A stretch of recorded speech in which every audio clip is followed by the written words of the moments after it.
I am sorry. Are you okay? Podcast is intended for mature audiences. The views and opinions expressed are those of the panelists and do not reflect in any way those of the podcast partners, sponsors, or affiliates. Enjoy. Hi, this is Michael Buffer, and you're listening to the Voice of the People. Let's get ready for Boxing Voice. Every day I'm hustling, hustling, hustling, hustling, hustling, hustling, hustling, hustling, hustling, hustling, hustling. Every day I'm hustling, every day I'm hustling, every day I'm hustling, every day I'm hustling, every day I'm hustling, every day I'm hustling, every day I'm 12 years. I never expected it to turn out like this. TheBoxingVoice.com. Shout out to the community, man. I appreciate y'all. What's happening, people? Info Joe, Los Angeles, in the building. Adrian, the problem wrong, the man from the frozen tundra. Keem, straight out of Florida. Liz Lowe, Decatur, Georgia. You already know what it is. It's the Queen, Martha K, Detroit, stand up. David Maldonado, New York City. Yo, Nuts, don't cut me off, man. Don't cut me off. King Amin of Essex, catch me for them championship rounds. Big Super Mac, Plainview, Texas. Davidian in Buffalo. God bless you all. In Jesus' name. Without Chai, it ain't nothing. Without the callers, it ain't nothing, man. Bad Girl, TKO, San Diego, California. Big Fish Vegas, Palm Beach, Florida. Intrigued the Incredible, straight out the ATL. James Benitez, Huntsville, Alabama. It ain't hating, it's just the truth. Show Kid, Mount Vernon, New York, suckers. SDS Promotions. Coach Midday from London, UK. Let's go! I'm ready! Checking in from Tennessee, it's Lethal James, P-A-Y-N-E. It's lethal. Line 6 Reed, just spreading that boots gospel. Bo from Bama, only in America. Well, I'm a true attestation to the American dream. King Born, Crown Heights, Brooklyn. You heard? 4 chicken wings and french fries, breakfast of champions. Let's get to it. JT, New Orleans, Louisiana. Stuff like that. Yo, TVV, this Coach J-Mac. New Orleans, Louisiana, 504, baby. What have you? C. Y. E. California. Like the video, subscribe to the channel, join YouTube members and Patreon for some. This is the #1 pound for pound and 2-division champion, Marvin the Tank Furman from Dallas, Texas. Mr. BBC, baby. LV Southern, from DC to Stunt City, Bomb Squad. Brandon Maurice, a.k.a. the AJ Trucking, straight out of Cincinnati, baby. Madbat 100, U.S. Virgin Islands. Chickarelli, Hollywood, California. Louis Reyes, Boston, Mass. Yo, drop that SDS shit, This son. message was brought to you by SDS Promotions. The voice of the people, there is no equal. You can add Lester Gibbs on Skype to be part of the conversation. TheBoxingVoice.com. As I always say, please make sure you push the thumbs up. Share this in every episode of the Boxing Voice podcast. This is TBD for life. If you ain't on Patreon, that's because you're stupid.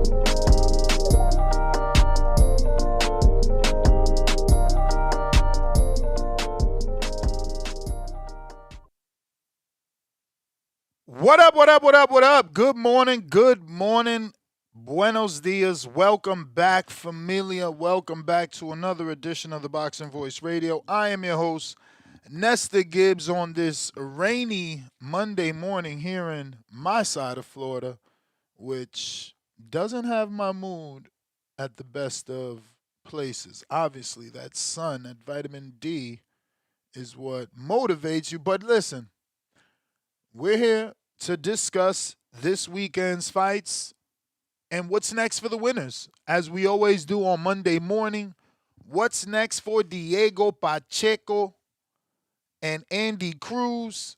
And can Zuffa Boxing deliver for Shakur Stevenson, who promised him the Haney and the Tank fight, something that is probably quite difficult to get for Mr. Shakur. But as a boxing community, I think we need to band together and hope that Zuffa can do it to bring us closer to a world where we do get the big fights and they don't take the amount of years that Manny Pacquiao and Floyd Mayweather took to develop, and Bud Crawford and Earl Spence for that matter. That one took some time. We see Virgil and Boots headed down the same direction. So if Zuffa can deliver, that shows us that they are who we need to get behind. If they could give Shakur the Tank fight, because I can see the Devin fight happening. Devin is a guy that, he likes to fight. He wants to fight. He's proven that. Regardless of the hate that he gets, we know he's willing. Who hasn't been willing or hasn't demonstrated any sort of willingness to fight the best is Tank Davis. And if he decides to fight Shakur, who his previous trainers, because there's heavy rumors that he's being trained by David Benavidez' dad, Jose Benavidez, which would be huge for Jose. Huge congratulations to him if he can land such a fish. But Calvin Ford said that Shakur wouldn't allow them to do what they do. So, if Zuffa can deliver that fight for Shakur, it shows just how serious they are about making the big fights that the public actually wants. But we're going to have about a 3-part show here, right? We're going to touch on Andy, we're going to touch on Pacheco, and we're going to touch on Zuffa Boxing, and can they deliver the 2 big fights that they essentially told Shakur, based off his quote, that's what they're going to do, is produce those fights. So that is the reason that he signed, according to him. Obviously, the life-changing money he made clear, but the fact that they kept saying they can get him the Tank fight and the Devin fight, and that they can make it happen. So, I think that is worth a conversation, because can they? Can they? And how difficult does it become? Eddie Hearn, I wish I had the audio. I did listen to it a few days ago, but I wish I had the audio to replay it. If anybody is active and wants to help with that, I'm talking about the audio where Eddie is basically saying, okay. Oh, yeah. He's basically saying that Zuffa, paid out the wazoo for Shakur, and that they're in a bad position because they paid him so much, they need actual opponents that can fight him, and they don't have those. So Devin and Tank, Eddie didn't say Tank, but obviously it's logical. Those are the 2 fights Zuffa wants, and those are the 2 fighters. So those 2 guys, according to Eddie Hearn, not myself, but even though I agree, and I said it first, they're in better positions than they were when the deal was initially offered, because now Zuffa is invested. Hypothetically, let's run with the rumors of Devin's deal and give it to Shakur. So Shakur signed first, so he received this $100 million, right? Let's put that at 4 fights. Let's say he got $25 million per fight. Who are they going to pay? Right? Who are they going to put him in so that they can justify paying him $25 million in that fight?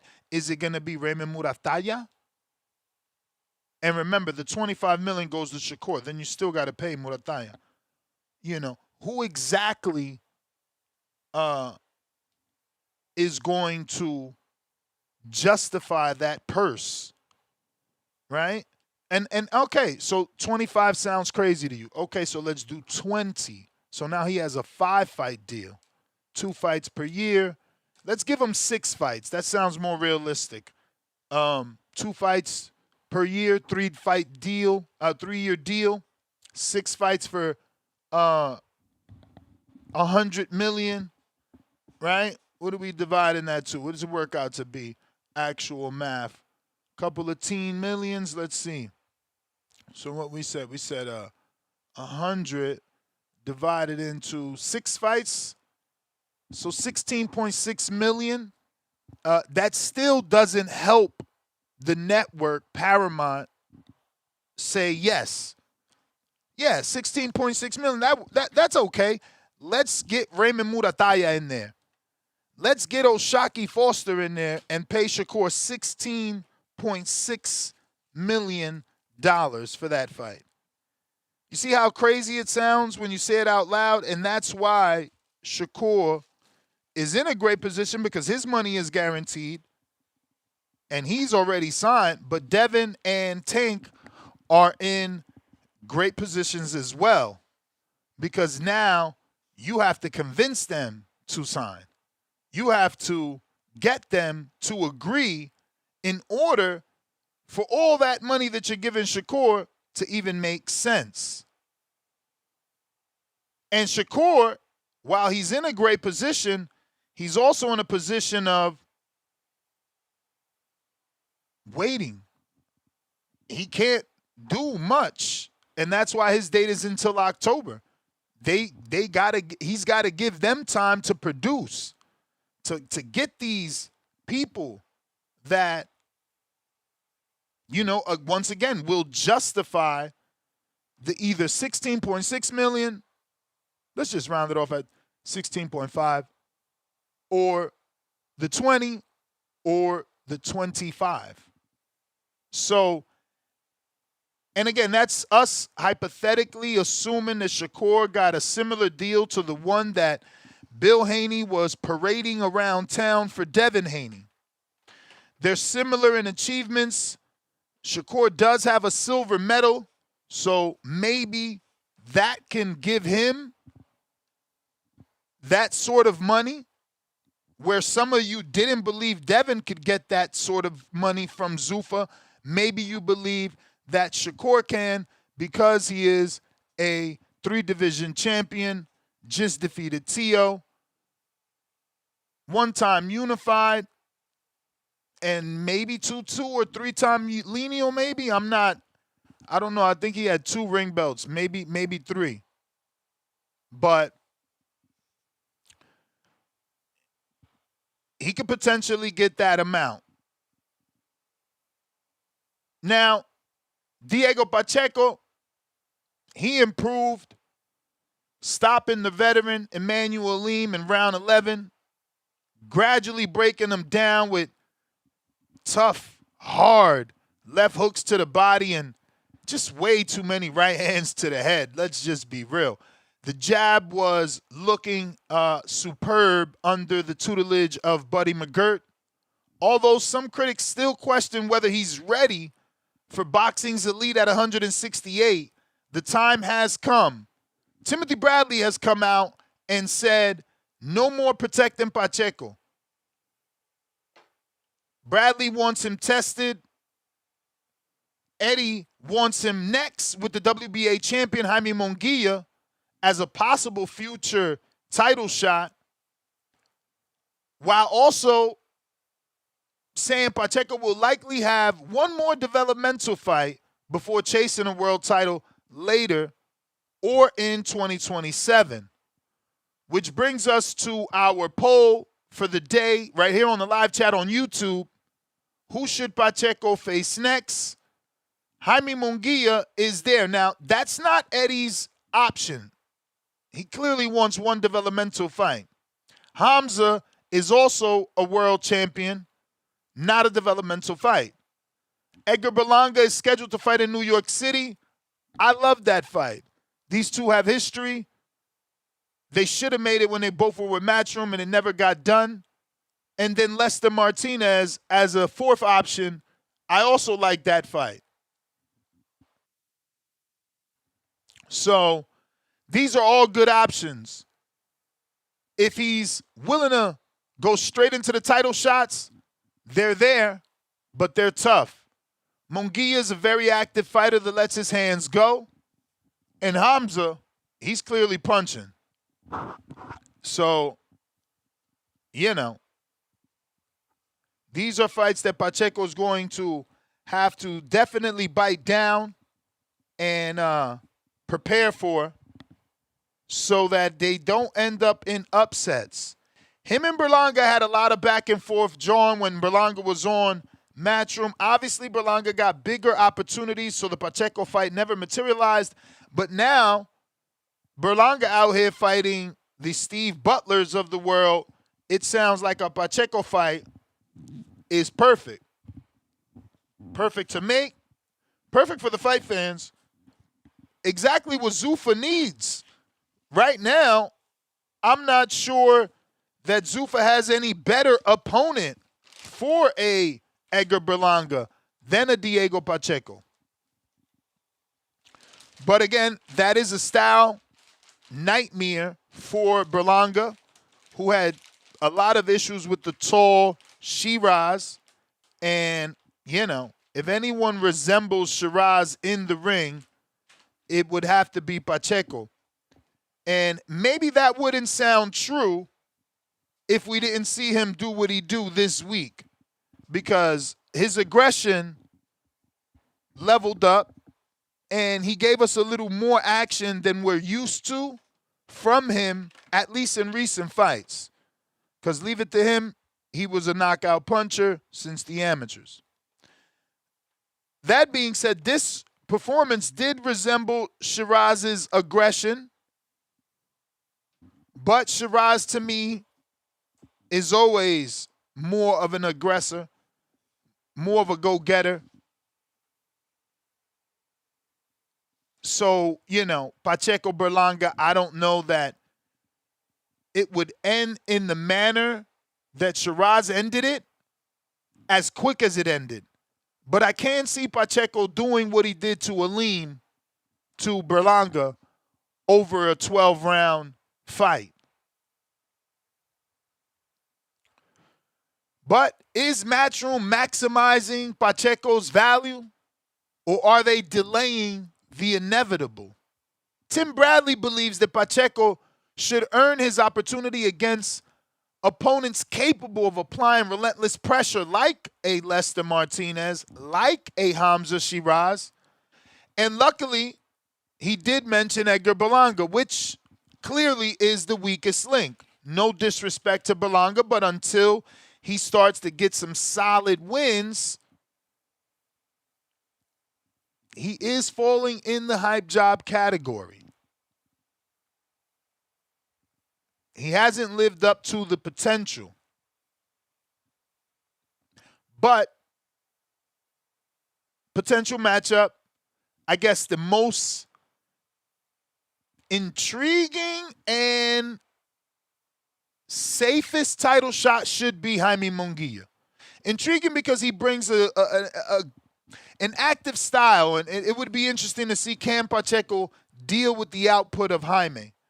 But Jaime's a bit vulnerable. We've seen him hurt. We've seen him drop. We've seen him lose. So that has to be the safest title shot opportunity, where if we're debating who's a harder fight, Jaime or Hamzah, I would say that's Hamzah. But what say you?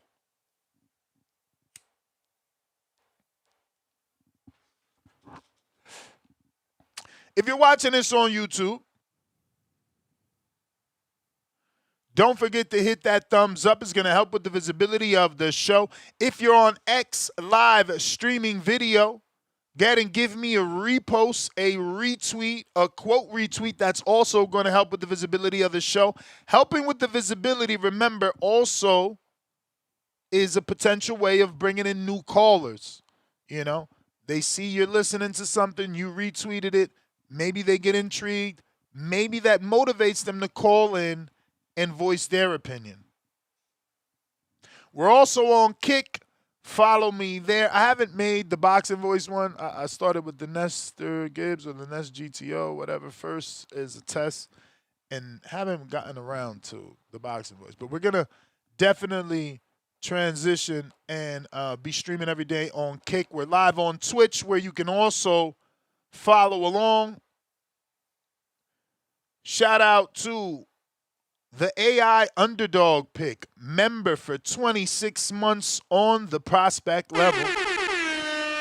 Celebrating another month with the gang. We appreciate you.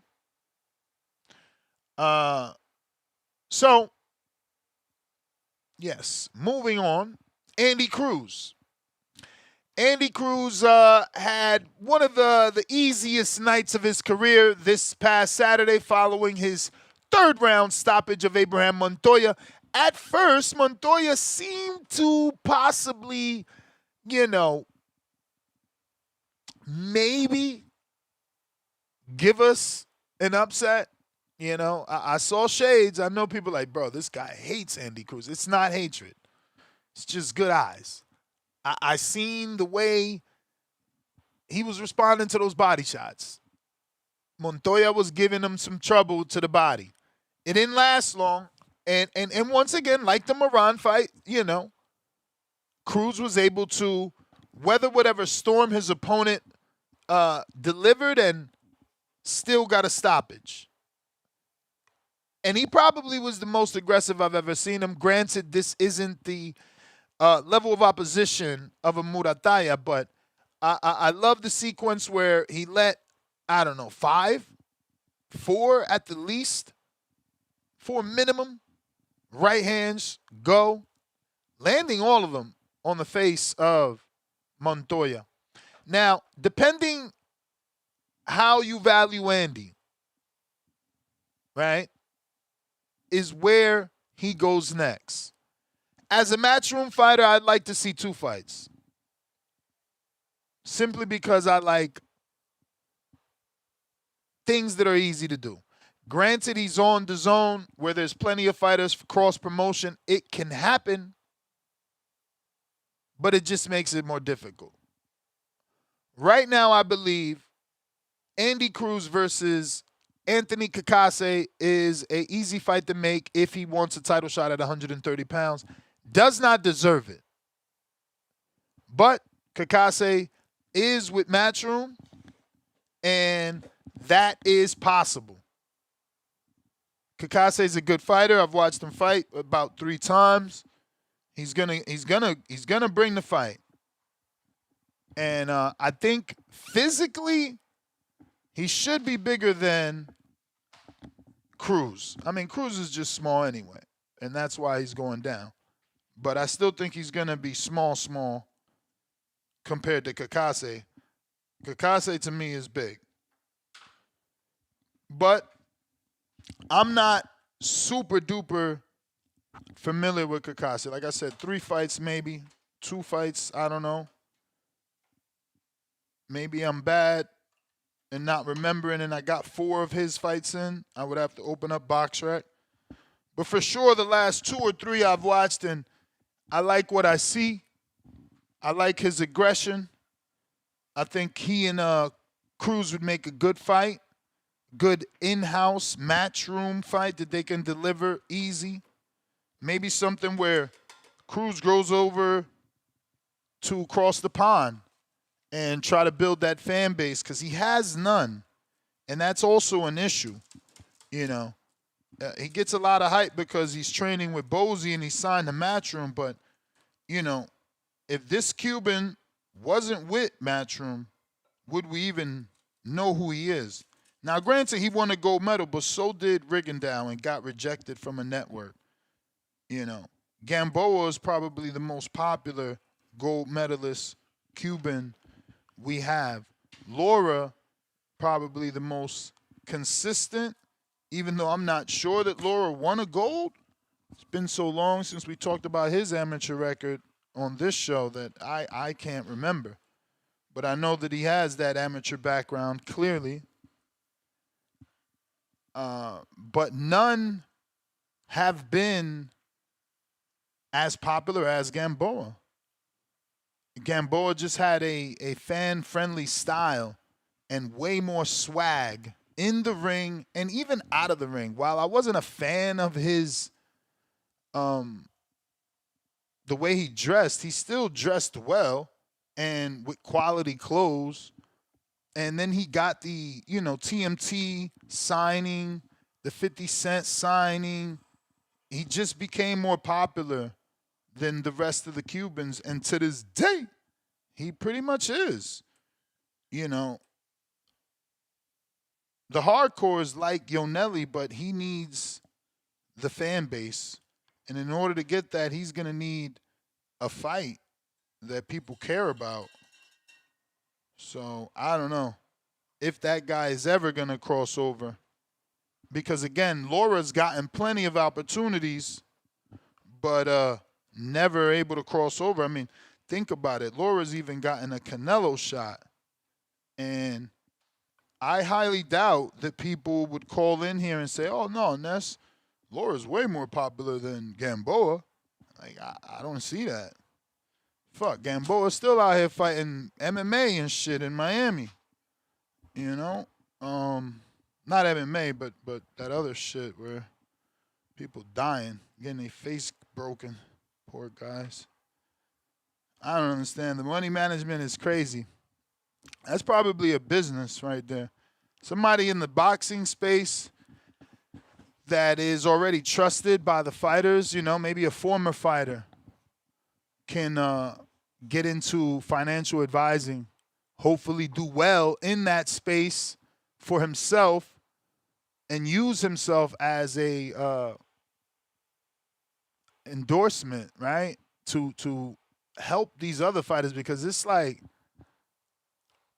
I mean, Gamboa and Rigo out here doing BKB. It's crazy. I mean, Victor Ortiz, look at the pictures of Victor Ortiz. Like, really? Bro, you made $2.5 million with Mayweather 100 years ago. You getting royalty money from Expendables. Like, yo, how can you fuck up that much money? Shit is strange to me, honestly. It's like, what do y'all be doing with y'all bread? Like, stop living this weird-ass life chasing society. That's why y'all going broke, because it don't make no sense. Like, bro, he made 2.5 with Mayweather. Think about the publicity, all the endorsements, sponsorships that came from that fight. Then every other purse after that fight. Like, how could you not put away $1 million? How is $1 million not in a CD somewhere? Collecting interest. Like, they're weird, bro, honestly. And that's a business right there for someone in the business, right? Because you have to be, they have to trust you, right? You can't just be a financial advisor. That's not the answer. You got to be in that space and like Andre Ward.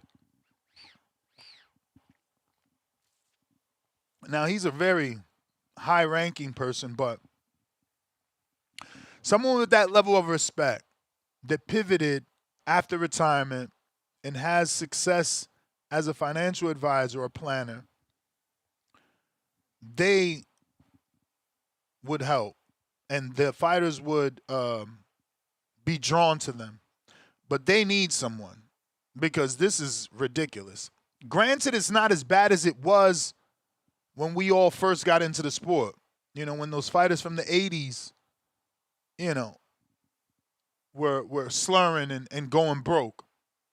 Clearly, Mayweather changed that for these guys, but there's still some that are falling through the cracks. Not being able to save, not being able to grow. But the phone lines are open if you want to talk. Was Diego Pacheco's performance enough to convince you he's championship ready? Is he ready for a Hamzah or a Jaime? Two different level of championship fights there. So your answer definitely is revealing. Jaime Munguia or Hamzah Sheeraz, which fight tells us more about Pacheco? And to me, beating Hamzah tells me more. Beating Jaime doesn't tell me you can beat Hamzah. Is Eddie Hearn protecting Pacheco or developing him correctly? A lot of money invested in Pacheco. He's been with Eddie since the very beginning. And does Andy Cruz become a title threat immediately at 130? Would he go for the Cacace fight? Does he have enough favor over there with Matchroom due to Bozy Ennis? Wink, wink. Keep Bozy happy, keep Boots happy. Anthony Cacace, Josh Padley. Are those good fights for Cruz, or do you have another opponent in mind? And did Shakur make the right business move signing with Zuffa? Can Zuffa realistically deliver Haney, Tank, or even Ryan Garcia, who's already fighting over there at 47 versus Conor Benn, defending his welterweight title? They won't say WBC, even though he's carrying it around. But the phone lines are open. Discord is available. X Space is also available. If you're looking to call in, now is the time. Remember, there will be no dragging of the feet. If you're here, we talking. If you're not, the show is over. You want to get through your workday? Hit that retweet. Hit that like button. Let's get the show out there. Share it so that we can get more callers and more hours out of the show to get you through that workday. But it is, a Diego Pacheco topic, Andy Cruz topic. They aren't the most popular of fighters. Pacheco finally coming out of his shell and talking a little bit, but something he should have been doing. And Cruz, his popularity, again, comes from being over there with Boots. He seems to get a lot of love for being a Boots Ennis stablemate. But I think out of all the Cubans now,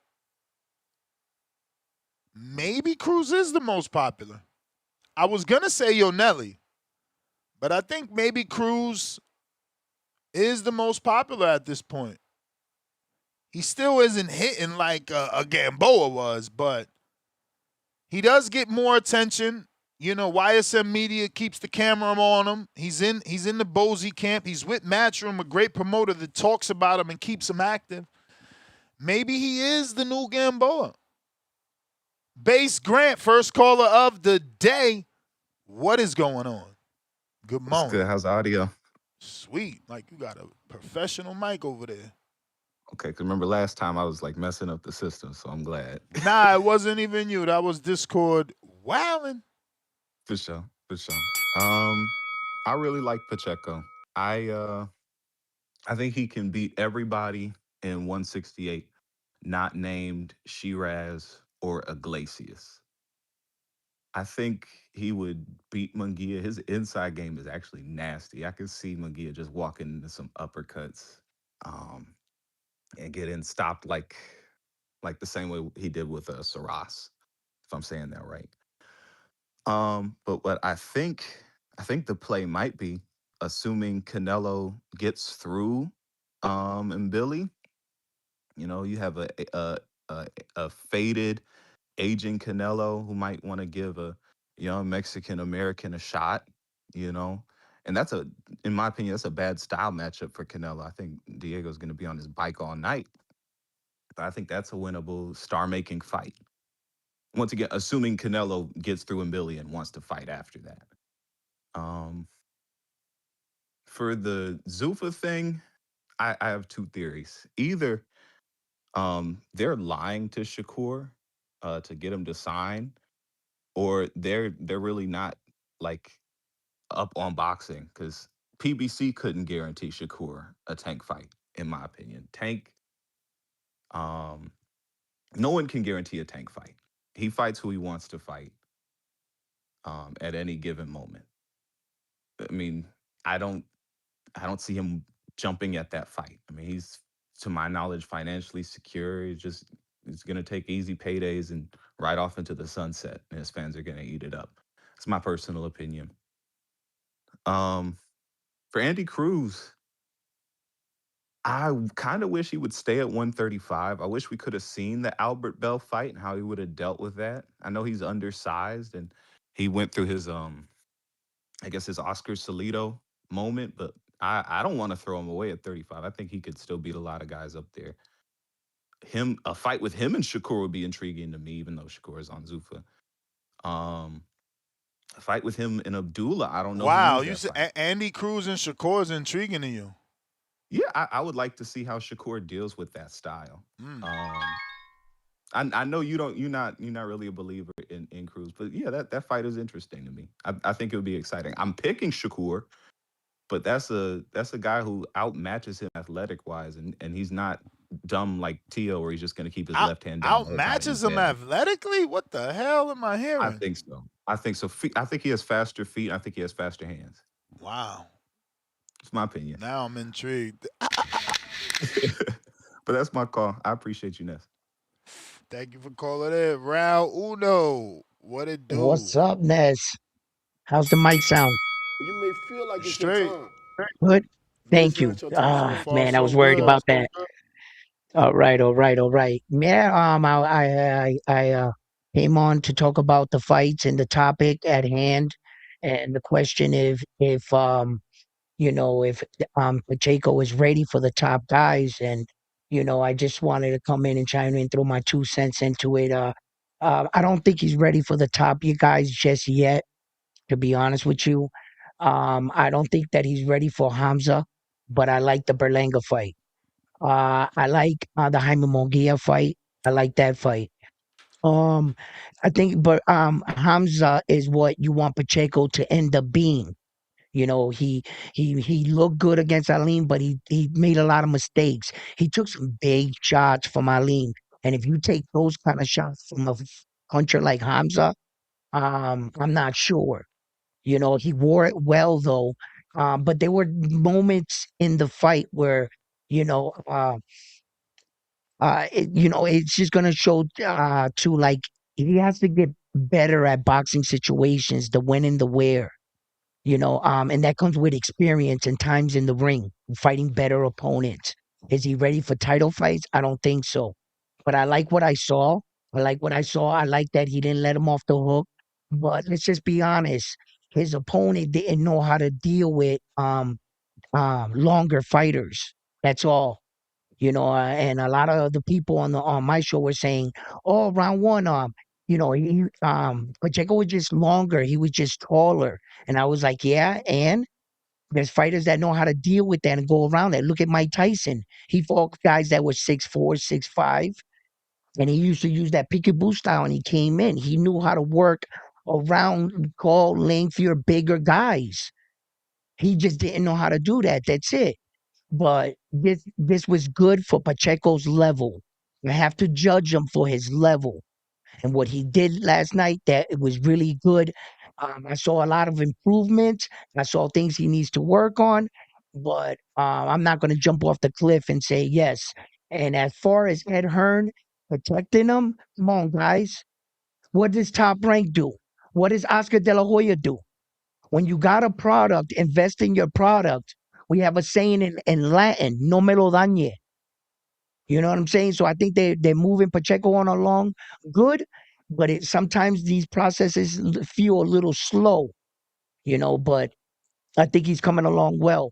And as far as Andy Cruz goes, that was a great performance by Andy Cruz, but let's just be honest, there's levels for this reason. And but it was some great coaching in there by Bozy Ennis. He called the knockout. I encourage you guys to go back and watch that last knockout by Andy Cruz. Bozy calls it. He goes, "There you go," and he pulled the trigger. Boom! Good coaching, good student, picked on it and reacted. He didn't hesitate. That they're a good team. Andy Cruz is going to be a world champion one day. Where he goes from here, I don't know. I have no idea what's next for him. But just like Pacheco, who do I want to see him fight? But you named out some perfect candidates. So yeah, I just don't think he's ready for a title fight just yet. Yeah, man. Which one is tougher for you, the Hamzah or the Jaime? The Hamza is definitely the toughest because I wouldn't take the Hamza right now. The Jaime I would take because it's gonna push Pacheco to think. Hamza's definitely gonna put a lot of pressure on that young man. But you know, um, Munguia, right? He has these lapses in the ring where he like falls asleep behind the wheel type shit. So I'm not convinced on him all the way. Can he sustain it? That mental fortitude to lock in, like we saw Ryan Garcia. Even though he knocked out Mario Barrio, he didn't let the fight out of him. He was all business into the final bell, and that's what I'm talking about. Jaime Munguia, he be boxing well, and all of a sudden, he just gets this mental lapse, like he forgets what he's doing, what he's doing in there. He's like that kid in left field playing with his glove, So I think that, there's opportunity there for Pacheco. He is 6'4". He is long. He's punching well. So I would rather him fight Jaime Munguia, but not even just yet. Not even just yet. If I had to pick, you know what? Put the man in with Edgar Berlanga. Let's find out. I like the Let's Edgar find fight, out. but we don't even know if Edgar is gonna win his next fight. Well, I think Zuffa set him up to win. They put him back in New York City. Sometimes fighters don't recognize these moments, Ness. They're giving you an opportunity to rewrite history. Last time you was in New York headlining, you didn't come out on, it wasn't your night. And now you can go back. Look at that young man Keyshawn Davis. In Norfolk, Virginia, he lost his belt on a scale, had the catastrophe behind the scenes. They gave him an opportunity to go back to the scene of the crime with Albright. Yeah. Keyshawn needed to really understand the situation and give his city some highlights. He needed to step it up instead of being bored in the fight, like he said. You know, but yeah, these are just opportunities we talk about. And yo, shout out to Andy Cruz. He looked good, man. I like what I saw, but I want better competition, obviously. Yeah, let me slide in the caller. Yeah, Punch talk. absolutely.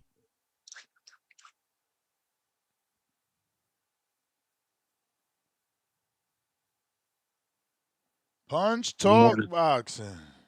Good morning. Good morning. Can you hear me? Yeah. What up? Yeah. What up? What up? Yeah, I watched those fights on Saturday. Um, Diego Pacheco, bro, he ain't ready for no title. He ain't that good, bro. I mean, look at Aleem, bro. Who the fuck is Aleem? He ain't no big dog. And it took him what? He stopped him at 10th round or something. Hamza, 11th. Canelo. It was 11. Okay, yeah. Hamza, Canelo. A big 168-pound star, bro, would drop that fool like in the third round. So I mean, it was a layup for Pacheco, bro. He's not a big dog, bro. He won Jaime Munguia. I feel like Jaime will school him.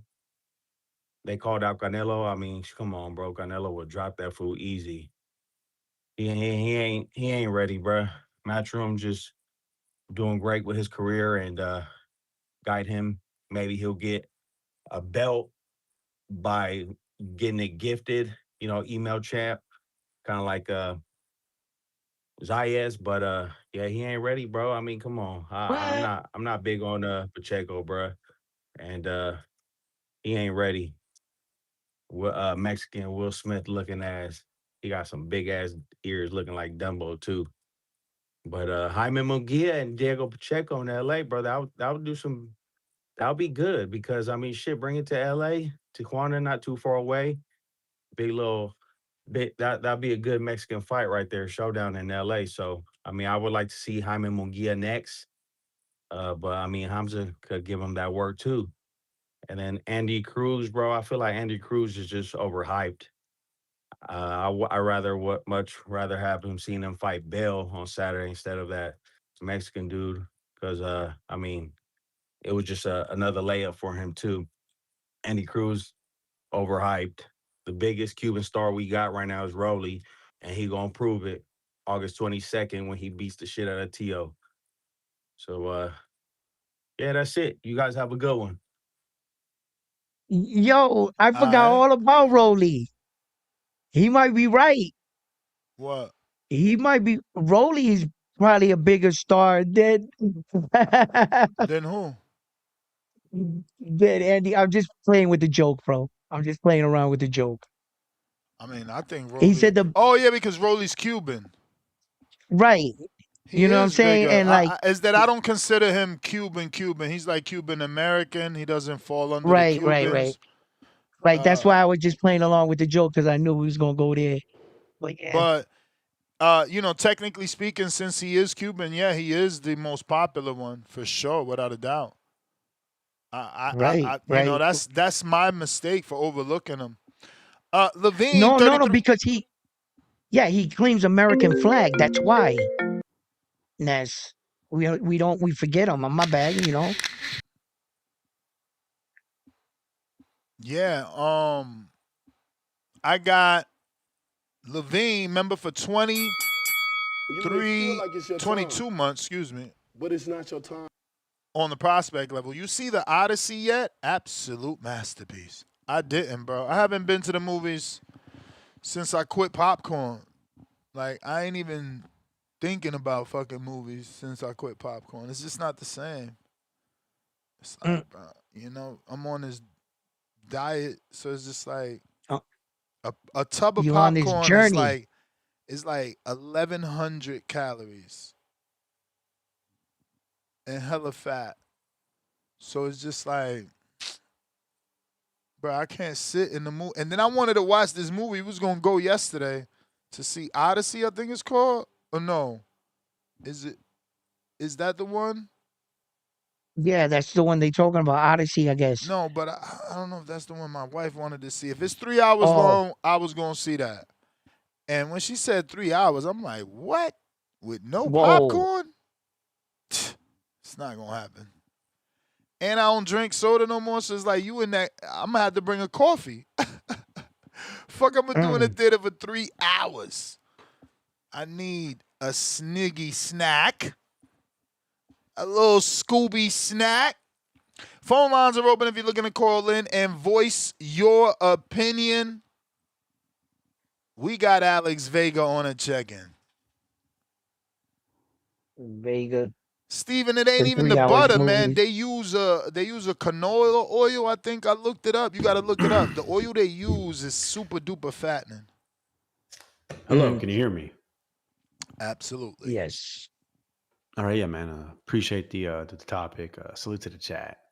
In regards to the topics, yeah, we got quite a few here. I think when it comes to Zuffa, can they deliver or will they deliver? It's actually a really good question. I think business wise, yeah, Shakur is going to go ahead and get that cheddar. I think dealing with Sella, Turkey, and Zuffa, we've already been hearing people are very happy with the payment.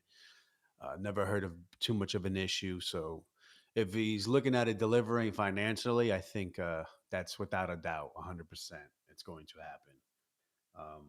However, when it comes to actually making the fights, I mean, we've seen even with Turkey, yeah, he can put the money on the table.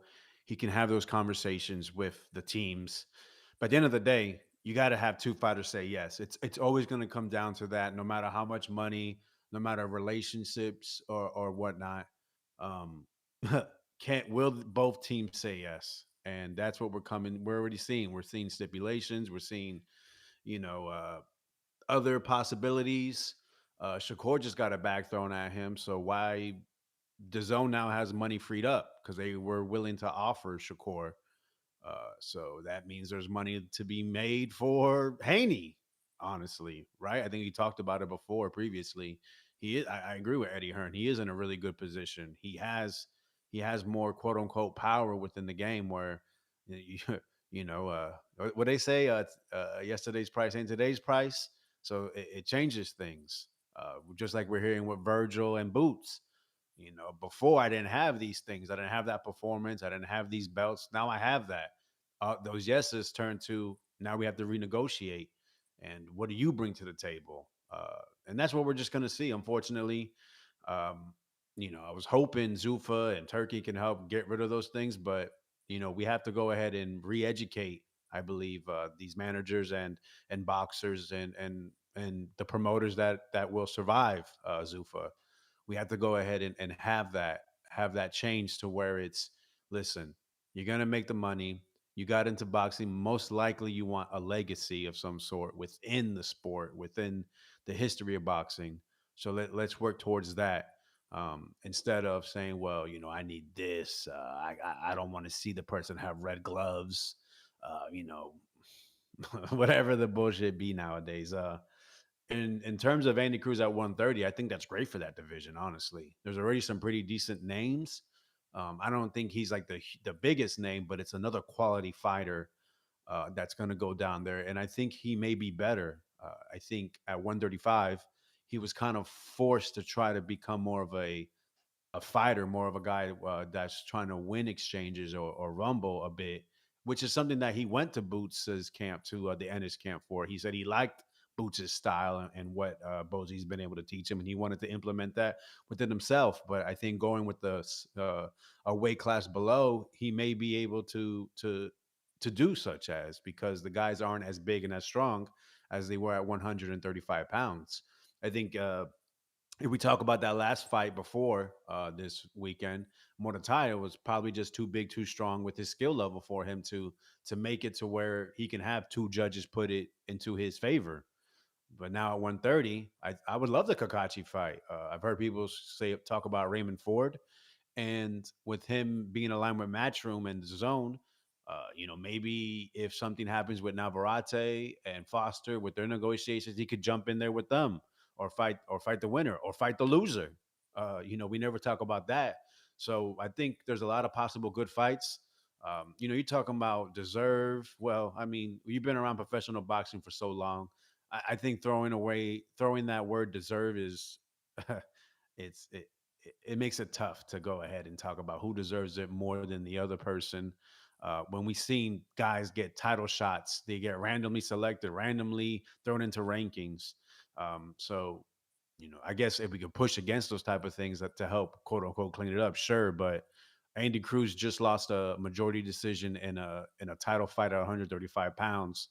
He proved he belongs at a championship level. Moving down a division, I think if you compare it to other people that may get an opportunity, may get selected, he probably deserve it more than 90% of the guys ranked in the top 15 in 4 different sanctioning bodies. Pacheco, man, really impressed. I didn't get to talk about it yesterday. Very, very impressed.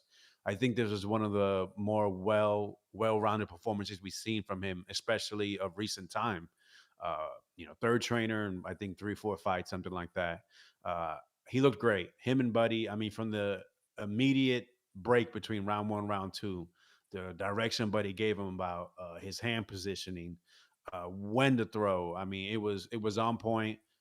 The jab, the way he used it, he used it for setups. He used it for distance control. He used it obviously to land, doubling up, tripling up. There was one time where he threw 5-6 jabs, ending combinations with jabs.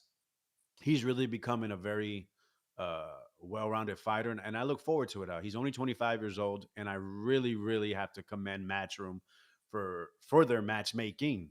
I think they've given him so many different styles.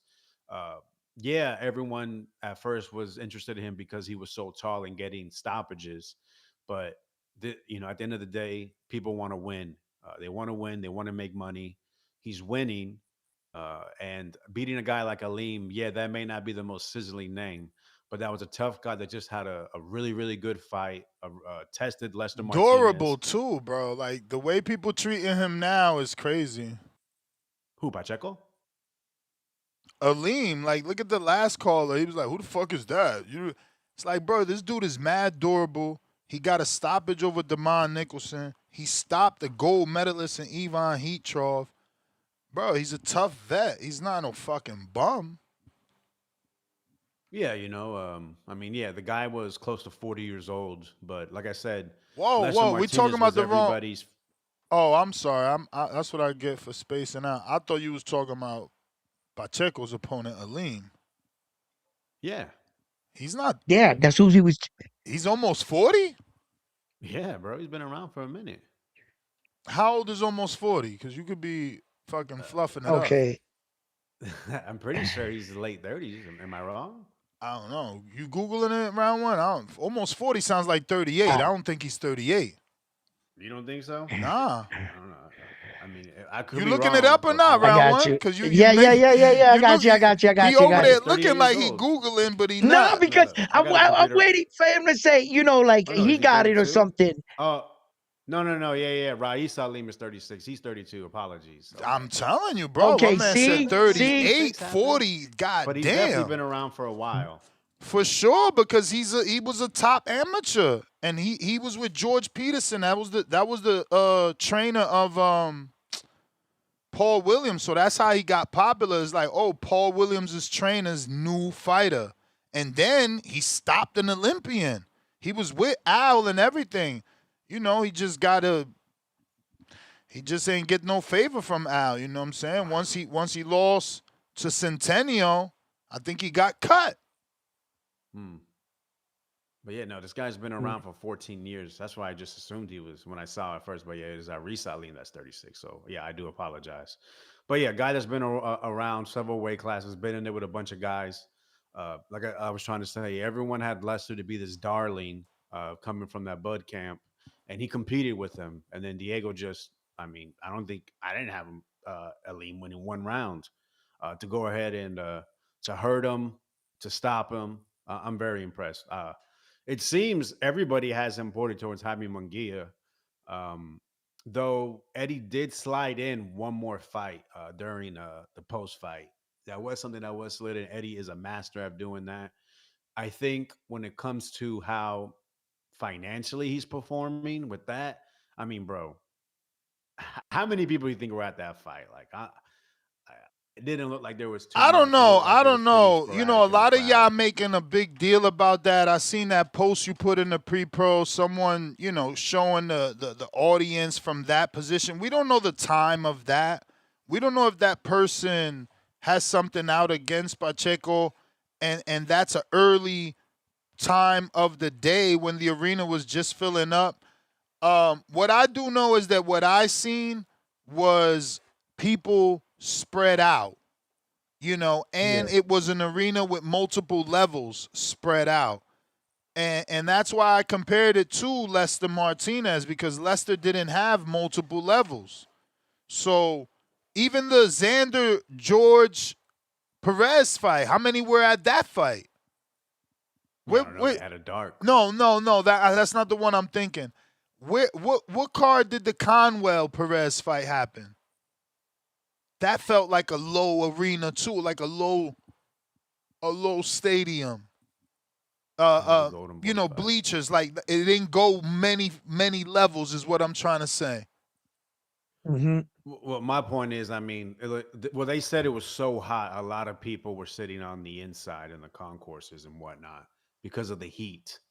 So, because Eddie Hearn tried to say there was 5,000 people there. So, I mean, what I'm saying is, when you come to fighting a guy like a Jaime But I Munguia could that's see been- 5,000 spread out, because think about it. 5,000 is hypothetically the theater, Madison Square Garden Theater. What else is 5,000? 5,000 was Shakur and Hearn in Atlanta. 5,000 probably was like. Well, the capacity's 8,000. Did that look like there was 50% people like filled? I mean, it was. I don't pushing know. it. I felt like it But was my point spaced, is, though. Munguia is a guy that's gonna have a lot of options due to him. He sells really well in SoCal And in Arizona. They've taken him all around Mexico. He's been in there with Canelo. He has weight to push when it comes to Golden Boy and what they want to do. I mean, they can go ahead and do what we don't like. Go fight some guy ranked, make some money. But I think Pacheco, being from Southern California, I feel like he's done pretty decently or been on good cards as the co-main event. Also, this is an opportunity for Eddie Hearn and Oscar De La Hoya to put up one of their best fighters within their stables against each other and have bragging rights. And I'm sure Munguia he's looking at it like, yo, this kid's still developing. He still has questions because Eddie Hearn's he made it pretty clear this was Pacheco's decision to put a halt to the ascension to the world title. Not his, and Pacheco didn't. Yeah, really I mean, but contest that. but to be clear, and this is me trying to read between Eddie's lines and Pacheco's, because there was a hint at the post fight that I didn't mention yesterday.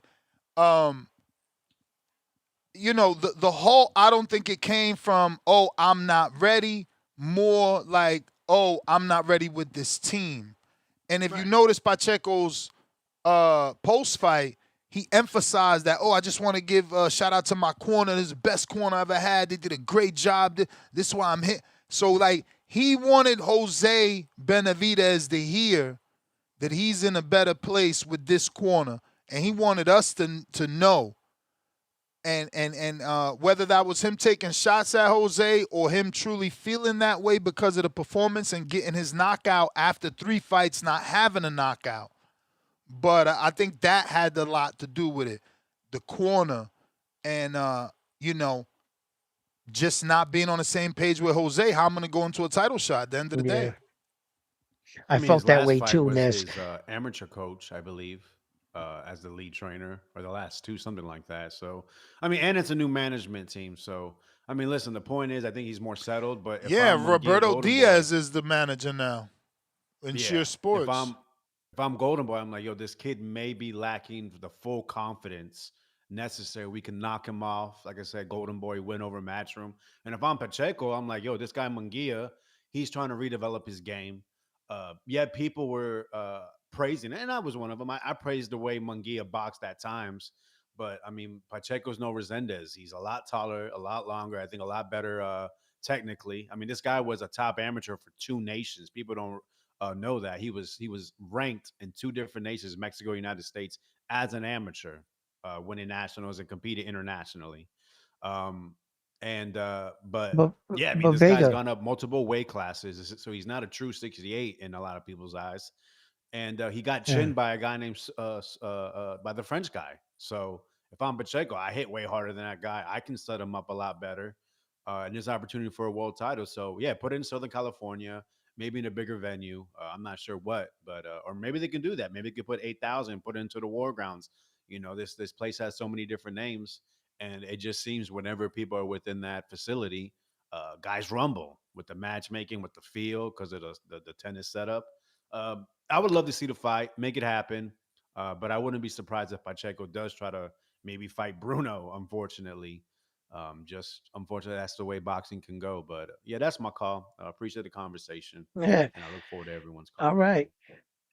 Hey, yeah, I wanted to ask Vega though. I wanted to ask him if you know, if he didn't see any mistakes done by Pacheco's defense in that fight last night with Aleem, because I think that Jaime Munguia is a better inside fighter. He's a hell of a better counterpuncher, and he's more crafty on the inside. He can hit Pacheco with those shots I was talking about. I think that Pacheco was doing good when he was forward aggression, when he was fighting, pushing him back. And like I said, he's lucky that Aleem didn't know how to deal with his height and his reach. Like, he wasn't giving him problems moving. So we didn't see Pacheco moving back, working off the jab. We saw him fighting comfortable and sometimes aggressive when he needed to, right? But I had to admit, Aleem was catching him with some shots on the inside. He was just like, boom, and then all of a sudden his head would go back. And then Pacheco would hit him with an uppercut and, you know, rewrite that punch. But I just thought he was a little bit sloppy when he started letting his hands go on the inside. That a more skilled fighter is going to catch that. Pacheco needs to learn to put his hands back where he got them from. He gets a little lackadaisy with the punching, and I think that the in-between is where Jaime's going to shine on him. That's my opinion. Troy, Hamzah. Oh, and Ness, one more thing. Keep him away from Lester too, Pacheco. Nah, you mentioned From him earlier, and I Martinez? forgot which. Yes, I think Lester he can Martinez. outbox Lester. You think so, Pacheco? Yeah. The way he fought in Billy like that? At Virgin and Lester? Hell Yeah? yeah. Bro, Wow, you giving him good praises. All maybe right. I need to go back Lester and watch. had a gas tank. Nah, I don't think so. Maybe I need to go back and watch it because you didn't see it. But I remember watching that fight live and continuously telling my audience that Lester's a cheater. He was using his head. He kept using his head. Like, he's the one that got tired. He couldn't deal with Billy's pressure. I think he could get Billy's a outboxed. workhorse. I think he could get outboxed. He kept using his fucking head. He just kept putting his head. Yeah, he was a cheater. He was a cheater. I mean, after that fight, I fell off Lester. I'm like, oh shit, dude's a cheater. You know what I mean? And it's not that you're a cheater, but it's like you couldn't deal with offense, so you resulted to illegal tactics. He was trying, right? Hey, do you think, which brings the question, up for me to you, do you think that's why Canelo postponed that Billy fight a little bit? And do you think it's going to happen? Because my theory on the Canelo fight being postponed is obviously Turkey Al-Sheikh. He wanted to give Ryan and Conor the date. Ooh. And they got it. They on Paramount with it. It's their date. Turkey has him under contract in a 4-fight deal. He's done 2 fights out of the 4. You got 2 more. So you only fight when I tell you. Just because you want to fight on your date don't mean I'm gonna pay you on your date. I don't got no money for that date. But if you want to fight in October, I'll pay you in October. And that's just at the end of the day. And he gave the date. He gave the date to his new pet project. Say word. He gave the date to the new pet project, which is Zuffa Boxing and Dana White. Hold up. So Canelo's going to be fighting on headlining the Zuffa card, is what you're saying? No. The Zuffa card is Ryan and Conor. That's the Canelo date. Oh, I get it. I thought they were on the. Okay, now I see a better picture. I see what he did. I got you. Yeah. All right. That's my theory. I could be wrong, and there could be someone got an injury, and that's why the fight pushed back, but I don't. Bullshit. Bro, Canelo is being stripped of his power because he took the money, and that's okay because that's what you took the money for. You know what I mean? That's like if somebody comes right now, if the Zone come right now and they're like, yo, I want to buy your show, and the money is the type of money that I can't refuse, fuck it. You bought my show. Right. But now I got to do my show the way they want me to do it because they bought my show. You get it? Right. So what I'm taking from all of this, and I'm going to walk you through it. I think they're trying to groom Ryan, in your theory, for the next Mexican face of boxing. Absolutely. But it's not just Ryan. Conor's in the position, too, because Conor could be an international star. For them, maybe they're looking at it like he could be everything AJ wasn't. He's clearly more sellable. AJ's probably more attractive and appealing for the women, but Conor is more for us. Look at him. He was going off on Ryan. You ain't Mexican. You a quitter. He talked in Spanish fluently. I mean, Ryan did his thing too. It could have been a little better, but Ryan's like, look at this guy. He's desperate for attention. Look at his hair. So that was pretty spot on. You know what they're not gonna do? Call each other out for their PE scandals. We'll just leave that on the back burner. He can't, right? That's interesting. That's crazy. Funny. Can't call you. Let me slide in here. Malcolm.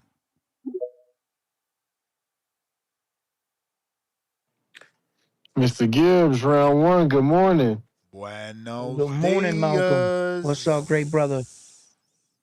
Hey, yo, I'm here to complain. Just do it. Before I start complaining, I want to say that I was impressed with Pacheco in his fight. I think Pacheco's a good fighter. He says all the right things. He's like the Lonzo Ball of boxing. I know y'all don't understand that reference, but the way he answers his questions, the way he speaks post-fight, You know, you just love to see it. He's well media trained. But I don't care what I about his want to media training. I want to see his fighting. Hey, I'm with you. I'm with you. But it You helps to know? when it comes to rooting for a guy. You know, you want to Okay. root for a good guy. You know what I'm saying? You don't want to root for an asshole. Word. Or some people do, Alright. but I don't. I like to root for the guys with humility. You know, Pacheco, he always gives credit to his opponents, always gives credit to uh his corner. He always gives credit to the people who come out to watch him. Like, you love to see it. You know what I'm saying? I hope nothing but the best for him. You're right. But You're right. what I want to complain about, there were two fights on a pro box card that had some issues that I didn't like. And one of the issues was a fighter got a disqualification put on his record because he punched a fighter after the ref was saying stop, but the ref was behind him. So I feel that the fighter is fighting. You know what I'm saying? So a lot of times the fighters, sometimes they locked in, they're throwing punches. If the ref is not in position and if the ref's voice is not strong enough, you know what I'm saying? Sometimes it's easy for the fighters to not hear the ref. And that young man got a disqualification on his record because he threw a punch after the ref said stop from behind him and he didn't hear him. And I think that was an officiating error. I think that the ref should have been in better position. And they tell refs that we should control the fight, but I think that's poor teaching. I think, we're not fighting, so we can never control the fight. I think the better word is administer the fight. It's our job to administer the fight.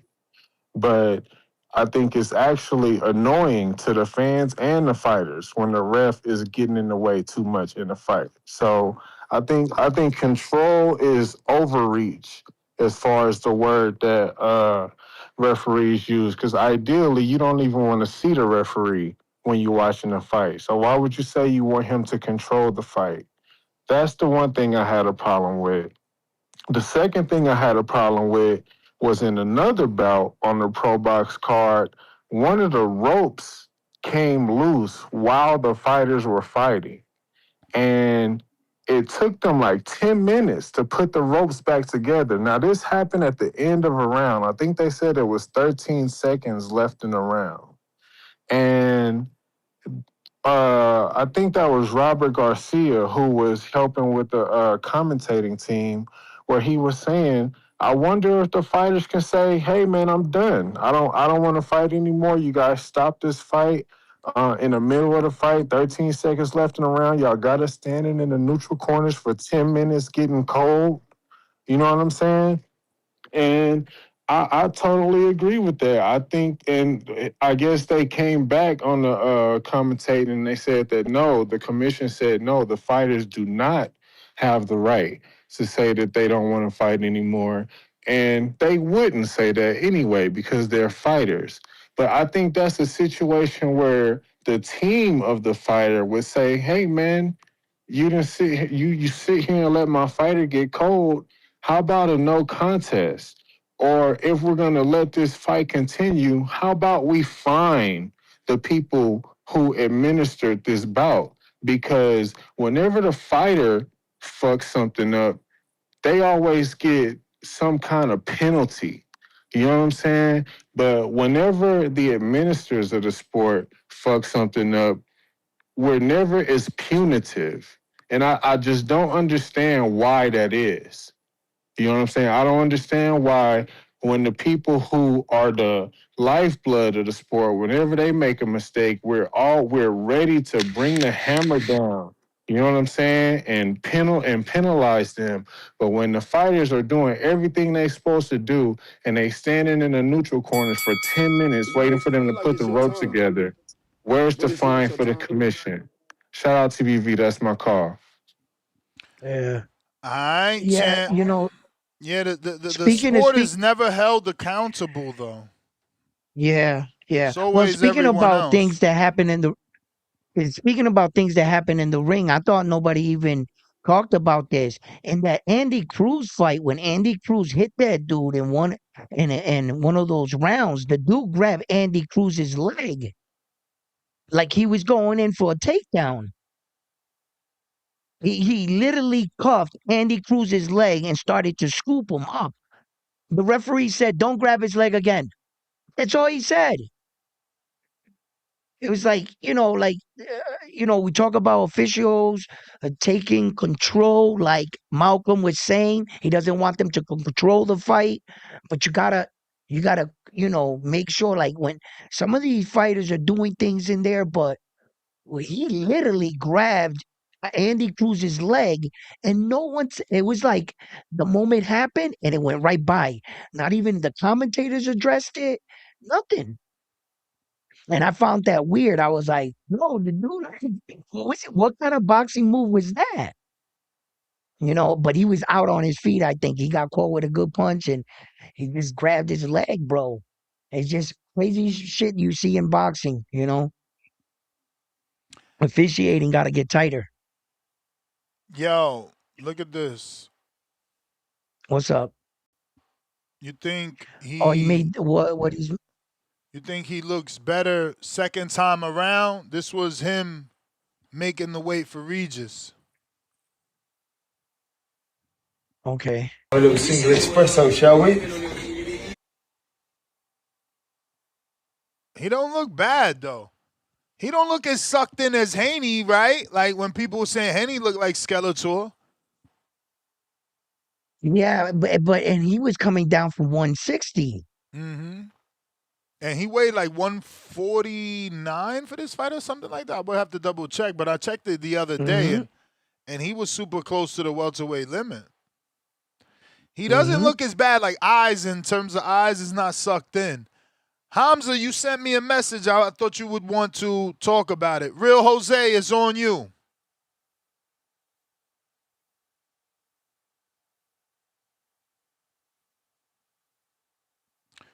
Real Jose is on you.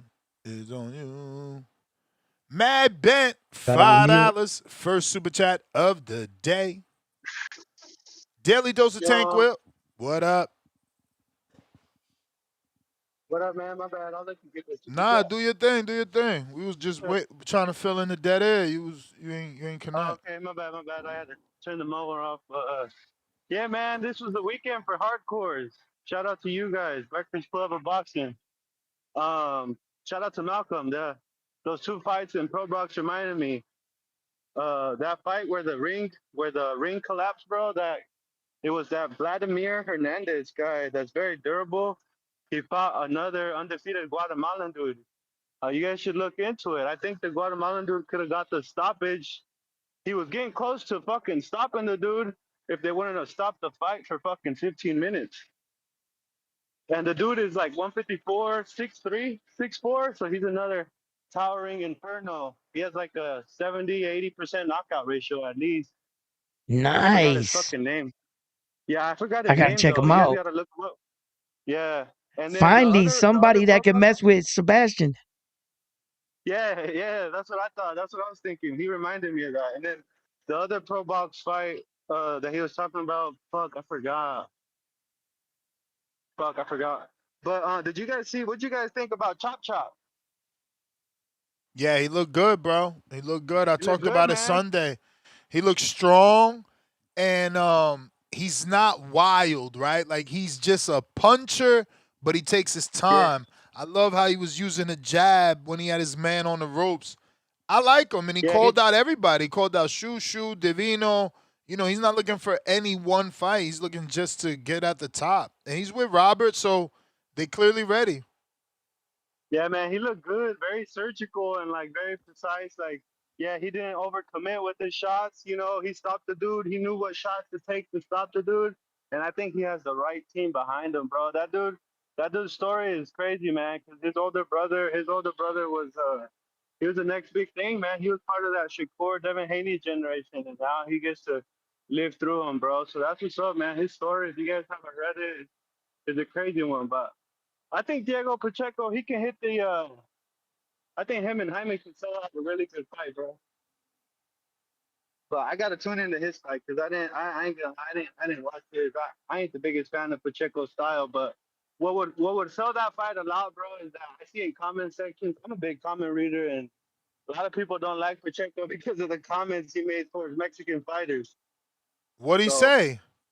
a lot of people Yeah, disown him, he saying said that that this Mexican era. Americans.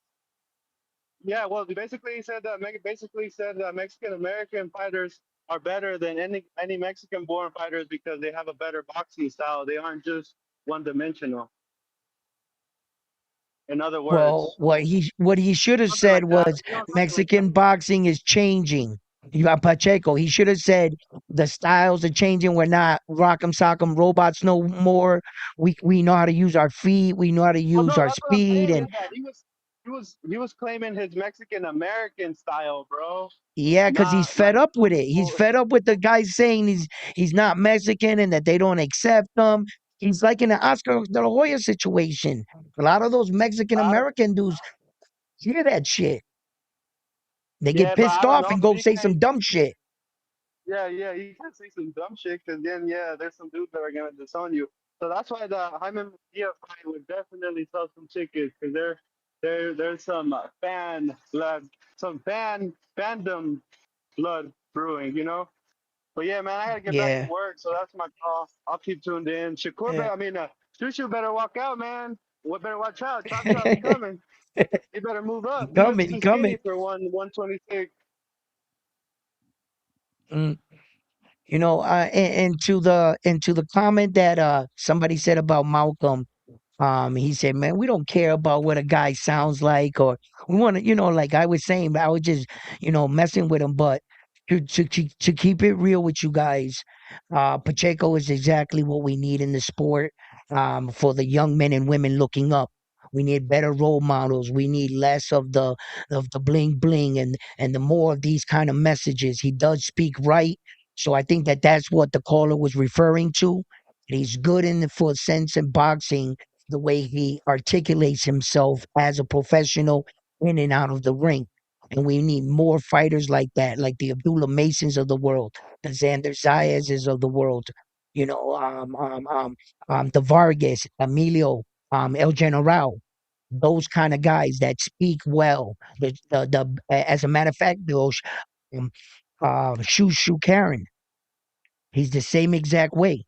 He speaks well, things like that. And so when these young men are looking up and wanting to be fighters, to look after, and I think that that's what he meant. It's when he speaks well to Pacheco, it's good to get behind him because he's a good role model for boxing, and he promotes boxing well. Man, Cliff was just there, dropped off. If you're trying to, excuse me, if you're trying to call in, now is the time. Like everyone said, this is a hardcore topic, so I get it. I get it. So, round one. Yeah. What you looking forward to in terms of fights that are made? That are made? Yeah, Well, hard Errol Spence to Jr. think. versus Tim Tszyu. I want to see Errol Spence because it's also we're gonna see Jamel Charlo his return too, and we're gonna get that fight got canceled. It did? No Yeah, way. he couldn't get in the country. Damn it, man. See, we have the new arrival of the baby, and everybody's all excited in my family. So all our focus has been over there. My sister's daughter Chanel gave birth inside the house in a bathtub type thing, like a pool. Yeah. And yeah, and she had like 3 midwives type things there and stuff, and the baby didn't get no shots or nothing, and she's doing it like, you know, and so we were like all excited about this and everything, and we were like, we were like worried if she was gonna have problems, bro. It was 20 minutes, bing bing, baby was out. I was like, crazy. wow. And then they left the umbilical cord. What I found interesting was They left the umbilical cord on the baby for like 20 minutes, right? And then in the hospital, they cut you away from that. And that's like all your nutrients. The midwives were saying, no, the baby's got to take that in. When they finally cut that, it was dry. No blood came out of it or nothing. Oh, and by the way, there was no blood in the water neither. That's crazy that you were right there. No. All the people told us everything. While we were in the other, of course I'm not in there. This is what they said. They reported. The people that were allowed in there, they reported what they saw to us, like that. And then freaking yeah. But that's all. Everything that took place, and he's alive, healthy. And it was just. But I didn't know that the fight got canceled, bro. I didn't know. Yeah, it's canceled. AG, what up? This AG, What up? the 140 pounder? Fuck no. Cruiserweight. Oh no, because we gotta I guess it's Adalberto then. What's your first name? Oh yeah, you mixed up before. My name's Alberto. Oh, okay. So the Adalberto, bro, homie just went from 190 to 140. He's at 148. He's almost there. Jesus. Yeah, I can't go for one. That's crazy. Damn, so that means he was fat then, huh? Nah, man. Nah.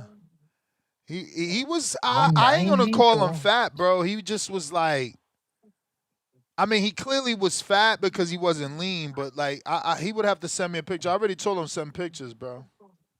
Yeah. Because when I'm 190, you could damn near I almost have a six pack when I'm 190. Fuck yeah, there's no way I get to 140. That's crazy. Damn. Not like a ripped six pack, but you know what I mean? Like you see the obliques and shit. And but anyway, fuck man. That Pacheco fight, I think he did good and everything. What he was supposed at the end. I was kind of like what you were saying. That's like you weren't really at the beginning. I'm here, man. It was just stalling and then it seemed like he started getting tired near the end. He turned it on when he felt like he hurt him. When he felt like he hurt him. I honestly think that Lester or Munguia would both give him really big trouble. I think Munguia beats him. I think Lester gives him really big trouble. He might beat Lester, but I think any of those thicker 168 guys, because Pacheco is like a thin, wiry 168. So I think if he fights any one of the stockier 168 guys that are like packing some punch, I think that they'll give him trouble, man. He's not a mover. He's a boxer, but he's not really like a footwork boxer like Bam Rodriguez or anything like that. So I feel like those guys will give him the work when they start putting the pressure on him. But yeah, for him, I would go with Lester over Munguia, unless you want to go for Munguia, the bigger fight. But I think that he'll be the underdog in that fight. Did you see the Ryan Garcia press conference that Zuffa shit? Bro, Ryan Garcia is corny as hell, man. So I know he's not. He's like a American Mexican. You know what I mean? Like he's not a Mexican American. That was like American Mexican, which is totally fine because I'm a Mexican American as well. But he just like when Conor was speaking Spanish and Ryan was trying to speak Spanish, it just made Ryan seem like a freaking fake Mexican. Yeah, like straight up, and especially when he said. That's the thing. He said, "Chupa mi pito." What the fuck? Yo, that's the thing. Conor, I was always impressed with his Spanish. From the minute he fought Samuel Vargas, I was blown away. Bro, same. I'm like, holy shit. Bro. And we made practically an entire show on that dude being able to speak so fluently. So I thought that was AI. What? It was so good. I thought it was AI. It was so good that the way when I first heard him, I heard until he was I knew raised that it was in him. Spain for a few years or some shit like that. Yeah, I didn't know none about that. I thought that was all AI when I first heard it until I came to find out, yo, that's really him. I love that. I love that, fighters invest in that. Yeah, bro. He probably grabbed a lot of Mexican fans after that interview, after that press conference, because even I was like, Man, fuck that. I want to see Conor Benn win now, bro. Because check this out. Oh shit. When Ryan said "chupa mi pito," bro, I haven't Yeah. heard that since I was like in middle school. Everybody knows that as an adult Wow. and like a man, you say "chupa mi verga" because it sounds more fucking aggressive, right? Yeah. They both mean the same shit, but and when he said "chupa mi pito, bitch," I was like, "Fuck, dude, this guy's a fucking kid, man." So we'll see, man. I think that's gonna be a good fight though, because Conor Benn, he throws fucking everything with bad intentions, man. And if he freaking hits Ryan's body like, man, I think it'll be a good fight. But yeah, man, it's pretty exciting to see. What else were we talking about? Shakur and whether or not Zuffa can deliver. Oh yeah, I think Zuffa's gonna deliver. They're just gonna throw a bunch of money at it at the end of the day. They're gonna have no choice after making all those big promises with Shakur, especially Shakur being so open about it, saying that Dana kind of promised him all that shit. I think if they were to renege on that deal, that would do way more damage than good, and it'll put a black eye on them, and it'll prevent them from getting bigger. I mean, not bigger fighters. Shakur's pretty big, but other big fighters. So I think they're going to do whatever they can to really get in those big fights. Shakur and Devin will be a good ass fight, man. I think Shakur edges him out on the scorecards, but I would really root for Devin because I'm a big Devin fan, man. Like, he wants a little smoke. But yeah, man, that Zuffa shit. I don't know, man. It's looking very UFC like, man. Like, I kind of get the structure and everything, and they're making these fights and stuff, but I don't know. I'm just going along for the ride. I'm not gonna get too involved into political shit with boxing. I'm just trying to enjoy the fights. But man, DAZN is fucking nasty work, man. Everything's damn pay-per-view. They're forcing that ultimate package on you. Yep. And then even if you have the ultimate, you mentioned it. Everything is pay-per-view, bro. When I opened up mine, it says Joshua, Tim Tszyu, and what's the next fight? They all say purchase. It's like, this is ridiculous, bro. I have no control. No control. We're like, what are their 12 pay-per-view I told you guys. Listen, even though I complained, even though I'm right, I still think it's worth it. Cause look, otherwise I still gotta buy those fucking fights. Me, if you're a not hardcore, you. it's worth it. Exactly. If you're a real fan and you can afford it, because there's real fans that they're like, man, I'm not paying for that shit. And I get it, but I don't. I do get it, but I don't. I don't, it's like, if I like something, how am I not paying for? That's like truly stealing. It's like, I want ice cream, but I don't want to pay for it, so I'm going to steal it. It's just weird. Yeah, that's true. Exactly. That's why, honestly, man, you just got to figure out something else to cut out, man. Like I buy a lot less alcohol now. So I'm like, fuck it. It'll take it from my little alcohol fund or some shit. I don't even drink alcohol. I cut that shit out back in October, so that works for me. I didn't even think of it like that. That works for me. That goes off whatever I was spending on it. Yep, there you go. And then here's the other nasty part, man. You said it earlier on a couple shows ago. I forgot, it was probably a while ago, but you said something about the commercials. Yes, so bro. Fight, bro. I hit it. I accidentally clicked the Spanish one. So it loaded the commercial. I heard it. I was like, oh, it's in Spanish. Let me go back to the English one. Went back to the English one. I had to watch another fucking commercial. Yeah, bro. I don't like that. And especially if I pay for the year, bro. Like, bro, this is crazy, man. Like, Paramount did it too. It's not just DAZN. I paid specifically for the no ads on Paramount. And I could watch Paramount, the Land Show, movies, and get no ads. But boxing, they got their own contract. Yeah. I get fucking ads on Paramount with boxing. It's really weird, bro. Man. And then also when the main event for the fucking Boots fight was on, they show a fucking commercial. In the main event, it was like the actual TV commercial. Like, it wasn't like, it didn't kick you out and put on a commercial. There was a commercial in the broadcast. I was fucking pissed about that. Remember HBO? If you bought pay-per-view on HBO, you weren't going to see shit commercials. It was all boxing, all highlights, corner talk, everything. Mm-hmm. So, yeah. And if they ever had to fill time in, they just show old fights. Yeah, exactly. Like you bought that pay-per-view, you weren't getting no commercials. Yeah. Mm-hmm. Yeah, man. I'm gonna keep listening though, man. Thank you for your show, Ness. Appreciate you. Round one. Always nice hearing from you, man. Salute. You guys take care, all right? God bless. Mm-hmm. All right. All Well, right. yeah. All right. We got out in the Bay. What do you say?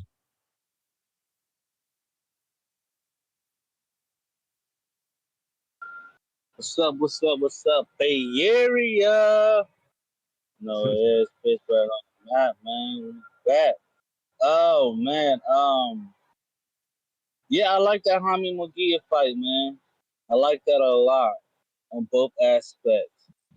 Um, we know Jaime Munguia was tested by Canelo, and he finally won it. Now let's see if Diego Pacheco can find Jaime Munguia wanted. You feel me? See if he can stop him. See if he can beat Jaime Munguia. Jaime Munguia. You know what I'm saying? For some reason.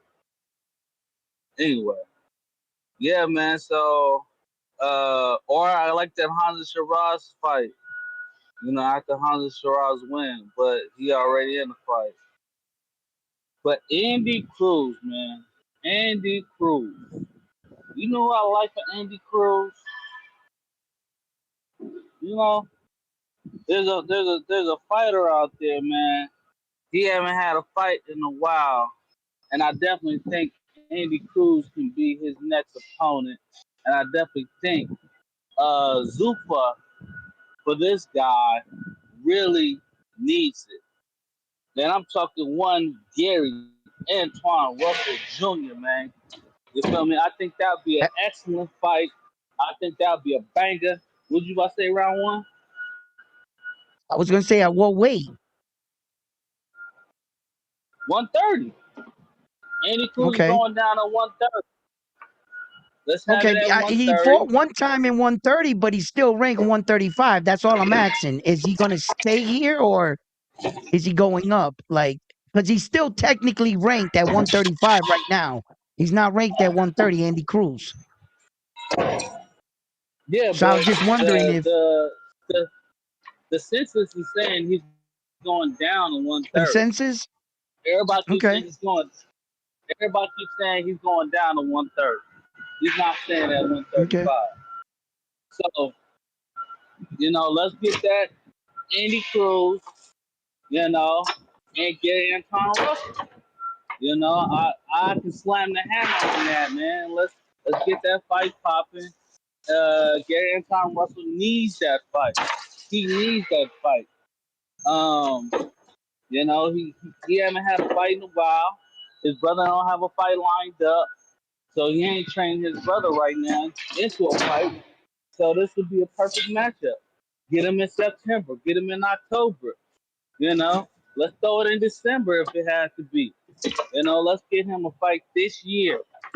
Or if he decides to stay up, you know, Gary Anton Russell needs a fight. You know, either one of the Russell brothers needs to fight right now. And I think that fight will be the banger of all bangers. What do you think about that, Ness? What about Raymond Ford? Yeah, that's a cool fight, Raymond Ford. But I like Gary Anton Russell better. Okay. Because we know Gary Anton Russell, he's a pressure fighter. He can fight on the back foot. Let's see if he can figure out the young. I wouldn't call Andy Cruz a phenom yet. He ain't that young as you know, but let's see if Gary Anton Russell can figure out Andy Cruz. You know, I think his shoulder is healed by now. It should be healed by now. You know, he had one tune-up fight. Let's get him back in the ring, man. He need to go sign a Zuffa. Him and his brother need to go sign a Zuffa. Because they need some fights. They haven't been having fights. I don't know what's going on with them. They're having fights in a while. But that's my call, man. Let's get the Brussels and Zuffa and let's get it popping. All right. There's a lot of opportunity. Salute to everybody complaining. Al is working, man. He's working. Yeah, he's playing the drums back there. No, but there's a lot of if he's gonna stay at 130, and this is so, you know what I'm saying? You got Charlie Suarez, you got Liam Wilson, you got some guys at the top that Andy Cruz, like he just alluded to, Gary Antoine Jr. Um, there's a lot of fights if he stays there. You know, I don't know if this was a one-off. They're searching for a new division. If they felt like the law set him back, can he make this weight right here? Did he want to be up there 135? So, you know, fighters do darn things. They take fights sometimes to stay active and strap up another little belt to wrap around his waist there, make Andy Cruz look like you know, like a real champion there. But yeah, it all depends on what they're gonna do with him, with the man.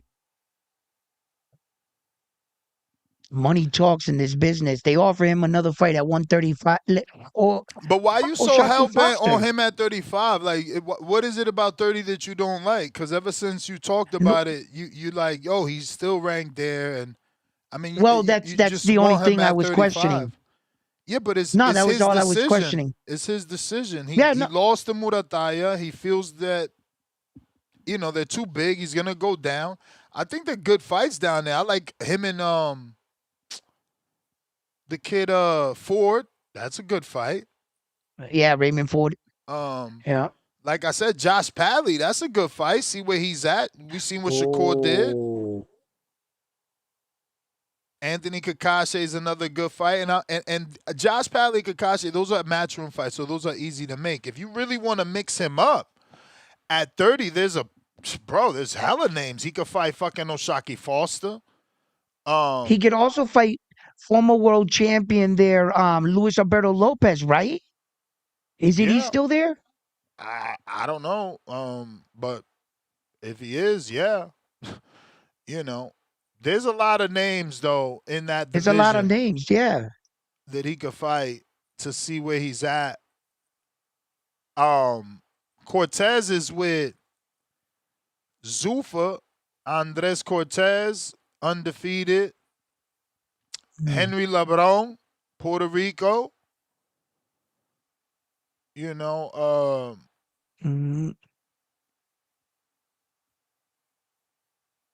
I mean, you know, when we're talking about a fighter like Andy Cruz. Give him Capos Gallegos. Okay. Henry LeBron is still there, too. Lee Wood is there. Maurice. No. Lee Wood, though. Nunez. Ain't that Sugar Nunez? Lee Wood is a former world champion. There's a few names there, bro. Gary Antoine Russell Jr. Gold medalist versus gold medalist. Let's do it. I think Gary was a gold. Gary's a little bit older. I'm not gonna say Gary's a little bit older, and so is Cruz. He's not the youngest of motherfuckers. Now, I was saying, Cruz is a better polished fighter. He's on a different level. He has a young record. I don't look at the record, right? He's a better, farther along fighter than his record shows. Okay. In fact, I wanted to touch on it real quick, like what I was saying, right? You know, in the fight, you know, when he was fighting, and I guess Bozy Ennis was looking for a sequence to happen, and he let him know. He was like, there you go. It's right there. And he just fired, bro. I'm not sure this happened, but in the fight, but it looked like homeboy was missing some teeth. Ooh, now, I'm not sure if his mouth. Yeah. I don't know probably if it was his the mouthpiece. Was it? Yeah, probably so. I'm just saying probably because, you know, it looked like I didn't see anything. After he got hit, it looked like his front teeth were gone. But it might be the mouthpiece. But anyway, it was a great punch. And I think that those two guys should just, go for it because, if you don't look at Andy Cruz's record, like I said, he can fight the top guys and he is ready for the top guys at that weight division. Yes. There's a lot of interesting fights and you could bring him on whatever way. But yes, the Gary Antoine Russell Jr., um, it's probably a more eye-catching fight for here for the States. So, take it for what you will.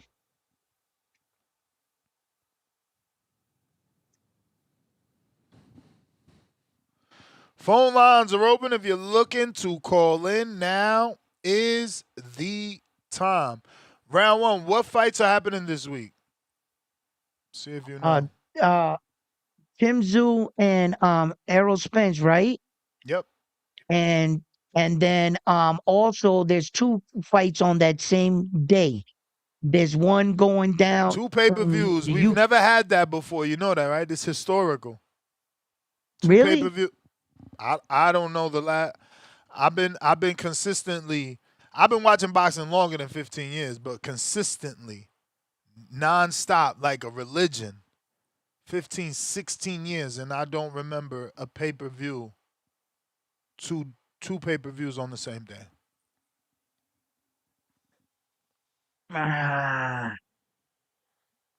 That's kind of tough for me. I think No, I mean, that might listen, have I would happened love someone to recently. call in and let us know if they remember two on the same day, but two on the same day, I don't remember. You know why? All right. I'm not sure if the Matias fight was a pay-per-view in Puerto Rico. I'm not sure. But I do know Tank Davis fought on that same day. Well, as Matias. I'm definitely not talking about low-level pay-per-views. All right. Like two megastar pay-per-views. Like that's no. Like that's independent pay-per-view. That was only on pay-per-view.com. It wasn't on DAZN. It wasn't on that. Like it wasn't a unlimited, not unlimited, but it wasn't a internet like a true pay-per-view. You know what I'm saying? It wasn't. Okay. If it was, then I apologize and you right on that. No. I only get remember what you're that saying. one being on pay-per-view.com, I think. I could be wrong. No, I don't. I might not. It might not have been. So I can't even put that one up. I'm gonna have to retract that one. The Matias. No, I can't. I think it was on pay-per-view.com, but I think that's only place it was on. Like the Zone didn't have that. Oh no, not at that time. No, but yeah. So okay, let's talk about the fights. Tyson Fury. Yeah. What I mean. What about you it? don't think they? I mean, you don't think he's gonna win?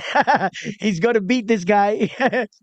They're setting him up for the AJ fight. This is just to keep him, going. I think that he's gonna go. I hope he looks better. I wish him the best because we need that. We need that. I still want to see AJ Wilder in a weird way. Go figure. So I know it's too late, but I would watch it.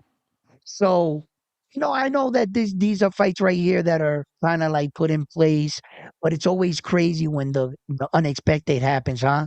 The Buster Douglas knocks out Mike Tyson type shit. That shit's crazy. I gotta admit, when I saw Francis Ngannou put down Tyson Fury, that shocked the shit out of me. I started cheering for Francis Ngannou. Like, it's like that underdog shit, and it makes you believe, like, oh shit, the dreams are real. Like, it's those kind of moments. But yeah, Tyson Fury's gonna beat this guy, and he should be moving on to the next. And it should be AJ, and AJ's announcing his comeback, and you see all the tutorials and stuff all over social media. Him in the hoodie yelling, like getting himself back together. Yeah, but this is a fucking tune-up for AJ. And shout out to AJ and shout out to Matchroom, because at the end of the day, if I was a fighter, this is how I want to be brought back after a loss. Right. As a podcaster, this is what I tell fighters to do after a loss. But I'm almost tired of AJ and his goddamn tune-ups after a loss.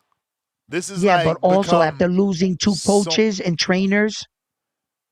After I losing hear two you. I members hear of you. your team, Listen. I hear you. I you hear you. know. I'm just saying. At this point, I'm like, you know what I'm saying? I'm just, Yeah. you know, a little bit tired. Mm, okay. But hey, You think that's he'll just make me. another title run?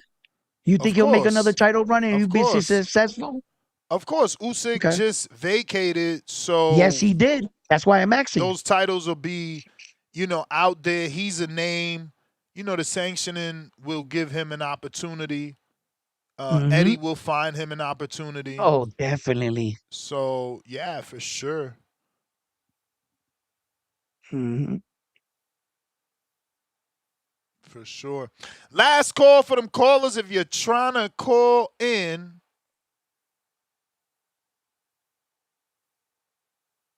now is the time. Discord is available. X Spaces also available. We That's gonna also be a big have a lot of boxing this weekend. So there's yes. going to be a lot of previews and predictions. I don't know if you want to join me this week because obviously you got the Earl Spence card and undercard. Stephen Fulton is fighting Liam Wilson. And that's pretty much it. You know, the rest of that shit is whatever. You know, you got Yeah, the yeah. co-main. But you got boxing the 24th, the 25th, the 26th. You know, Yeah, you got in box Jeddah. and You got Jeddah in yeah, and then 25th. They both on the 25th, though. The Sydney and the Jeddah is on the yeah, Edgar 25th. Berlanga's in New York on the On 26th, the Sunday. next day. Yeah. Yes. Yeah. So and then before them, you know, you on the 20 what was it? On the 24th, you got That's a those big card, the too. That Zuffa card is huge, bro. Like, yeah. how many? 1, 2, 3, 4, 5, 6, 7, 8 cards. 8 fights. The sexiest fight is Sergey Derevyanchenko, Jalil Hackett. I didn't even know Otto Valin is back taking on Serenko. Never heard of him.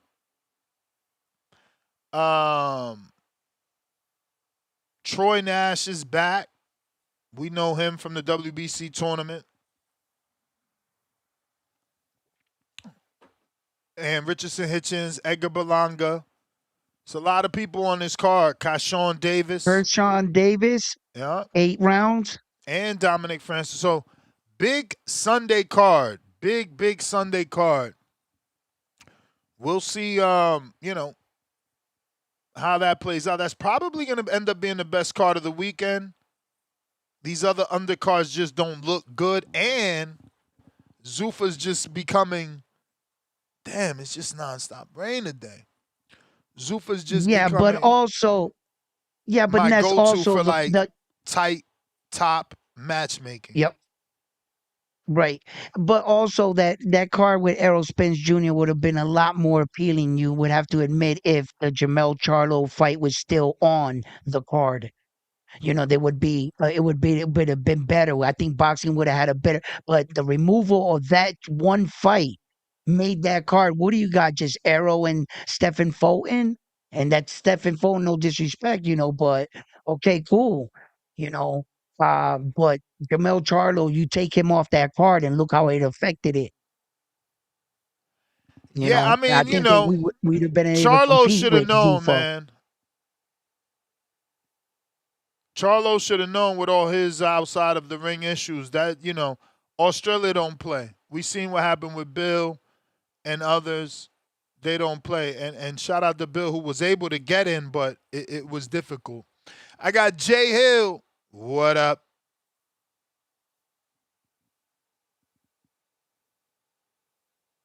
Yo, you can hear me? Yep.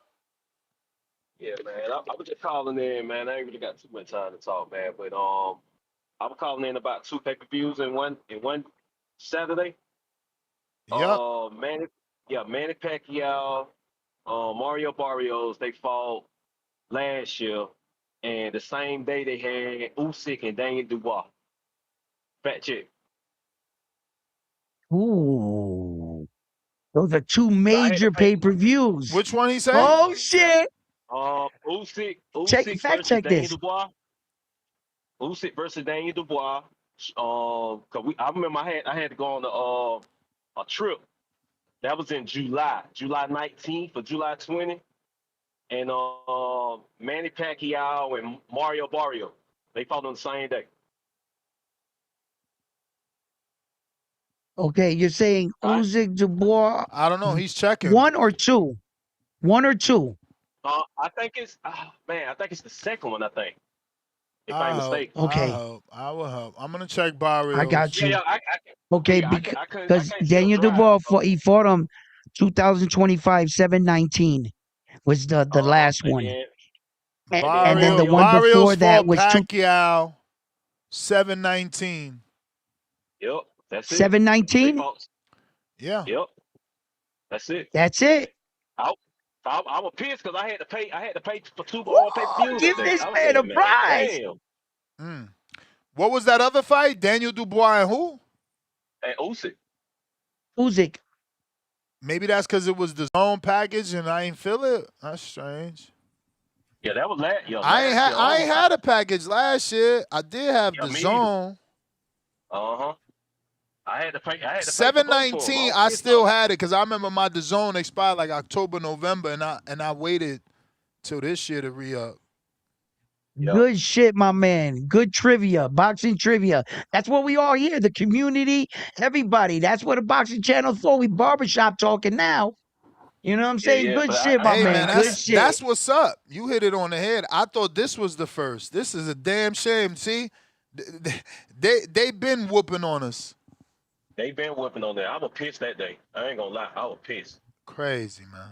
Yeah, but okay, you can cut me out, man. Yeah, I got to get to this other call. I got James in Atlanta, but first, give me a minute, James. Clay, good morning. What it do? Good morning, Ness. Good morning, round one. Good morning to the chat. What's up, great brother? I woke up. I got me 7.5. I got a solid 7.5 hours in, bro. Damn. So I'm cognitively present. You heard? I'm cognitively present, brother. Let's build. No, I see. I done gave you an alley-oop. That short got you looking good. People siding with you.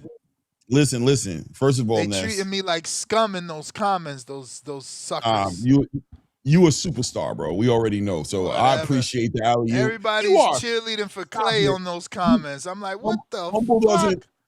Humble doesn't look good on you, bro. So stop. It's an ugly. Take that jacket off. Humble. It doesn't match your skin tone. Doesn't match your shoes. You know what I'm saying? Nah, bro. You're you know what I'm saying? You're a blessing to the space. You're a blessing to people like me, round one, and anybody else who comes on the show. And I appreciate it. I was telling my wife, like, because you put me in like 3. Really, I was like, damn, bro, Ness going hard right now. He put me on the map right now, bro. And I appreciate it, bro. And it never goes unseen. Ever. Nah, I appreciate you, man, for jumping on. Makes the show better. Thank you. Appreciate it. I'm glad I could contribute in any kind of way. So today's the day, huh? Or tomorrow, right? We should be hearing something. It should be about that time from Devin, Keyshawn, Shakur, this whole entire glove triangle they're calling. We should be getting some sort of. Is the 20 days up tomorrow? Either today or tomorrow, right? Like when was it? Wasn't it July? Wasn't it July 1st? Let me text him, bro. Well, then that would be tomorrow. Today's the 20th, right? No, I think it was the 30th, wasn't it? Wasn't it the 30th of June? Wasn't it June 30th? Then it would be today then. That would be today then. Either today or tomorrow. It's either the 30th or the 1st. I don't know which one, but I'm pretty sure it's one of those days. So. Legally, I know that's important to get that day right because if somebody wakes up a day late, yeah, you know? right. And then we can see where that affected, the fight where the two promotions didn't come together with whatever went on with the price. The fight goes to a purse bid. Then all of a sudden, you find yourself in the other guy's country and enemy's territory when you're the champion. Right. Because and then all of a sudden, this guy woke up too late. Right? No. Okay, yeah, exactly. So, and it's like you cheated your own guy. Who was that fighter that just lost in a very tight fight there? Ness's favorite fighter. Um, um, what's it's Sabrina Matias fought him. Liam Paro. Dalton? Liam Liam Paro. Paro. Oh, Okay. Liam. Liam Paro. Yeah, Ness is a huge fan of Liam Paro's win he just got over that guy. And what happened was that guy lost. Crocker lost You the right, first bid. Clay. Am I? You right. President just hit me back. He said, "Yes, sir." There we go. There we go. We should be hearing something. Wait, let me double shortly. check. Let me double check if this is this a yes to my question or a yes or hello? And by the way, before my joke already died, Ness hated the decision against fucking Liam Paro, and he thought he got Liam Yeah, I Paro thought was Crocker won, awarded the bro. victory. That was He thought that crazy. Crocker won. I was just taking shots at Ness, trying to get him at his little blood, but it didn't work. But anyway, yeah. So it was just like Crocker and them. Look at what happened. Had he made paid the right money, he would have been fighting in his backyard. But he went and fought Liam Paro in his backyard when he's the champion. And that's what we're talking about, man. It's 20 days. So we're going to find out if this shit goes to a purse bid and how it affects the fight. Damn, he's talking about more news today, right? As soon as I hit enter with the fucking details I needed, like, has either side contacted you? Are we getting a purse bid? So it's like he hit me and then my message came after his. So it's like you kind of got your answer. I hope he doubles down, though. No, it's going down, man. We've been counting, man. That's we following the sport as closely as we can, man. This shit is hot right now, man. And we've been waiting on these days. All this speculation and debate been going on for the past month and some change as far as who's to blame, who's ducking who wants to fight, who doesn't want the fight, who's in the way of the fight, what is the WBO going to do here? All these questions have been floating. And it's all culminated to today, between today and tomorrow, man. We should finally be on the next chapter of this conversation. You know what I'm saying? Finally. Mm-hmm. Yeah, but in a weird way, right? You think you get past this chapter, right?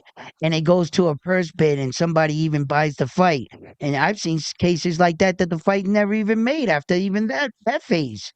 Remember when Devin Haney was supposed to and nobody bidded on his fight? No, and somebody went and you got your details wrong. Right. They did bid. He didn't like what they bid. It wasn't enough. Right. He dropped the right. belt. Okay. Martin there we go. Situation. There we go. See, and look at Clay. You get past one point thinking, thank God we got past that point. We're gonna get this fight, and then you get to this. But that's what I was saying. Regardless, though, it's like it's still a breath of fresh air to get past on one point. Let's get to the next point. I mean, whatever that is, if it ends up being choppy, man, at least we'll be having a different conversation. We don't got to be sitting having the same damn conversation.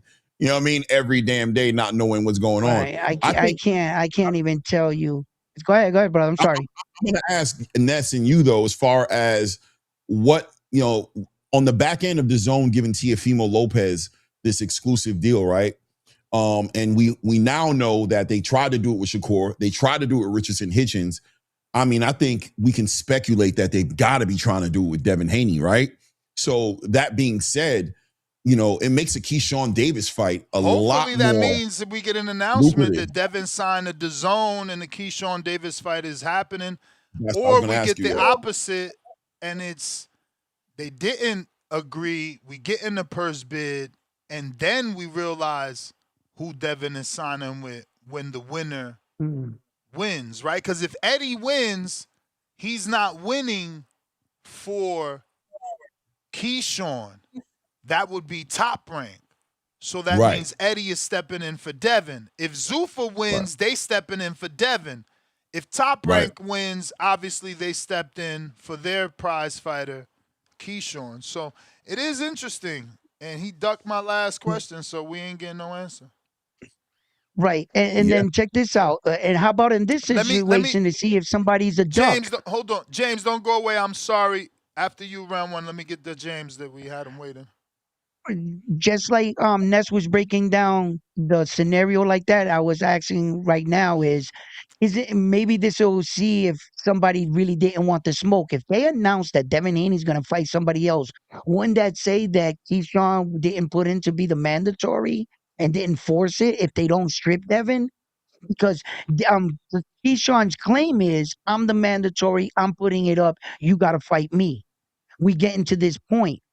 And if it was announced Devin's fighting somebody else, what would that say? I'm asking. I mean, if it's announced that he's fighting someone else, it depends who is he fighting. But I mean, but can based off Keyshawn the say rumors, it would be either Keyshawn or Shakur. Now huh? if there's a left field tank fight, which even Bill said won't happen till next year, I don't really know what else is out there that can The come Ryan from. too. Ryan is busy, my friend. Where you live at? Okay. Well, I'm just saying. You got to get I some just threw out a NAD big fight. plus, bro, or them 7 hours that Clay is getting. Yo, you gotta get him. You gotta get him. That The cognitive, you 7 gotta be hours. present, baby. I mean, you listen. It is what it is. But I mean, my guy Ness knows better than I do on how vital that sleep is when it comes to what's going on between our ears, bro. It's super vital, bro. It is what it is, man. So I'm very proud of myself. 7.3. I got up. I said, "Ooh, I'm good, baby." 7.5 hours of sleep because I'm a 4.5, Nah, 5 hour I slept guy, 2 hours. man. I'm good. See, yeah, that's I'm that 2 other mind, hours. state of mind. I get you. I'm right there with you. I've been there, bro. I understand exactly what you're talking about, brother. Nah, But let me nah, tell you, nah, nah, the nah. day I'm you knock out that tweaking. 7.5, No. I'll fall asleep for like 6, 7 hours all the time, right? But oh, okay, I've been on okay. the Damn, PlayStation. I'm going you through my doing little good. PlayStation thing where you gotta come feed me in the room and bring me the bottles because I'm playing the Assassin's Creed But Black Flag. I only they're played knocking on the three door and games in leaving my it by the life. door. They're leaving it by the I door only around played one. Bam, three bam, games in bam, my bam. whole life. I played Call of Duty, God of War, and Assassin's Creed. That's it.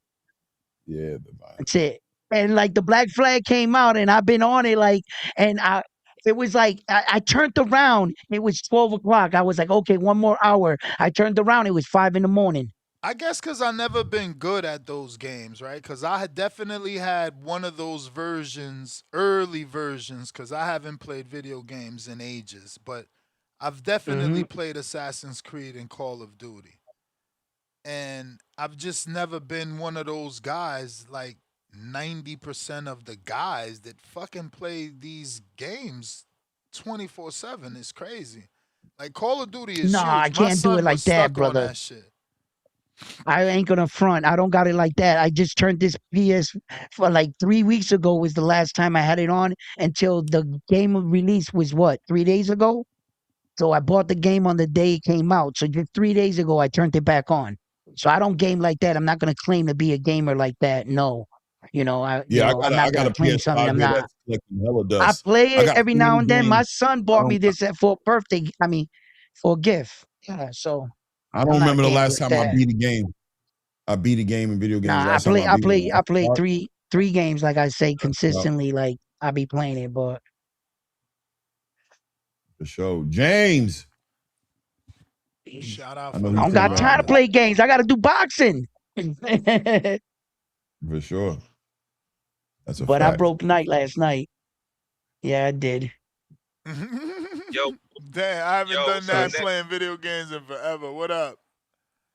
What's up? You hear me? I'm Yep, clear? perfect. Man. Shout out to y'all, man. Shout out to the show. I'm gonna start off with Diego Pacheco. I think Diego Pacheco is actually more than ready to fight a level of.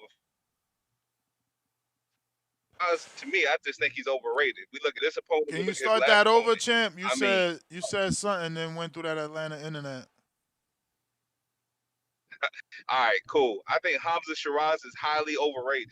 And the reason why I say that is because Wow. we don't know who the fuck this opponent is. And his last opponent, I mean, he was favored to get him out. I mean, like the betting odds had a minus money to get him out of there between rounds 1 through 3. So like, who the fuck is he actually competing against?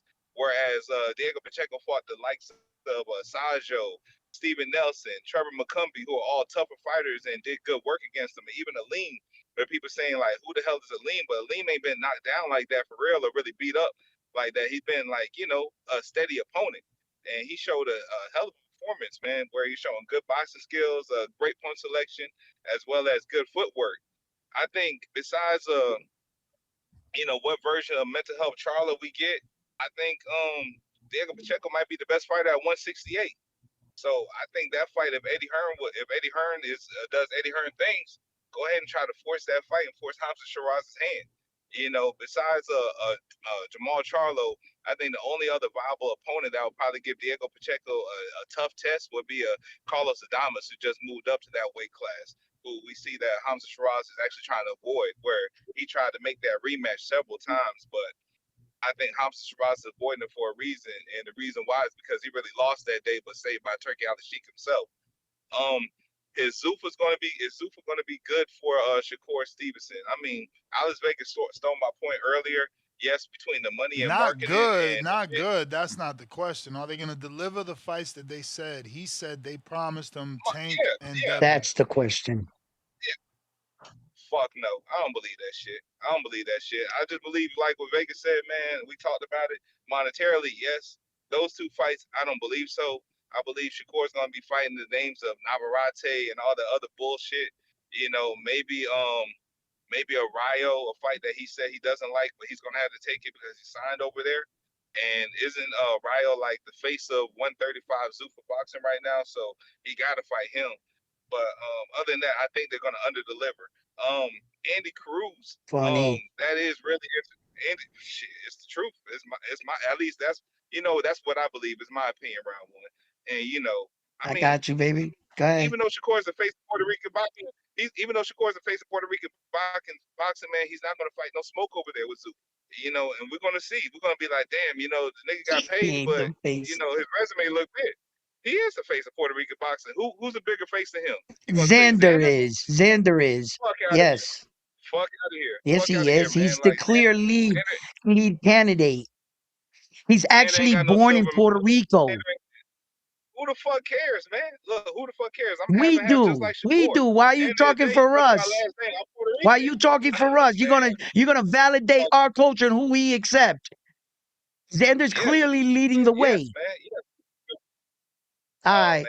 Man, when they think, man, when it all comes down at the end of the day, when you look at the names of Wilfredo Benitez and all those other names, cool, but we're gonna be like, at least we had Wilfredo Benitez wasn't born in Puerto Rico. He was born in New York. That's true too. Come again, bro. Yo, bro, listen. But you're gonna tell me about ours. Hold on. But at the end of the day, man, when you think of great Puerto Rican fighters, his name always comes up. Because he was one of the youngest to ever do it. One of the youngest to ever do it. You know what I'm saying? He was the youngest champion in boxing history. Period. Yeah, for sure. He's the youngest boxing champion in boxing history. Period. At 17 years old, he got a world title, a real world title at 17. No boxer in 17 years old is ever gonna probably ever do that again. I'm not sure, but yeah, that's what you mean. I'm just clearing it up for you. Nah, man. Glad you're clearing it up for me, man. But anyways, man, now to the Andy Cruz shit. I like him going down to a smaller weight division and everything. I like it. He's gonna get good fights. Him fighting potentially Shock, Stephen Fulton, those type of guys right there. I think it's gonna be good work for him. And who knows, even in the future, man, Andy Cruz with his popularity and stuff like that, and even a new way possibly moving up to several weight divisions, he might be able to catch him at the end of the road. But other than that, I ain't have much to say. Shout out to you, shout out to the community as always, man. Y'all boys be cool. Oh yeah, and Clay, man, you the face of Zuffa, man, on YouTube and everything, man. Keep doing your work, man. Even though I disagree with a lot of shit you say, man, but I'm glad you stand on your points though, man. But y'all be cool. I appreciate you, brother. Thank you. Yeah, man.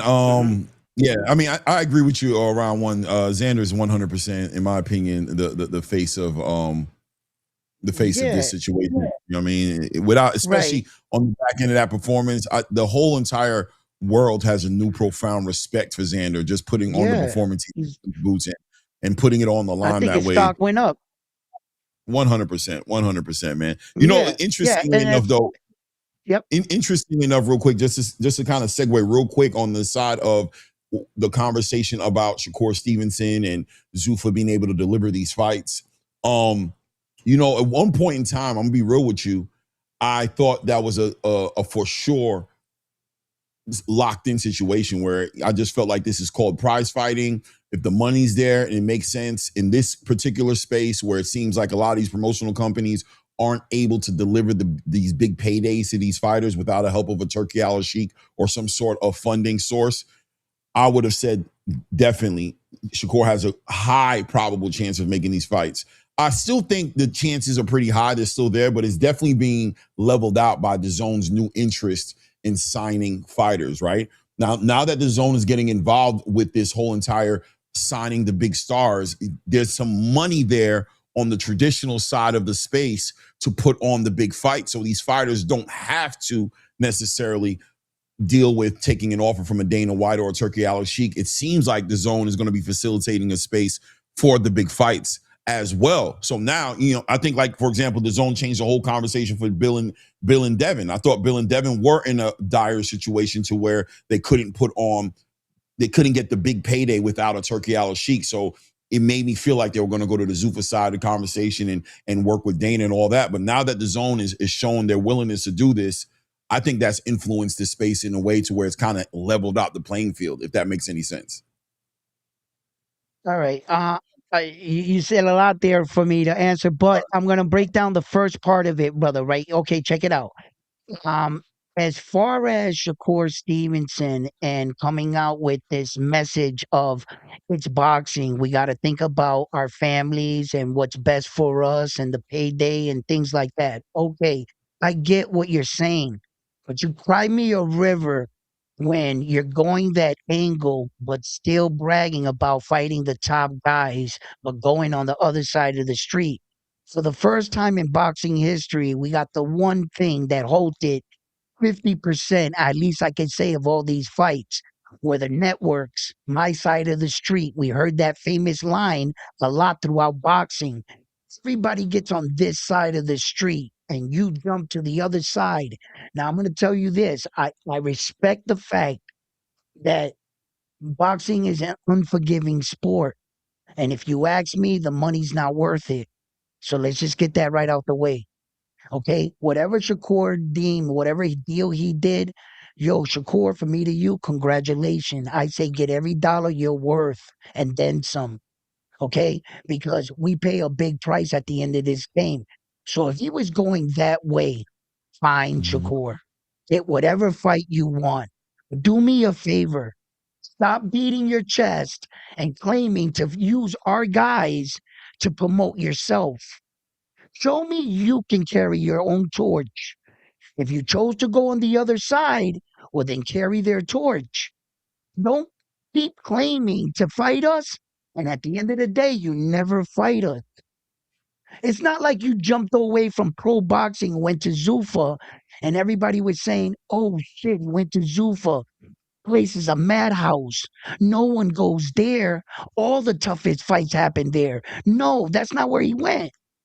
He's going to an organization. He's going to have to put it on his shoulders. And he's going to have to show up and show out. For the money they're paying him, they're expecting that. So I'm not sure if Shakur is going to get any of these fights they actually claimed. I think they're going to do those in-house fight with the guys they got.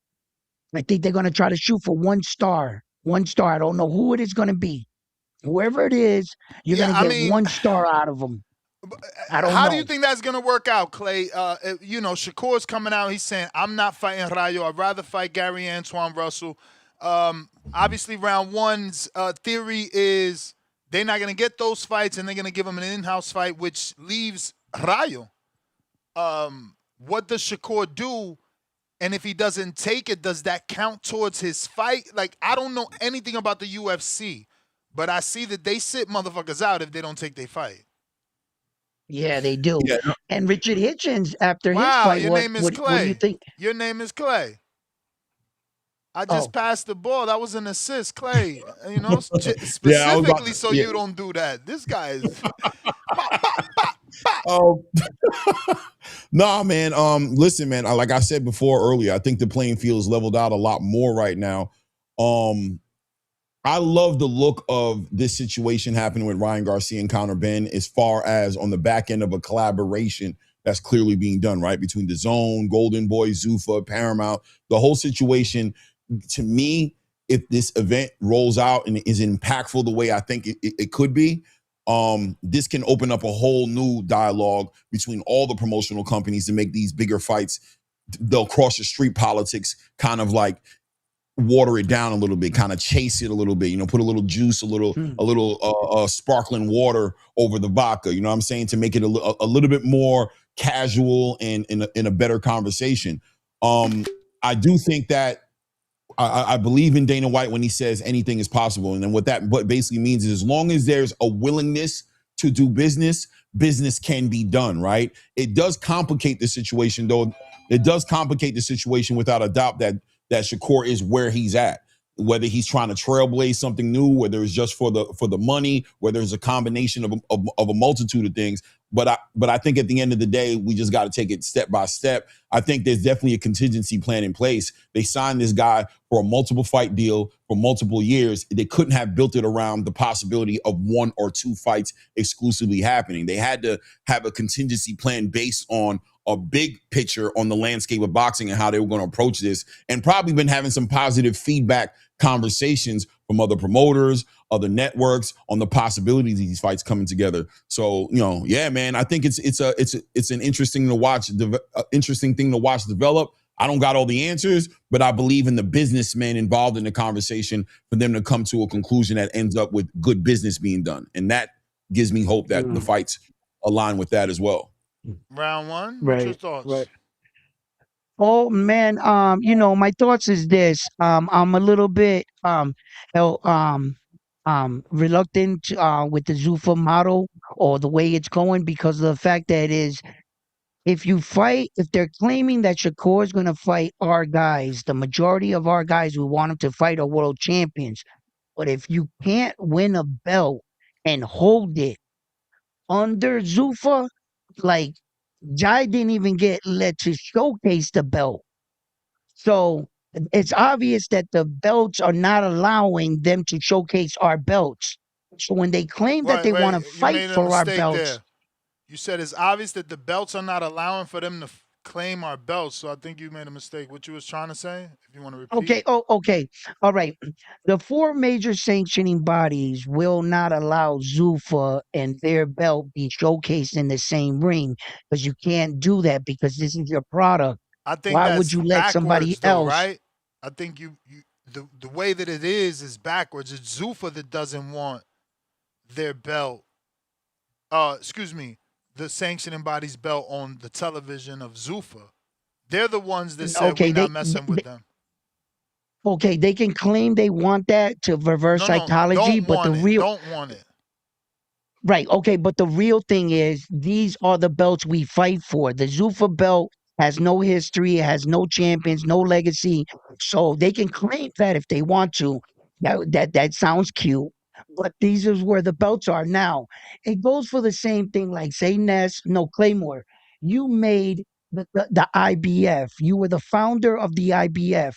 This is your brand.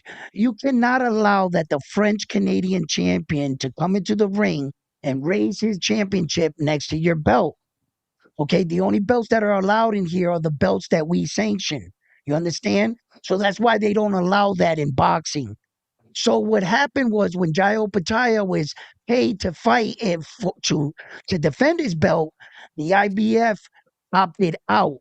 When Dana White came out and said to the world, we pay the sanctioning fees, so you guys are going to get sued. And the IBF turned around and said, you were going to pay the sanctioning fees regardless because we're giving him permission to fight as the IBF champion.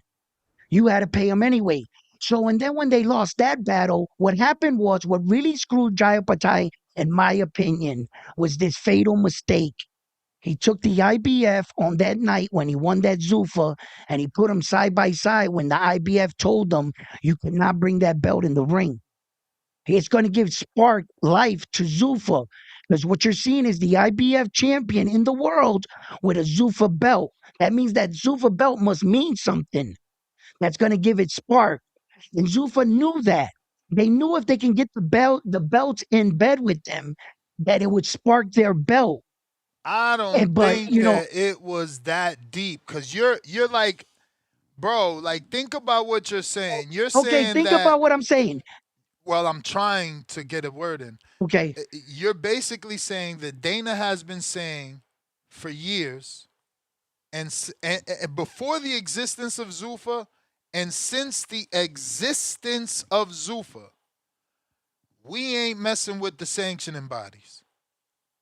But you're saying that all this time it's been an elaborate plan, a hidden agenda to say he don't want to mess with them, only to get them to really be in the ring with him to give his Zuffa belt some sort of credibility. Yes. Okay. Let me ask you one question, Ness. Check this out. Hold on. Check this out. Let's. I mean, it's more than just you and I. Let's let Clay, your thoughts on this. Yeah, I think it's 100% a reach to go that deep into this. I think that what we're looking at is a new company in an environment that they're not used to being in as far as the boxing space. And I think what we have to anticipate is changes, adjustments. We're going to have to anticipate all these things inside of the first 7 months of a company rolling out. So without a doubt, when Dana White first rolled this whole entire Zuffa idea out, the idea was operating outside of the sanctioning body's jurisdiction, right? And by the way, let's remember that the PBC kind of was heading down that road as well. You know, that's the business mind of somebody who's trying to start something without trying to pull away as much restrictions as possible, right? I don't want to operate under too many rules and too many fees and be under the thumb of too many bodies of government that are telling me I can't move this way or that way. So that being said, his idea was to come in and have a league that was operating independently, free of these sanctioning bodies and the restrictions that they might have as far as ranking structures is considered, championship opportunities, and of course the fees that come with all of that, right? But as things start to evolve, what you see is you're seeing that a lot of elite fighters who are decorated, who have Ring Magazine champions, IBF titles, WBO titles, fighters who want WBC titles, they're realizing, in my opinion, that this is something we can't get around, because no matter what we want to do, we have to make this place a great space for fighters to want to fight in. So now with their actions, they've been showing a willingness to work with the sanctioning bodies. With their words have been kind of putting their foot in their mouth because they're going against what they need to do and what they're showing that they're willing to do. They haven't followed it up with an official announcement about how they're going to move forward now that they have this new information. So we're working off of what they've said, but I think it's disingenuous to not act like we don't see what they're doing. Clearly, just on the September 12th fight that's getting ready to happen, another fight with a sanctioning body belt involved in it, where Conor Benn's going to be fighting Ryan Garcia for his WBC title. So clearly, but the they're way not they're saying walking, the name. They're not saying that they titling it welterweight fight and things like that. I agree. I think that they're still doing what they do. Right. I think that they need to be. Somebody asked me the other day, I think it was Johnny at the hangout spot, said if there was any things I would complain about Zuffa Boxing right now, 7 months into the game, what I would complain about. And I would complain about 100% is their transparency with communicating how they're dealing with this new phase in their movement. Like, how are you dealing with these belts that you're clearly pushing for these fights to happen? These belts are involved in the conversation. Something has changed, but you're not communicating to us what's really going on in real time. So it's at a minimum very, very confusing. You know what I'm saying? To kind of process what you guys are doing. Right. You know something, Clay? The where I get my proof from, right, is this. I know that if you were to win the Zuffa belt right now, it wouldn't be considered a world championship. Now, would it? Nope. Okay, so you're gonna have to fight for these belts. So just like Ness said, Dana White this whole time has been shooting down the belts, but miraculously he's been protesting to fight our champions, claiming, and then when you move closer to the fight, all of a sudden the weight changes and the belt's not on the line because he's trying to get the belts in there for real. He needs that to spark that Zuffa belt. As of right now, if you win a Zuffa belt, what does it actually mean? So when we're looking at the bigger scheme of things, these are the real 4 championships. He can say what he wants about our belts, but I guarantee you, what is Jai Opatai right now, as a matter of fact? And what does that Zuffa belt do for him right now? That's why it needs power. It needs to attach itself to this and take off. It needs history. It needs legacy. Go. Low Nose Boxing. What up?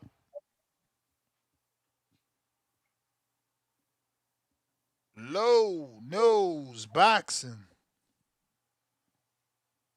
Man, he's in the Phantom Zone. Yeah, he's in the Phantom Zone. Yeah, I think it's an ongoing process, man. You know what I mean? I think that's where I stand on this. But like I said, man, there's definitely a lack of communication as far as this particular topic is concerned with Dana White. I also would challenge and ask, when was the last time Dana White really said anything foul about the belts? I think he's been very quiet and tight-lipped about it. I think that also speaks volumes You as well. think the business model has changed? Lately? Lately, I'm saying since I mean, whenever the last time you heard him say something, which for me, I think the last time I really heard him say something about the belt was like the first month or two of Zuffa Boxing, like inside of that window. I think things are changing, man. I think things, and I'm not going to even say changing as much as evolving, right? I think that Dana White made that clear very early that, you know, that's why we're starting at the apex. That's why we're doing all these things and we're starting small, because there are going to be a lot of changes as this thing moves forward. We're processing data right now, and we have a whole team of high level, high pedigreed, highly educated marketing strategists that are sitting in place, figuring out how to properly attack this business that we're jumping into, because that's what this is about. I think sometimes people make it very personal, right? And they turn it into Dana White is emotionally, personally trying to do something in this space versus what he's really been hired to do and what he's really doing, which is create and build a successful business. That being said, there has to be room for evolution. There has to be room for adjustments. You got to take in the new data, and you got to come up and wake up the next morning and be like, how do we attack this business on the back end of what's happening now? And I think we're seeing that happen in real time. I got a question for you. I have a question for you for Zuffa, right? Since you were talking about how they're building a new way of boxing. They're trying a new structure, a new league. And one of the things that you advocate for, that they don't pay sanctioning fees. Well, I want to ask you what you think about this situation. Young Abdullah Mason, just the other day, he went and fought Albert Bell, and he was paid somewhere $750,000 for the fight, but he made reported like upwards, upwards more than $1 million, and I think maybe acquired too, with all his sponsorships, his endorsements. He was able to cash in on his name. Now, if you sign for Zuffa, you don't pay sanctioning fees, but you don't cash in on your name like Abdullah did.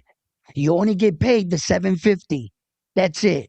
All the money he made on the back end, pay-per-view money, what's your core going to do? That's why they're paying him so good. Because he ain't getting no back end. The money that's on the table. What do you think about that? I think without a doubt that one thing I always tell whenever I get in these kind of conversations is I always want to make it clear that one thing's for sure, two things for certain. We do not know how any of these fighters' deals have been structured. We just absolutely do not. We're assuming and speculating based off of a history of an echo chamber history of what's happened with UFC fighters, right? And at the same time, I know of UFC fighters who do, like a John Jones and a Conor McGregor, and like the biggest stars whose contracts are clearly not structured the same way as the lower tier fighters. And I think Shakur Stevenson. That's unfair. No, it's just the truth. That's I know unfair that to because be true. that's a 1% category of men in UFC. That's why I'm saying it's But that's unfair. you're not getting it. Shakur is the 1% Yes, he's in not boxing, hearing. champ. Right. We're speculating over Okay. Shakur Stevenson's ability to do things, and I'm letting you know that we don't know how his particular contract is structured. We don't know what he's. For example, one thing is for Clay. sure. My thing to you and why I brought you in on this is because I don't watch UFC, but I do see from the outside looking in that a guy like Conor is stuck. So, that's where I went with this. Like, Conor can't do what he wants. I don't know that he's stuck, bro. I don't know that He that's can't get out the necessarily deal. true. He's fucking stuck with them. Is he trying to get out of the $100 million he made with Floyd? And the $100 million he had to give a percentage. Like he's stuck with them, bro. Wait. He went 50-50 with them.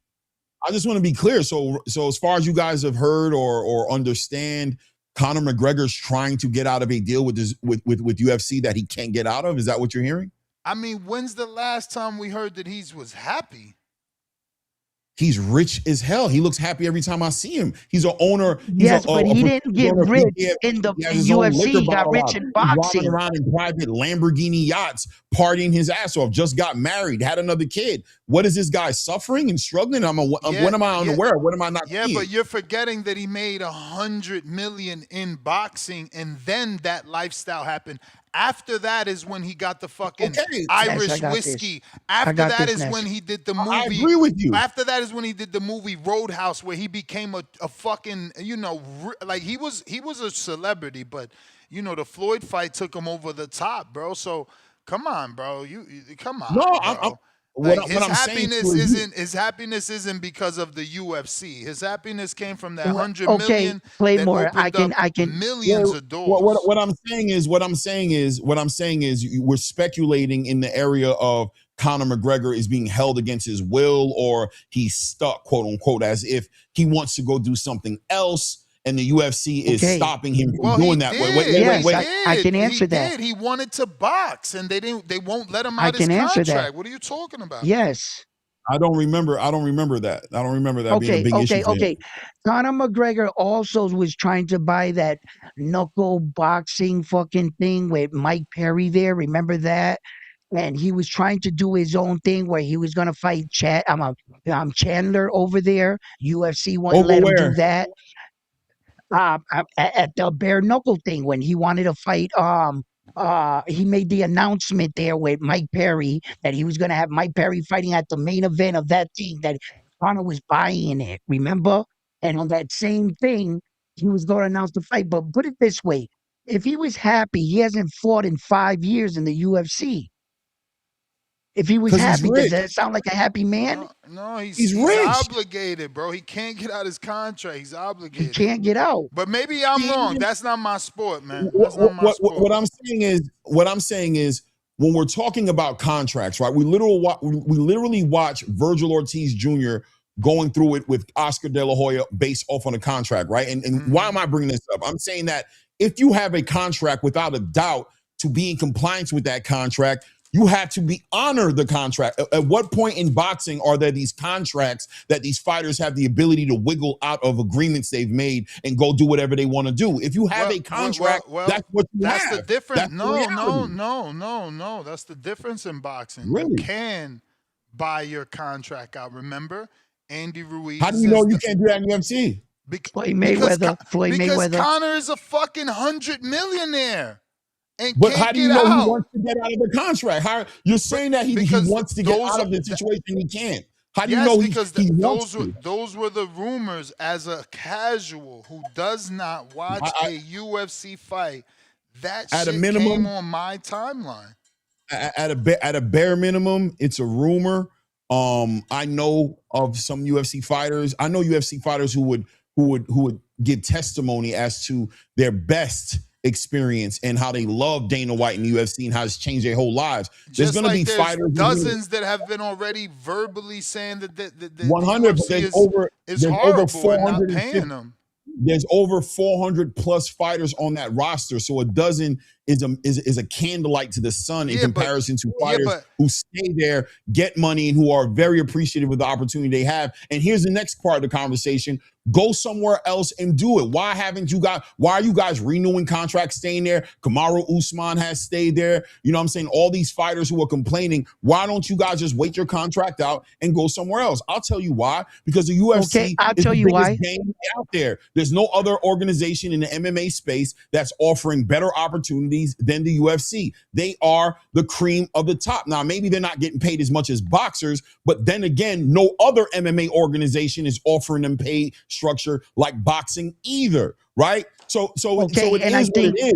I think hold on. I think when we're talking about having these conversations, we need to be fair across the playing field and say that we're not aware of enough to conclude all the way at the end of what it's going to be. But one thing's for sure, two things for certain. You have a very successful business model in the UFC that's growing, that's just received $7+ whatever billion to continue moving on with the model they have. And then you have a boxing space that has always been the way it's been. The top 3%, 2% of the space is making millions and millions and millions of dollars. And the rest of the space, 95+%, are making not enough money to box as a full-time career, that they're juggling lives, family, kids, other jobs, and everything in order to stay there. The whole space is upside down. So everybody has room for criticism, but we can't act like this is the end-all be-all over here where we're putting Conor McGregor inside of a boxing saying he's trapped in a situation he's trying to get out of and he can't because the UFC has him under some quote-unquote slave contract. What are we talking about?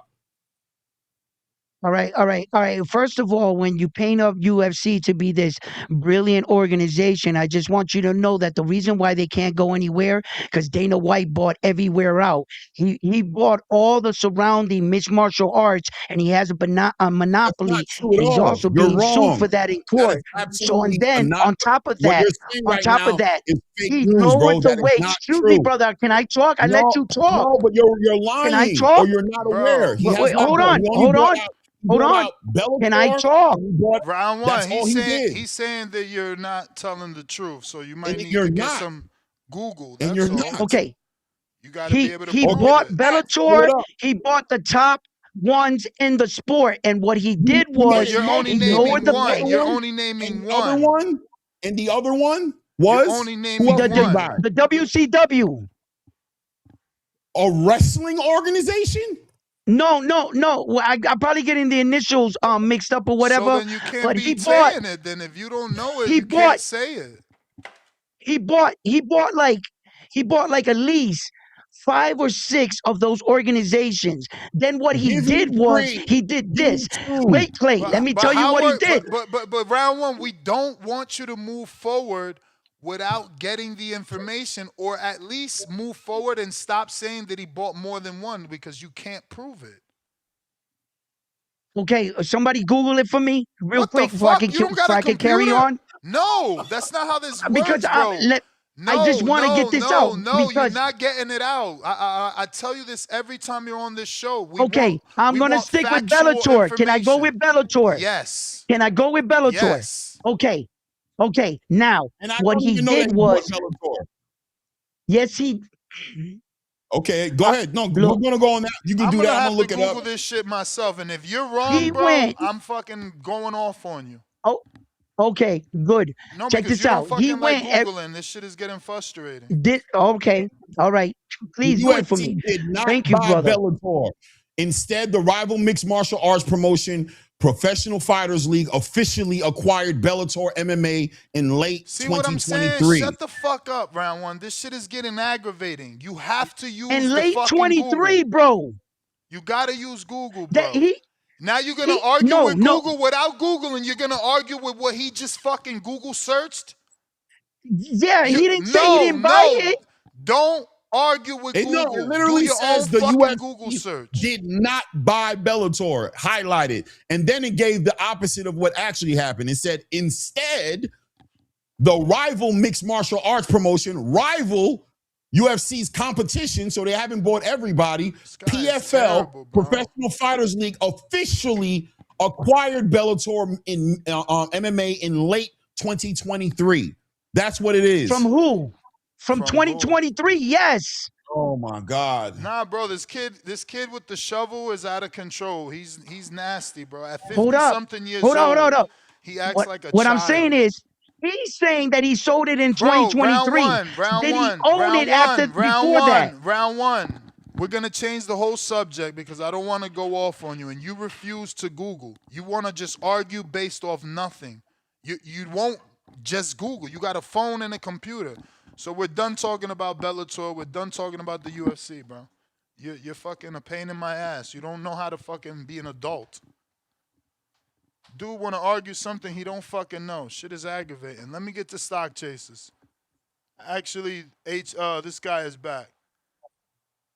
This is a common theme with you, bro. I don't understand. Yo. You guys, can you hear me now? Yeah, bro. Good. Don't take it out on me, Nuts. I can hear your voice. Oh, shit, it's Real quick. fucking frustrating. It's like, dude, don't It's all listen. good. Round one, you were saying that Benitez was born in New York. Yes, he was. Round one, you still there? Yep. Round one. I guess we got all right. Real quick. Benitez was born in New York, but he's considered a Puerto Rican great. And from now on, I'm no longer going to separate New York or Philly Ricans from Puerto Ricans. Puerto Rican fighters are Puerto Rican fighters. Puerto Rico is American. So I'm throwing them up there, and that's that. Benitez is an all-time great Puerto Rican. He moved to Puerto Rico. Little do people know Camacho was born in Puerto Rico, but he moved to New York, and the Puerto Ricans started treating him like a New York Rican. Puerto Rico wishes we had a Hector Camacho right now because he wipes the floor with every Puerto Rican that's been fighting since Miguel Cotto. So we're not separating them no more. Shakur's Puerto Rican by blood, but he's not Puerto Rican by culture. I'm not but by sure if blood, you're he's Puerto Rican. qualified to make that decision, but okay, Yes, I I am, hear 'cause your passion. I'm Puerto Rican. I am qualified. And Shakur, to his credit, hold on real quick. At least to Shakur's credit, he puts the flag on whenever he's in a fight where Puerto Ricans want to see a Puerto Rican win, because he did it with the Mexicans and he did it with Tio, who was talking crazy. Now I want to get off the Puerto Rican subject. You guys were talking about video games, right? Round one and Zuffa, are you guys open to play boxing games? If there was a good one to play. They don't have one.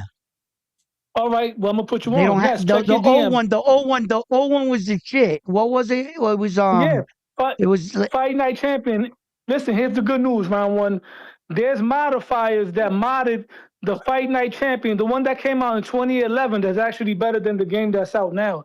They modified the game, round one. They gave it an overhaul and they added all of today's relevant fighters in the game with the graphics updated and everything. I can't stop playing it. Ness, when you get a chance, check your DM. I'll send you some screenshots. All you got to do to get that game, you got to get a gaming PC or a gaming laptop. You join the Discord. It's called the Revival Team, Fight Night Revival. You get on that Discord, and it's a free download, bro.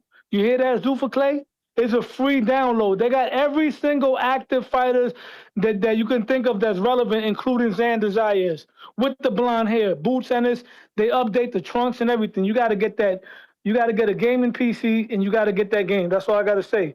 And Ness, you got to promote that to the community. Why Ness ain't talking? Taking the shit or something? Where you at? I'm right here, bro. What you want me to talk over you like round one? No. Wow, you had to use me? You had to use me, Ness? I mean, you talk over Clay like you don't fucking hear him. Yo, Ness, check your DMs. I think he's breathing. Bro, you've already talked to me about that game. For one, I don't play games. For two, I don't play games. I got you. Now I want to talk about boxing for the weekend. One of my favorite fighters is Andy Cruz, and I like that Andy Cruz performed the way that he did. I like that Andy Cruz is at 130 pounds. I think he's going to be more effective because, in my opinion, I think Andy Cruz gave a boxing lesson to Raymond Muratalla. He kind of got done dirty by the judges.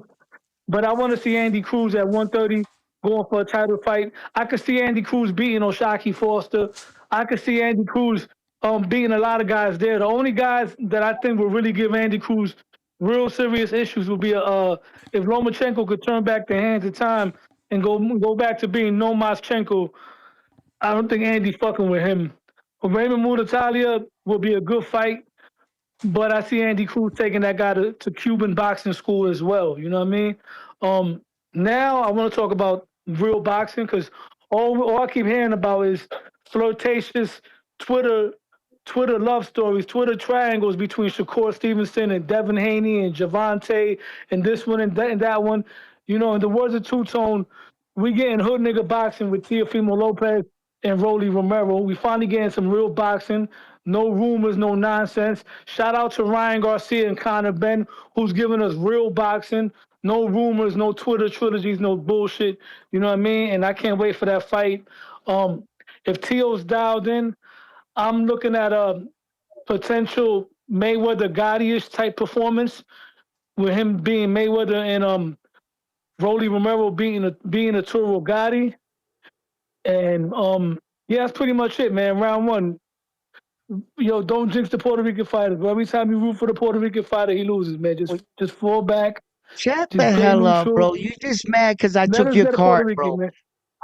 I took your card, bro, for saying some dumb shit, and it's the week ain't up yet, and we ain't giving it back yet. You took my card for what? What are you talking about? Huh? We'll talk. We'll talk later. Go on my show. We'll talk. We'll talk over there. All right, man. I guess he talking about he took your Puerto Rico card. I don't know, but I got stock How you tips. thinking, nigga? I got I'm a Puerto Rican historian, bro. Him and this Tio obsession, bro. He want me to stamp Tio. Yeah, nah, he's out of control with the Tio shit.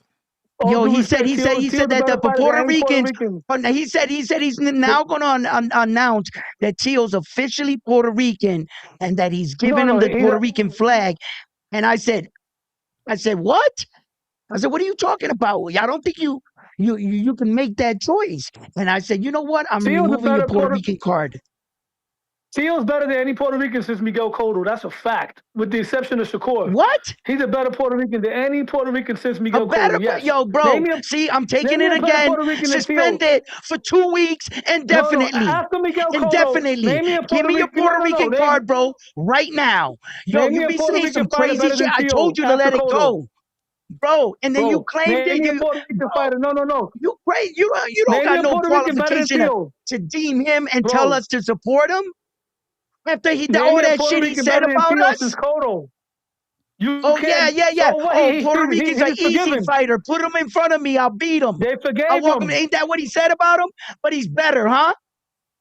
Bro, listen, pack it up. I gotta move on. Pack him up.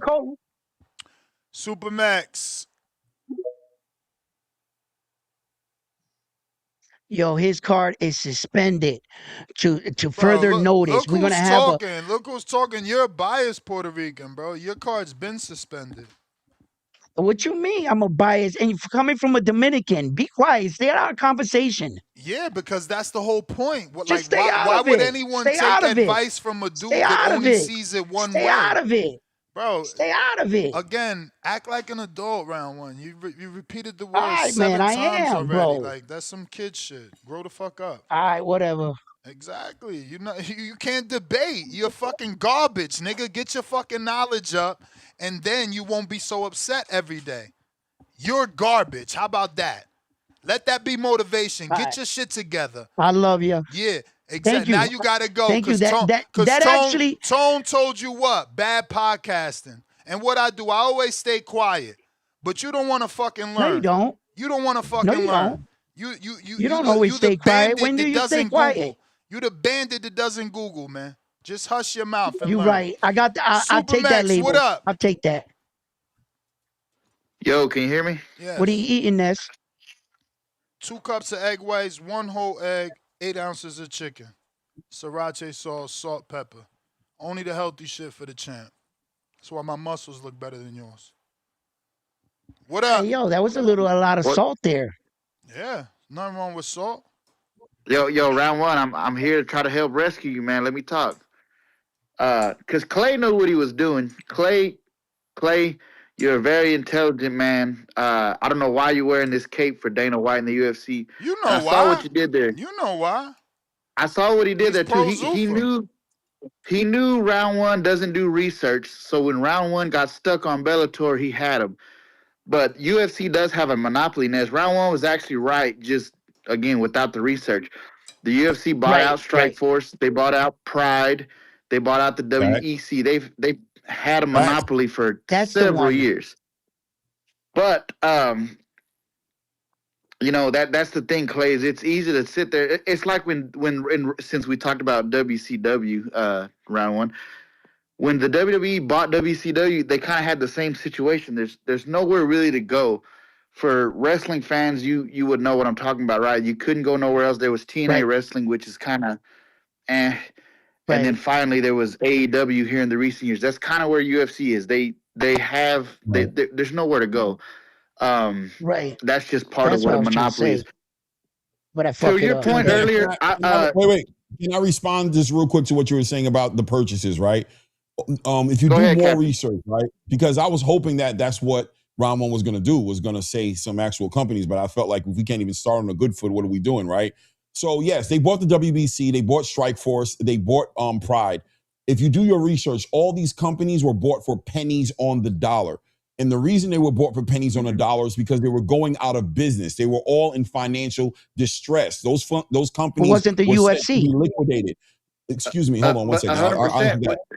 But Clay, that's what I'm saying. When you compare it, the reason I'm saying that real quick, right, is just to say that these were failing business models, right, where there were fighters there who could be only the biggest stars could be salvaged and brought over to a winning business model, which goes to let you know that the business model set up at the UFC is made to last, whereas these other organizations failed at that. And they were going to either be liquidated and be gone, and these fighters would have been scattered around the earth, or the UFC, somebody who's in the UFC's position, took advantage of it, offered these guys an opportunity to get out of bankruptcy and took their fighters. It wasn't strategic to eliminate competition. They were eliminating themselves already. They were already not going to Clay, make listen, it. They were all in bankruptcy.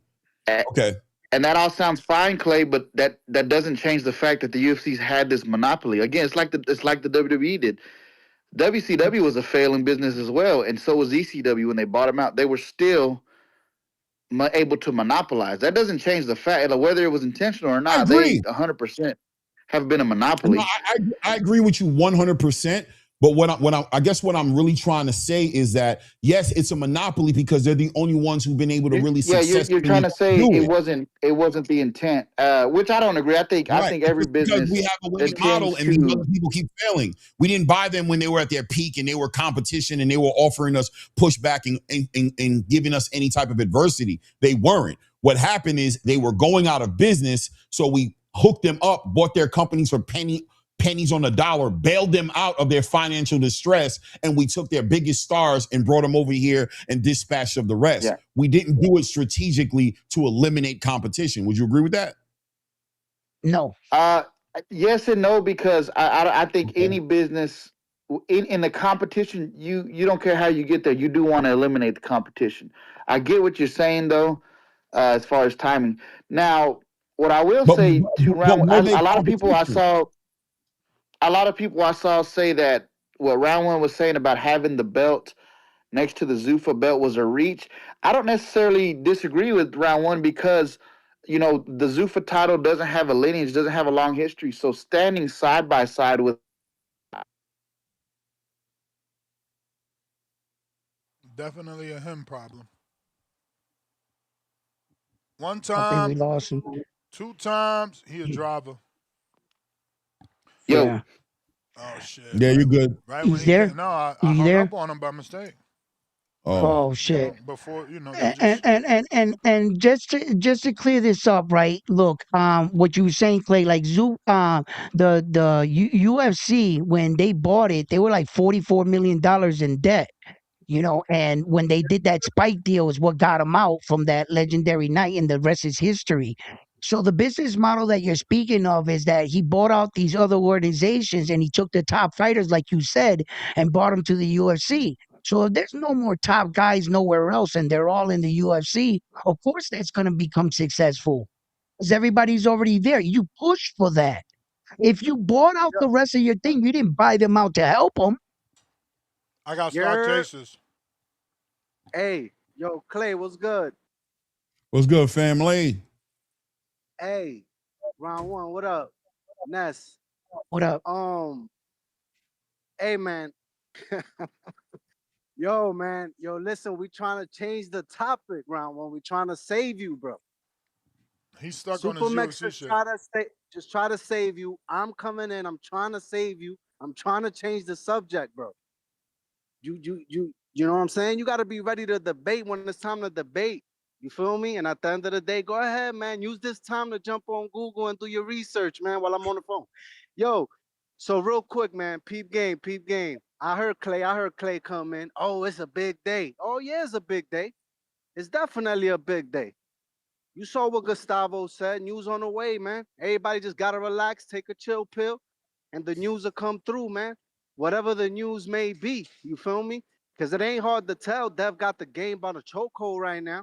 Everybody waiting. This is the biggest thing going on this week. Forget the fights. Everybody wants to know what the hell's going Yeah. on with Keyshawn Davis and Debo Dev.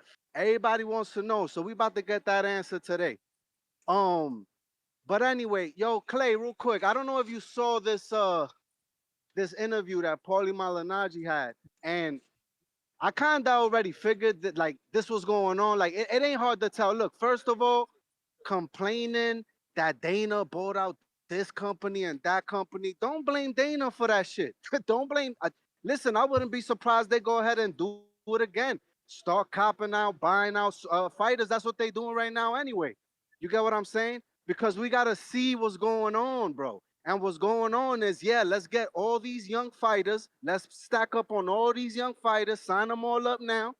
And then at the end of the day, what you got? You got the big money makers, a la Shakur. You got Dev. You got Tank. You listen, no lie, you got about 20 to 25 fighters, top tier, that make bank in this game. Talking about that top 1%, right? So at the end of the day, man, we can't blame Dana that he's trying to get these boys on a contract. It makes sense for him because once you sign all these big stars, as many as you can, I wouldn't say he could get them all because obviously we got the zone in the mix. We still got these promotional companies in the mix. So at the end of the day, he signs the top tier guys now. And what that leaves the upcoming guys. And I'm pretty sure that Dana got a bag to go against anybody when it comes to signing all the guys they've already signed and added a Zuffa. Might it be the guys with 15 fights, the younger talent that they have on Zuffa, the guys we've been seeing on the cards. You feel me? So at the end of the day, it makes sense, bro. And Paulie Malignaggi broke it down. You give the big contracts to the stars. You try to get as many as you can, and then what you get left with the upcoming guys that Dana most likely is gonna be able to sign because they probably make. Yo, listen, I just saw the money that these guys are getting paid on that Pacheco card because California puts the numbers out. I don't know if y'all saw that, but yeah, Pacheco made $500,000. Think Andy Cruz made about 200 grand. This before taxes, I'm sure of that. So after you add the taxes, Lord, I mean, them California taxes got to be diabolical. So at the end of the day, like, I saw guys on that card, if I'm not mistaken, making 5 grand, 2 grand, or some crazy shit like that on the undercard.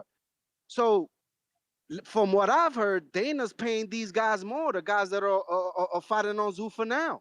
So a lot of people, like, I agree with Malignaggi to a certain extent, but for him to be saying that, oh, guys are selling their soul, they're selling the sport, bro, no, they're not. Because I get it when you're talking about that top 1% that are making a crazy bag. But let's look at Shakur. Shakur went and got the bag. He tried to say Shakur sold out the sport by signing this contract. Shakur's doing what's good for him and his family.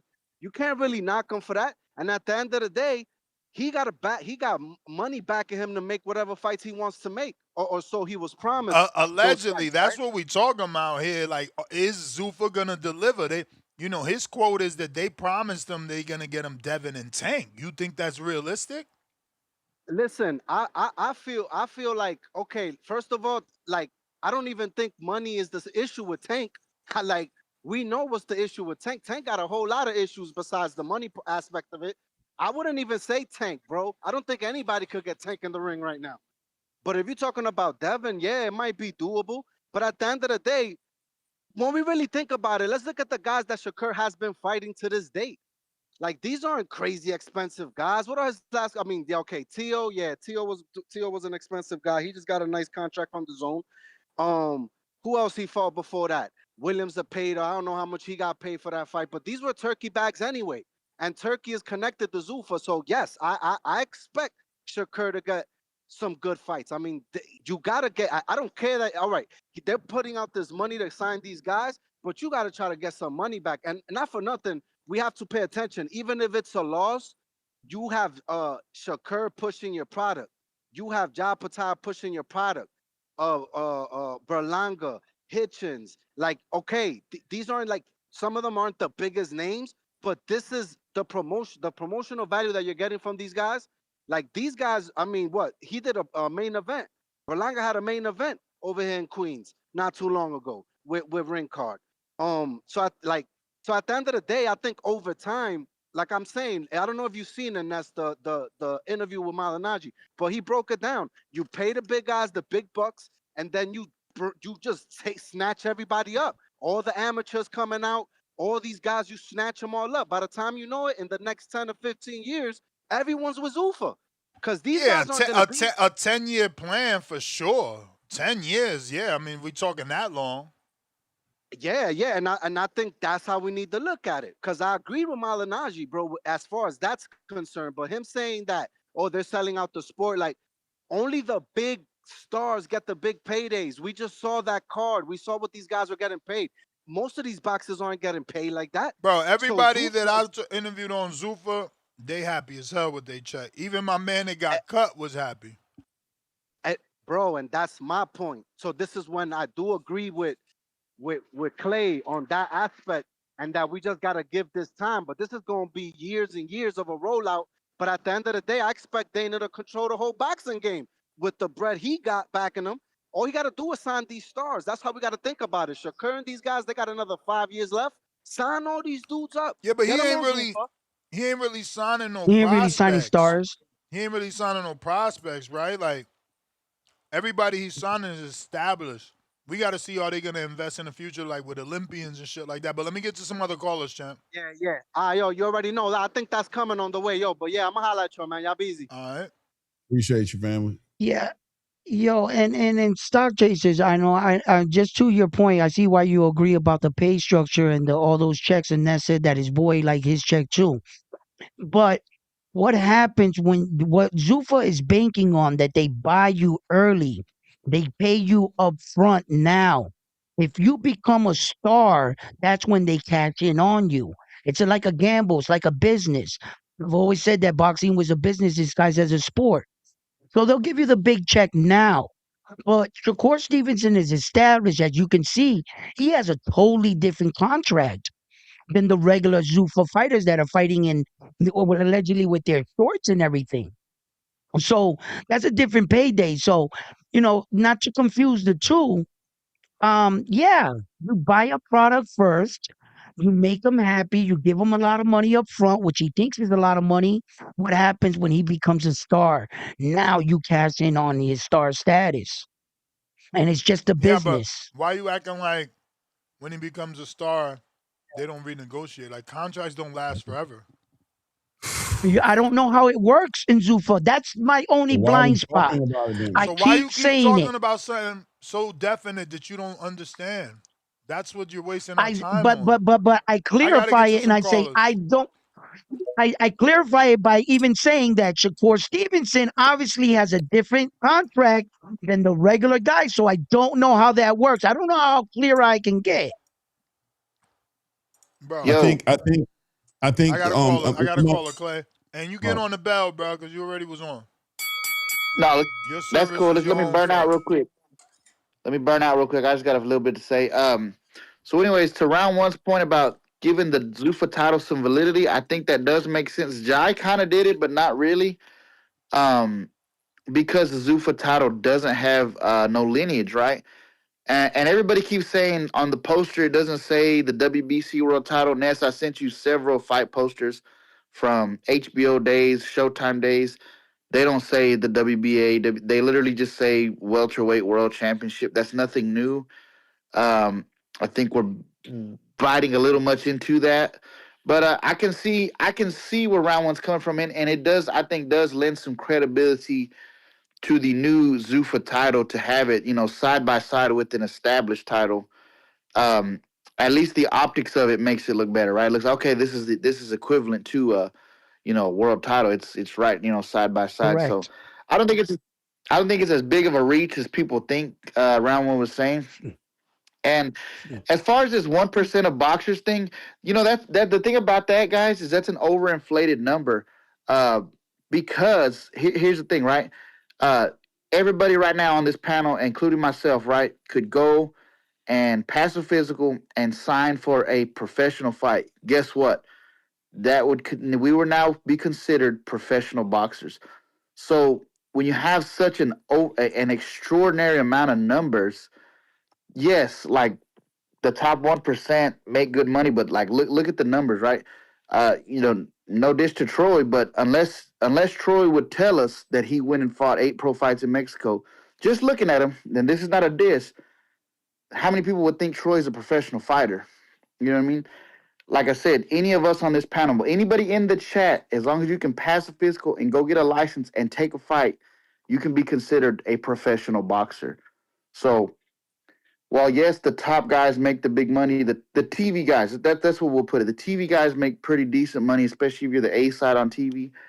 But that argument of it's only the 1%, you have to take into consideration how there's no draft for professional boxing. There's no tryout to be a professional. Sign a fight. Combine. We could take. Champ, I still don't get how it doesn't make it the 1%. It's still the 1%. It don't matter how many people could. It don't matter how many people could go and get a license. It's only 1% of boxing making that type of money. Right, Ness. So when you grab a bigger number, 1% becomes smaller, and 1% of 100 is much more than 1%. So you arguing semantics? You arguing fractions, bro? Bro, it's That's a math. phrase. It's a phrase. Do 1% of 1,000 versus 1% of 1,000 bums 100 versus 100 good fighters. No, man. You may feel like That's He's basic. arguing semantics, That's basic bro. common sense. No. That's not semantics. Shut up. He's arguing semantics, bro. That's stupidity. When we say 1%, we're not fucking saying that's the absolute percentage.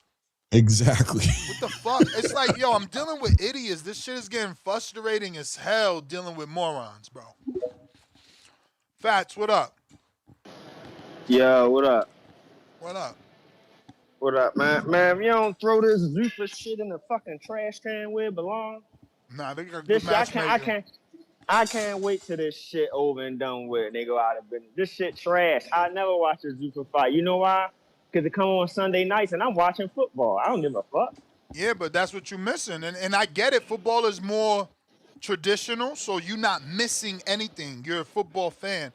But Zuffa does good matchmaking. That's the one thing you can count on. Man, yeah, but ain't nobody over there. Ain't nobody fucking over there. But that's the point. Fighters. But that's the point. Yeah, but the fighters that they got, they making good fights. It don't matter to me who you are if the fight is good. Shit. I'm watching it. Ain't nobody. And I'm a fan. I'm a fan of Kane now. Kane, Sandoval, even in the loss, and then after that he got the win and leveled up. And guess what? Ain't no credibility fighting over there. Guess what? I can go in a Giant right now and buy a box of Frosted Flakes and pull a Zuffa belt out of there.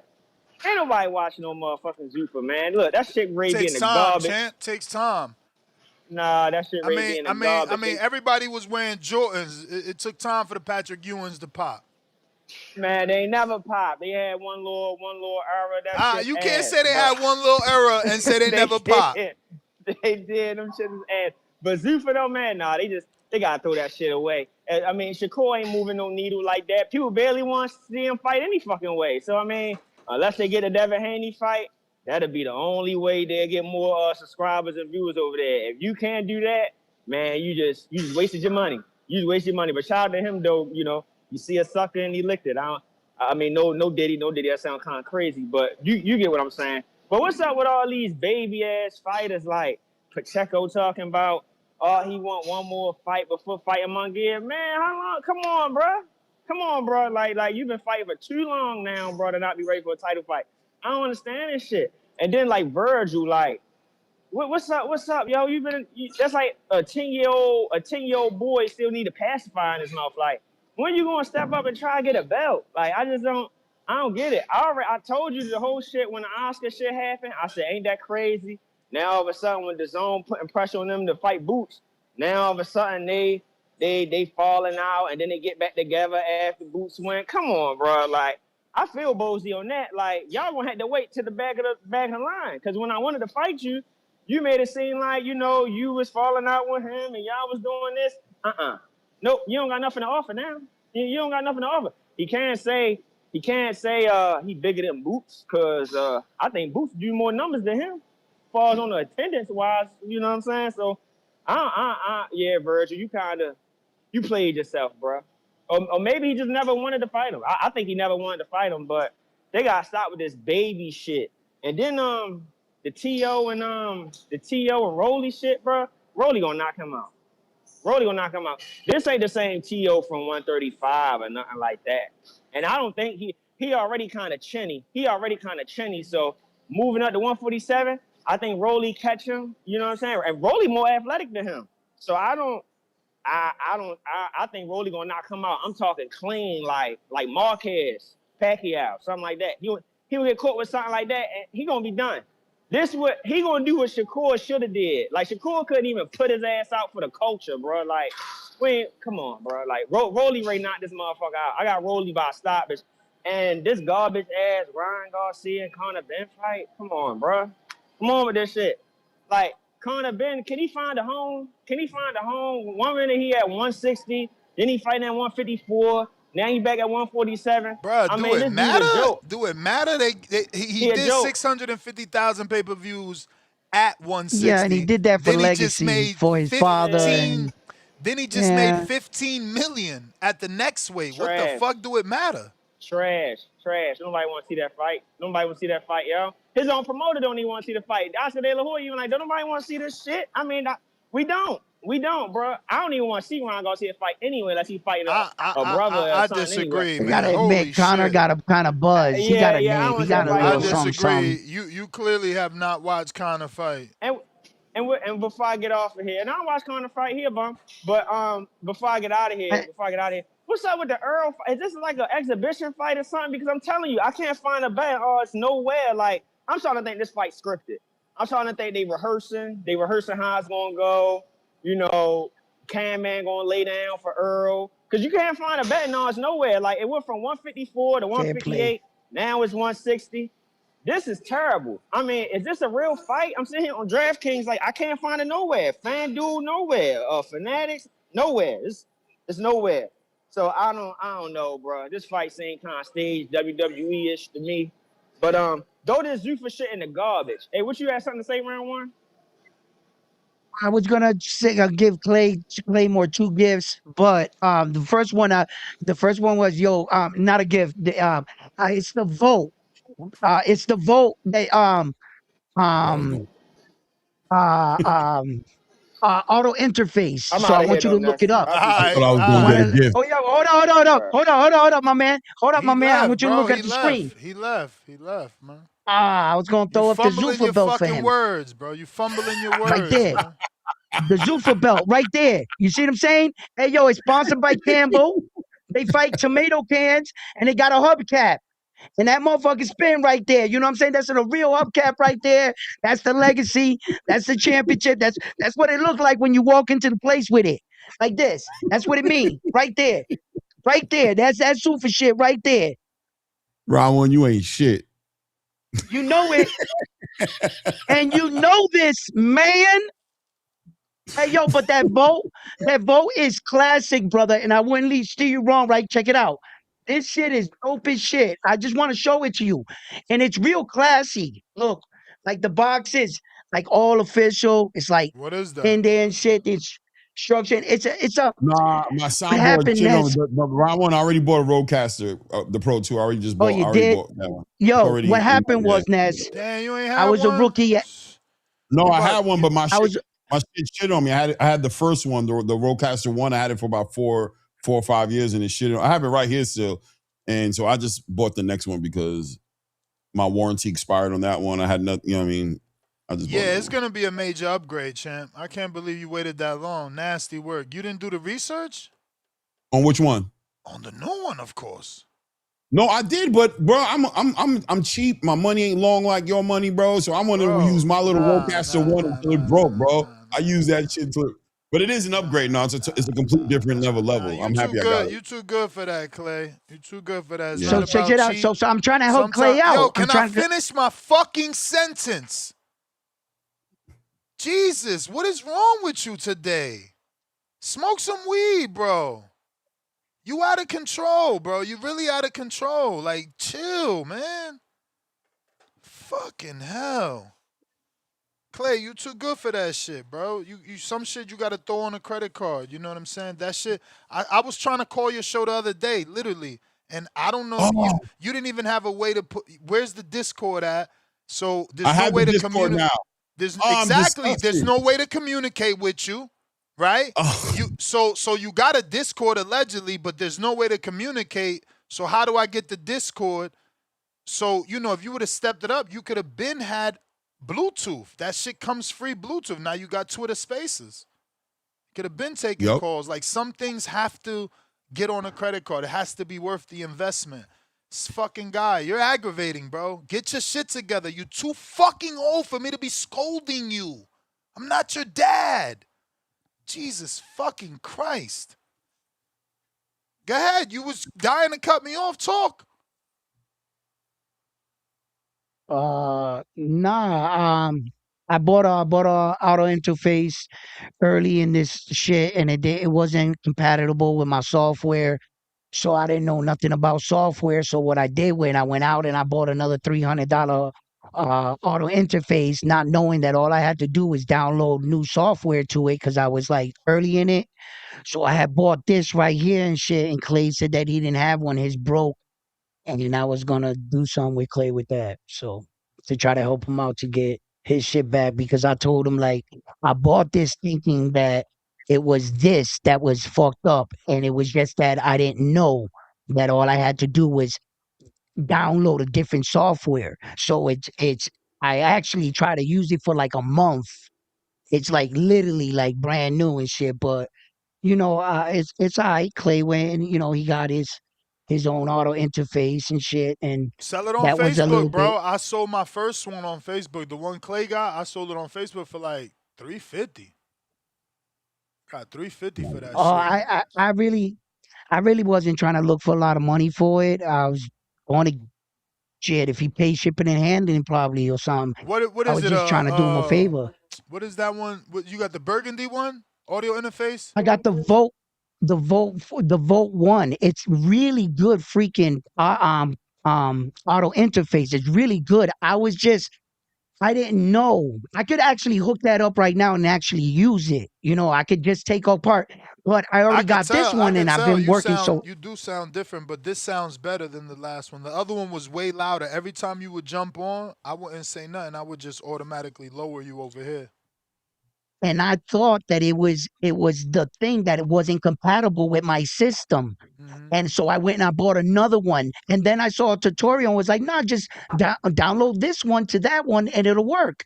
I was like, man. So I just bought another one for nothing, basically. So I just want to disconnect it. Amazon lets you return up to 30 days and you could get on the phone and complain. Let me get Bobby Cutts on the line. Get on the phone and complain if you pass the 30 days and you still get a refund. I mean, exchange or credit, not refund. I paid a couple dollars for this. This is a nice one. They saying that the bets is on Bovada. He dropped off. I don't know if you're still listening. Damn. Because I didn't find it on my bookie either. I started to believe him. My bookie is tripping. I went to my bookie and they still had the Pacheco fight. I'm like, damn, I wonder if I make a bet on Pacheco, would they pay me? That shit's still there. Bobby ain't there. General Camino, what up?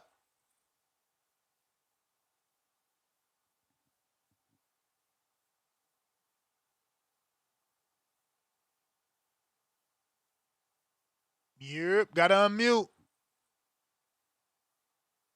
General Camino. Yo, you can hear me? Perfect.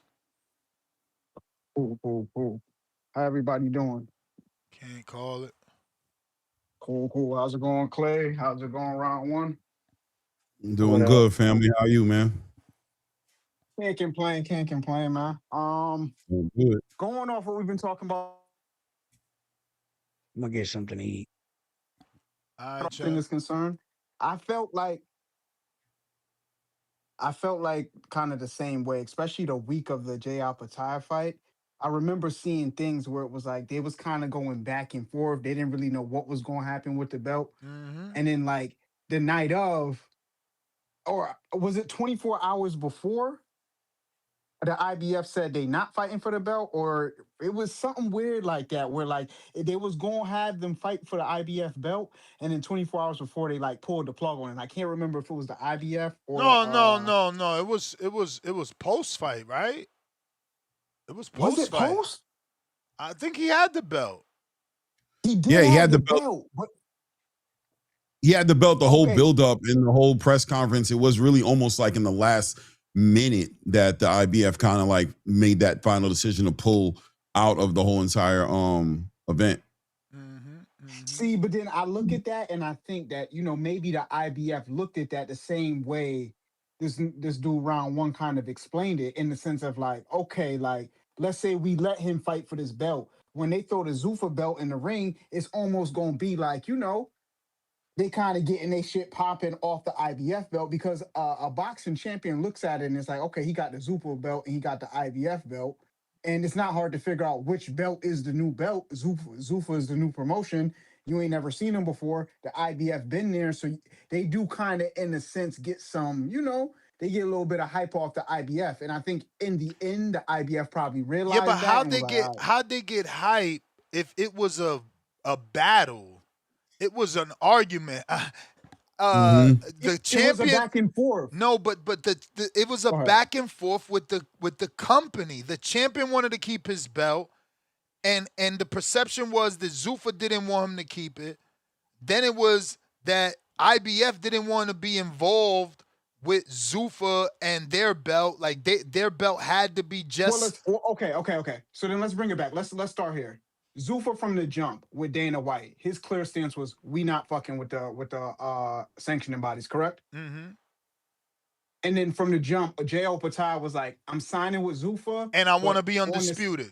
And I want to be undisputed. So now we have a conflict of interest, because Zuffa wants J.O. Patai, but because then they allegedly told him, bro, you could keep your belt.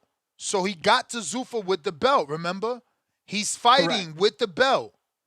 The fight is coming, and the belt now says, wait a minute, is that Zuffa belt a real belt or is it a trophy? Nah, it's a real belt. Oh, no, you can't put our belt next to that shit because we don't recognize it. There it is right there. But that's the play. No, but wait. Go ahead. So then they say, they change their stance and say, oh, no, it's not a real belt. It's just a trophy. So then IBF approves it. But then something happens and they refunded him and they stripped him after the fight. But post-fight, he had both belts. Right, Clay? Right. Post-fight, he had both belts because he didn't know he was stripped yet. He was still wondering if he was stripped. By the way, just to go on record, they're still in court over that. They're still, litigating over that to see, what direction they're going to go into that with. Don't forget that another IBF title is going to be on the line in the coming weeks with Aaron McKenna and Oli Haney. I can't remember his name, but they're going to be fighting for an IBF title, and that's going to be a Zuffa, a whole entire Zuffa thing where Aaron McKenna is going to be wearing Zuffa attire. It's going to be a Zuffa fight for that IBF vacant belt right now in the middleweight division. So there's a lot of things still being figured out over that whole entire Jairo Patai situation. But yeah, accurate on everything you guys are saying as far as the order, the timeline is concerned, and as far as the confusion that's behind it as well. And even in the courts, they're trying to figure out. Everybody's confused. I'm willing to sit on that confusion. I'd agree. Yeah. I'm very confused. I think they're confused. I think Dana White and Zuffa would have probably preferred if Jay Apataya dropped that belt when they signed him, but because he wanted to be undisputed, you're not going to tell him you ain't getting that if you coming over here. So we don't know. I'm interested to see what the course of direction is with that. It looks like they're gonna have to play a little bit of ball with them. It's not gonna be what Dana said. They're gonna have to play some real ball with them, and we're gonna see what happens out of that. I don't think all these champions is gonna be willing to drop these belts though. But we'll see. I'm interested. It's been a pretty decent show thus far this morning. Appreciate y'all. Everybody have a good morning. Shout out TBV. All right, No all doubt. right. Yancey, what up?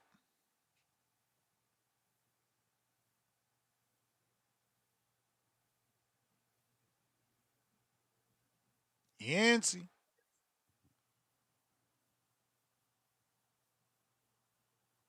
Okay. Khaled, Indiana.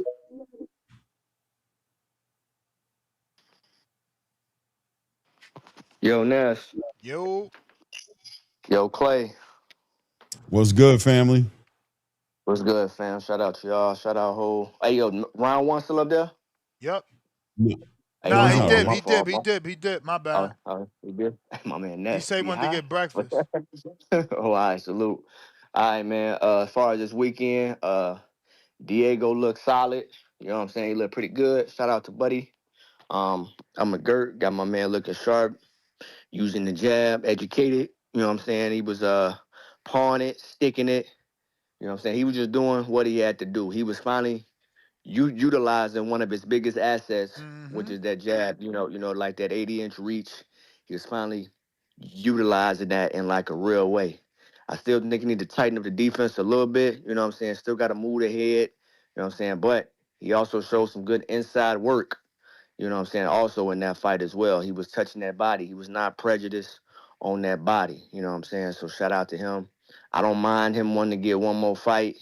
You know what I'm saying? Because he's still a young guy and he still want to get one more fight in with his new trainer, with his team. You know what I'm saying? And then just to make sure he's solid, man. You know what I'm saying? Because we saw the improvement, similar to like Brian Norman. Like Brian Norman can, for me, I'm cool with Brian Norman getting like another one or two fights because he's already been a champion. He's 25 years old. Like, let guys keep getting better so we can get the best of these guys. We don't got to rush them like that. Some of them, you know what I'm saying? And I know Nessa say we got double standards and all that, but you know what I'm saying? I'm cool with like some of these younger guys just kind of being built up like a Tiger Johnson and all that type of shit. I don't like even like Vargas. I don't think some of these guys need to be in title shots yet. Some of these guys need some more former champs. They need some like higher ranked guys, to fight first. I still think it's steps before we get to title shots. You know what I'm saying? Hamzah Sheeraz not going nowhere. He's fighting to nobody this weekend. So, you know what I'm saying? He's not even really trying to elevate himself to like a certain degree. He's still trying to get better with his coach, Andy Lee. You can tell by his competition and shit like that. They still bringing him along as a new champion. So, Diego and Hamzah is a good fight. Diego and Jaime Munguia is a good fight. I think that Carlos Adames and Eli Iglesias, that fight might get made. So if Carlos can win, it's a lot of good fights in 168. Christian and Billy and like Nello. I don't know. I'll just wait. My man Nello, I love Nello. He one of my favorite fighters of all time. I don't know if he gonna beat Christian and Billy. I kind of got to see it, but not to get too much off topic. Yeah. So shout out to Diego.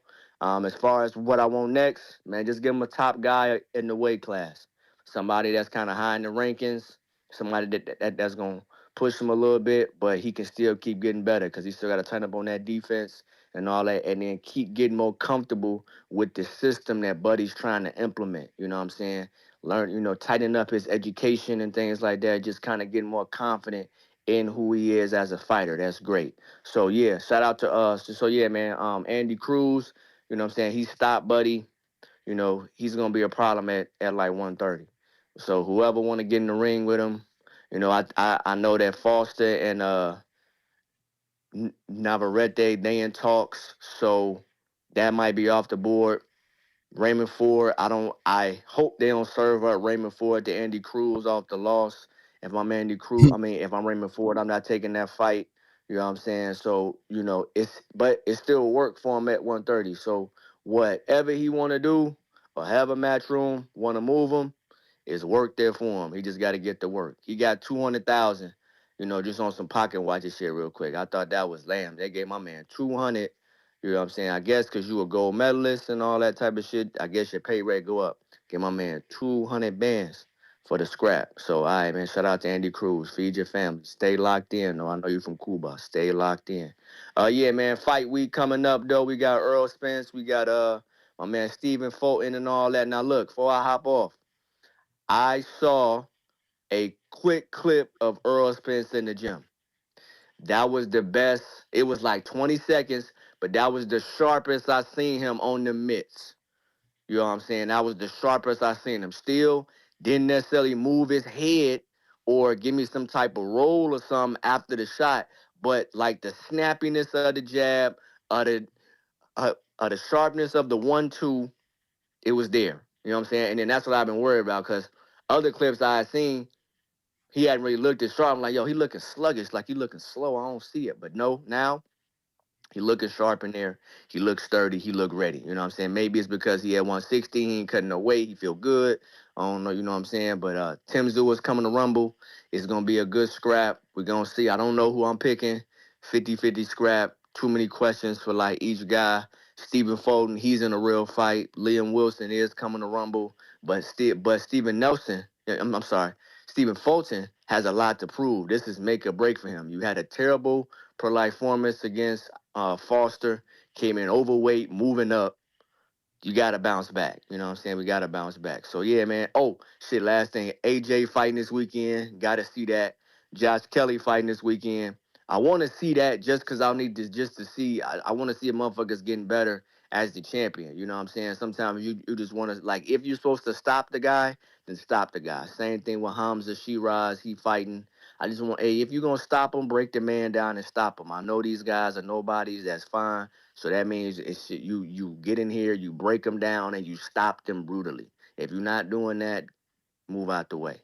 Claymore Rain, shout out to you and your great show. I'll be trying to hop on, but the times be fucking up with my work schedule. But I am going to hop on your show. You are the fucking man. Y'all be getting y'all shit off. Ness, you the fucking man. Boxing Voice, great shit.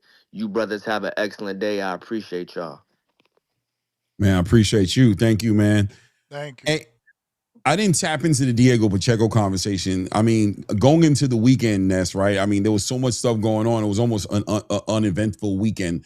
I didn't hear people talking about this Diego Pacheco fight enough for me. I was super intrigued by the fight because I wanted to see what him and Buddy McGirt was going to look like together as a team. I think the team aspect of boxing doesn't get talked about enough. It's understated as far as how important these teams are when you think about Terrence and Bomac or Canelo and Eddie Reynoso or Robert Garcia and Virgil Ortiz or Bam Rodriguez, or you're talking about any of these teams that come together, or Andy Lee and Ben Whitaker or Andy Lee and Hamzah Sheeraz. This is one of those chemistries I was trying to look into to see exactly what Buddy McGirt was going to look like with Diego Pacheco, because we saw Diego pull out of the Mbili fight, pull out of the Hamzah Sheeraz fight, and to me, what it said was, I'm not ready. So I guess my question is, on the back of that performance, which I thought was a great performance, I think he gave us 6 rounds of great boxing, working behind that jab, moving around the ring, controlling the range. It's still being menacing. But then in the second half of the fight, he went for the knockout, and he probably didn't need to go for it.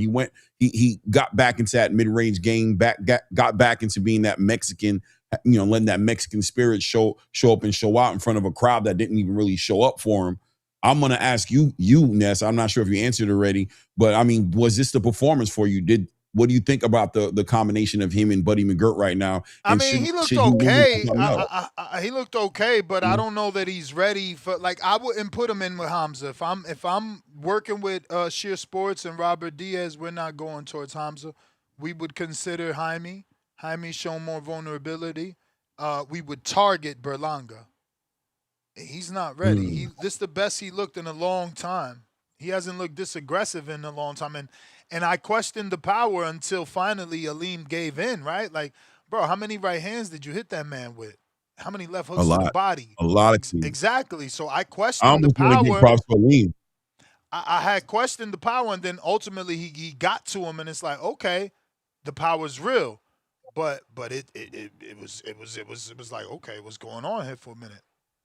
But Aleem only had been stopped once in his career before, a long time ago, back like in 2020 or something like that. I don't remember when it was. Don't quote me. But he's a durable fighter. You know what I'm saying? I think he took a lot of punishment without Very a doubt. durable, and he's a puncher. Yeah. I mean, him and only 2 people stopped DeMond Nicholson. Right. And he was hitting Diego Pacheco with some shots at time too. He was catching Diego Pacheco from time to time. So I don't know, man. I think it said a lot. I want to see more, obviously, but I like it, man. I like what I saw. I want to see more between him and Buddy McGirt. I want to see what kind of fighter can be developed out of a Diego Pacheco in that division. We got Yancey trying you again. Yo, you hear me? Yep. All right, yo. Hey, so I think that performance. Y'all drivers is going through bad internet. Yo, can you hear me? Yep. Yeah, start over again, by the way. Okay, Pacheco's performance I thought looked pretty good to me. I was asking, didn't Frank Martin go with Buddy McGirt too? Yeah. Yeah, I feel like he's a really good trainer because he put some new shit that I haven't seen from Pacheco. Like he was actually boxing for real. And I mean, other than the Macumbi shit, whenever I saw Pacheco, I thought this was probably his like a way better performance than the last couple performances. Like the first time I really saw Pacheco was the Macumbi shit, and I wasn't really too impressed. But also, yo, I was wondering, isn't Loma coming back? Isn't Loma coming back? That was the news. We gotta wait. Okay, but so he's supposedly coming back at 130. Do you think him and Andy Cruz, that since like DAZN has Top Rank and Matchroom and all those fights are getting made, that could be Andy Cruz's first fight at 130? I doubt it. Like, why would they target Andy? 100%.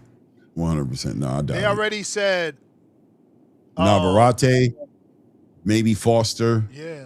And maybe a Tank fight if Tank, in 2027, if that can. But those are the kind of fights Loma's going for. He's only going for the biggest fights. He's not trying to become an undisputed champion again, or he's not on that mission, on that journey. I'd say Loma got 2-3 fights max before we probably gonna start hearing him about fading to black, hearing him fade to black again. Well, what I'm thinking is if Foster and Navarrete they unify, that's 3 belts right there. So I feel like he needs a comeback fight, and then he goes into a championship fight. I was just thinking Andy Cruz could be that comeback fight. High risk, low reward, man. High risk, low reward, man. He's just not that. He's not that accomplished of a professional fighter yet. And I think that's the conversation with Andy, right? Is that the Olympian thing kind of overwhelmed so many realistic talking points in the professional space, which is he just hasn't accomplished that much in his professional career. And I think that's what 130 is going to give him an opportunity to do, right? Be active and accomplish, become a champion, do things that make him valuable to a Lomachenko or to a Tank or to a Shakur or to any of these other big fights that he might be thinking about making in the future. I got you. So you think Cruz is going to wait for for a belt to get open then? Because I don't see him beating he needs some more fights. Or Foster. He needs some more fights. The only dude I think he can fight is Cacace, and I think that's a tough ass fight. Yeah, I think Anthony Cacace. I think he beats him, bro. Like, I don't think Cruz has enough power. And then if he goes down, I know he's gonna lose some. But shit, that's all I was really calling in, man. I was just trying to ask some questions. That's it. You the man, champ. Appreciate you, family. Chip. Appreciate it. Been a minute.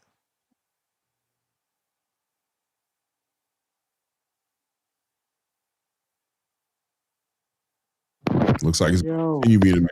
Okay. Yo. What up? What it do? Round 1 left? Yeah. Damn, man. Covered in for my boy round 1. But anyway, shout out to all these disrespectful fight fans, man. Everybody keep talking about, oh man, Earl Spence back. Earl Spence back. Zuffa this. Zuffa that. Well, respectfully, niggas. Respectfully. July 24th is the return of the 2-time two-time super welterweight champion, and you know what I'm saying, junior, super welterweight champion and middleweight champion, Demetrius Boo Boo Andrade. Respectfully, here, let's get it right, niggas. It's the return of Boo Boo Andre, man. That's what we worried about. You know what I'm saying? We're not worried about no Earl Spence.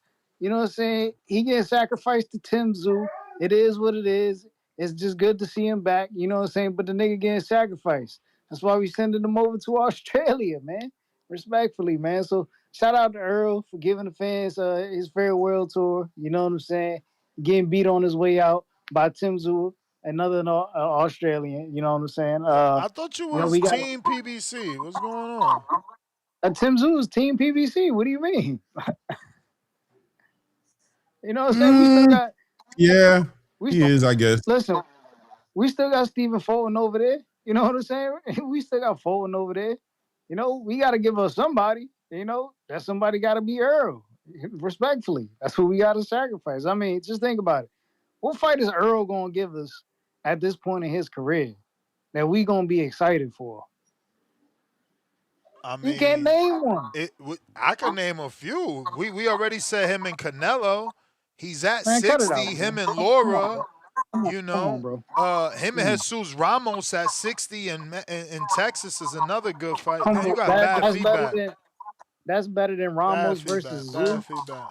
That's not better than Ramos versus Of Zoo, course, bro. it's better than Ramos versus Zoo, bro. First of all, Zoo, Mexicans and Australians don't got a rivalry. Mexicans and African Americans do. Mexicans are big in Texas, and Earl is big. Bro, I gotta let you go. This is ridiculous. You too much of an alumni for that. Bobby, what up? Oh man, sound like he talking on a Y'all niggas cop hear me this time? fucking walkie-talkie. Yo. Yo, You hear me? yeah. Coming in clear. Yeah, dog. The Zuffa shit ain't going down, dog. I told y'all that shit is a front runner. It's all gonna come to a fucking devastating, spectacular finish. UFC, that shit is done. That last pay-per-view they had was horrible. Nobody wants to watch that shit. They have no stars. Who they got signed with to Zuffa? Just Shakur. Who is he gonna fight? Nobody. Who they got over there? The Brooklyn Brawler. You know what I'm saying? Devin ain't signed to them niggas. We ain't heard from Bill yet. Bill quiet as a church mouse. Ain't confirmed shit. In the top ranked gym. What he doing? Getting ready for Keyshawn? Why he ain't in the performance center? You got some explaining to do, Clay. You the Zuffa payroll master, nigga. What's going on? Payroll master? What the fuck is wrong with you, bro? He the payroll. He on the payroll for Zuffa. You know If I thought it was something to answer, I would, but I think most of the stuff you're saying is made up and don't make any sense. How's it made up without being sense? But Devin hasn't and Shakur Well, hasn't the been last UFC event made a $26 million, almost $27 million gate. The whole event was a super success, packed out T-Mobile Arena. Conor McGregor did do what he did, so that keeps that down. UFC 250 was one of the biggest combat sport events ever in history that happened in front of the White House shit. As far as MVP, the Jake Paul MVP women's card with Gina Carano and Ronda Rousey did more numbers than the White House card. That's 100% total bullshit. Now, Jake Paul's MVP card. Tell me the facts. Tell me the facts. Tell me the facts. Is that what happened? Is that the facts? Are you sure? I guarantee you, nigga. Because so you're telling me UFC 250. To do it. I've already done the homework. I don't need to do it. You know what I'm saying? Like I said, Zuffa is a joke. Coming in here with Turkey with these delusional grandeurs, like he just come over here, buy all this shit up, run shit, dictate shit, change laws and shit. We cleaning this shit up come November. All this shit getting thrown out. We coming after all these motherfuckers, cleaning house. You know what I'm saying? Turkey, he can get the fuck up out of here, so can Zuffa and all that shit. Take that shit back to Saudi Arabia. We don't want it. Getting back to the real shit, nigga. Grits and cheese, nigga. You know what I'm saying? Motherfucking, we breaking it back down to motherfucking Don King. We get Al Heyman, the real niggas. We cleaning this shit up. What Charlo say? He didn't even sign a contract with Al Heyman. They did everything on a handshake. They did everything on a handshake. Ain't never even signed nothing. Y'all over here selling y'all Which soul. Charlo said that? The one that ain't fought in 3 years, or the one that's an alcoholic? No, he ain't fought in 3 years because of himself, not because of him. He ain't fought in 3 years because of himself, but he was on Twitter last year talking about, I'm still lenient. I'm coming back. Don't try to talk over me because I'm telling the truth. I ain't tell you, he got mental problems. So now he got mental problems. That's why he ain't back. Not because he shook a deal with Al Heyman, huh? That's what happened. He had mental problems. He missed out on the Canelo fight. His brother took the fight instead. He was, and now he back on in prominence as soon as he ready to come back. Al got him back in the spotlight. Y'all just hated on Al because he was the man and put all this shit together. And everybody's just mad. And you want to go over here to Zuffa, but they ain't did shit. Ain't put on one big event. Ain't made no new stars. Over here, Shakur hasn't even become a star yet all the way. He signed to Zuffa. They not about to make him a pay-per-view track or a major figure in the pantheon of sports in America. It's not gonna happen. You know what I'm saying? Pack this shit up. That fucking WCW belt shit ain't even got no gold on it. You know what I'm saying? Don't nobody want that shit. You know what I'm saying? What they gonna do, man? Yeah, the clock is ticking. Is Devin Haney fighting Shakur on Zuffa or not? Clock is ticking. Somebody need to know, Clay. Can you call somebody, Clay? You got the Zuffa office number, nigga? You gotta figure this shit out. I don't think it's happening. I do not think this shit happening. I do not think this shit happening. I think it's a fraud. And it's always gonna be a fraud. Dana White's full of shit. He don't even run shit. He just a figurehead. Turkey running this shit. He don't know. He just doing shit half-ass. How you gonna take the motherfucking Canelo date and give it to Ryan like the Mexicans fuck with Ryan? Ryan's not even Mexican. He don't even speak Spanish. They don't give a fuck about Ryan and Conor Benn. They want to see Canelo on that date. That's Canelo's date. He don't even understand that because he don't know shit about. He just coming in here throwing his money around, fucking everything up. And y'all just following behind this motherfucker, giving him orders, giving him what they call it, carte blanche. What's the term for that? All right, Bobby, we gotta go, man. You ain't saying nothing. Yeah, but we better go. What up? What's happening with the squad? Help Mr. is Gibbs, on that the boy way. Clay. What? Yeah, help is here. Yes, sir. Yes, sir. Yes, sir. I really ain't got too much to say, man. You know, I had to call in and check in one time, man. Shout out to the motherfucking squad, man.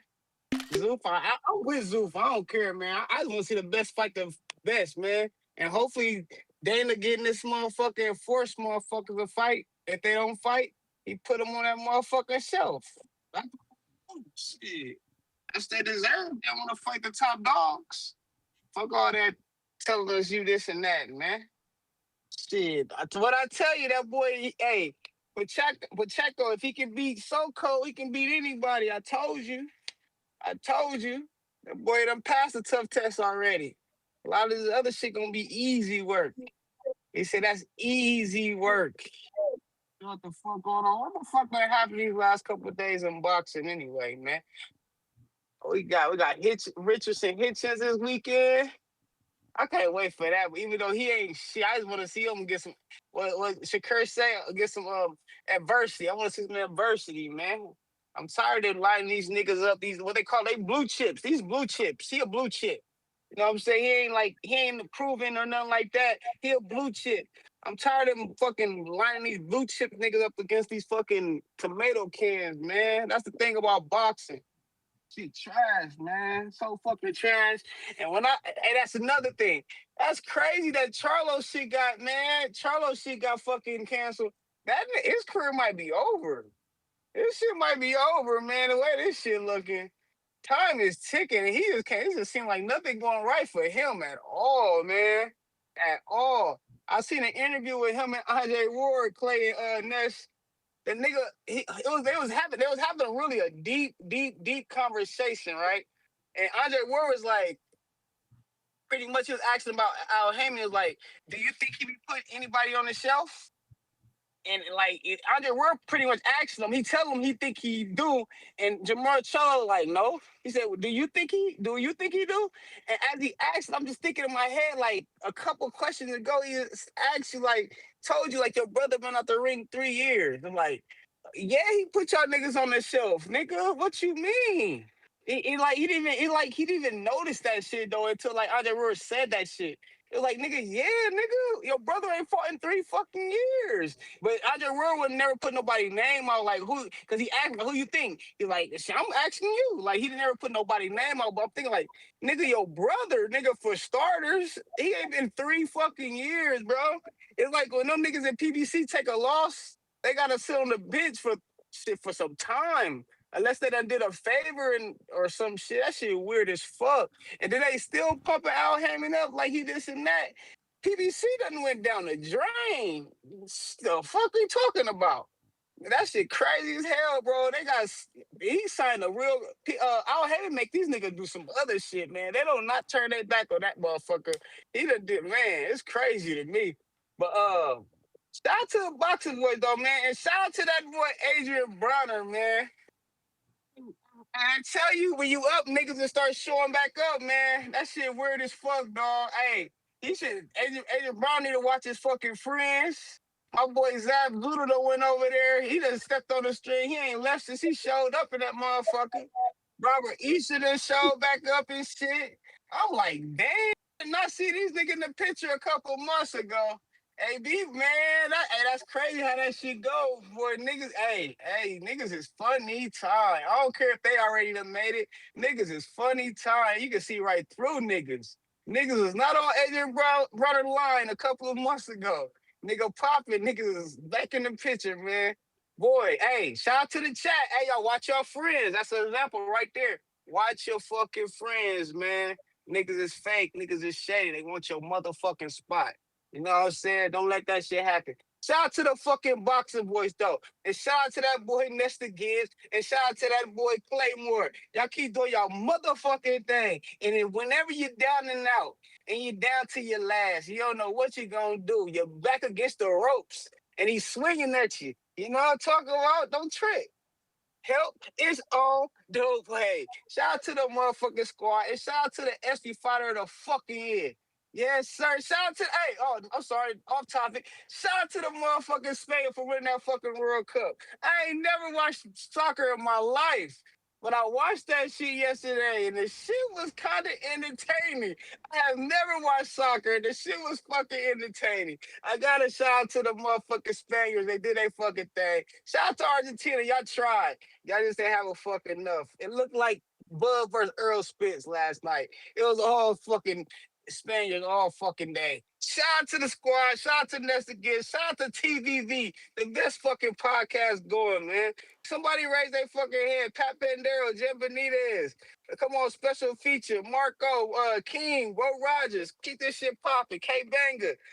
From the city. Call in, y'all. Let's keep this popping, man. Shout out to the squad. Yeah. All right. Demo.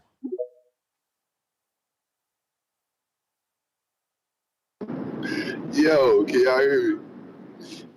Yep. Yo, what's going on, man? Hey, shout out to Mike, man. That nigga funny. I'm just sitting here listening to how bro compared the damn soccer game to Bud and fucking Earl. This nigga here crazy. But just to get to the topic, I ain't got too much. Andy Cruz, he did his thing. I think he's better off at 130. Everybody say how the boots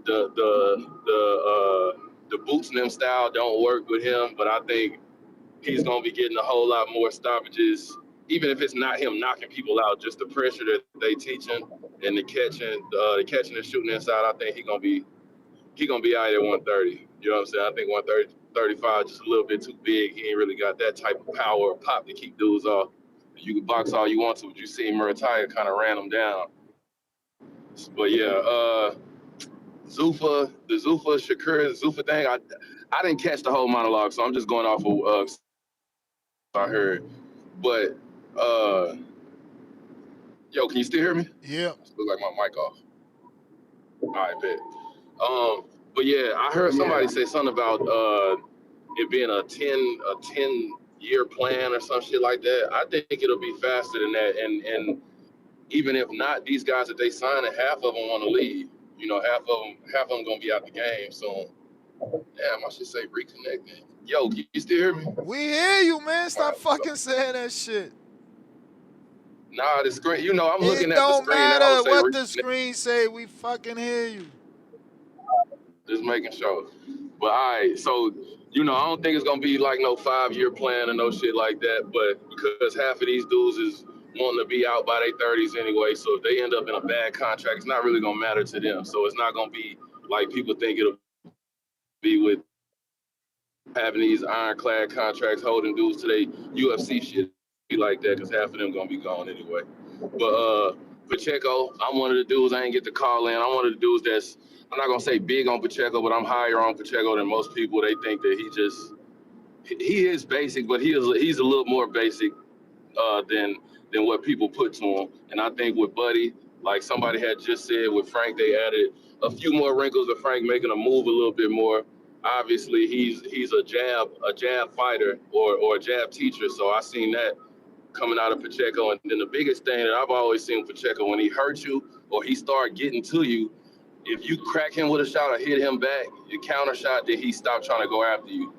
I think with working with Buddy was telling him you need to work on the inside and don't let him clinch. That's what he want to do. You can get him out of here. That type of shit is what's going to make Pacheco a whole lot better.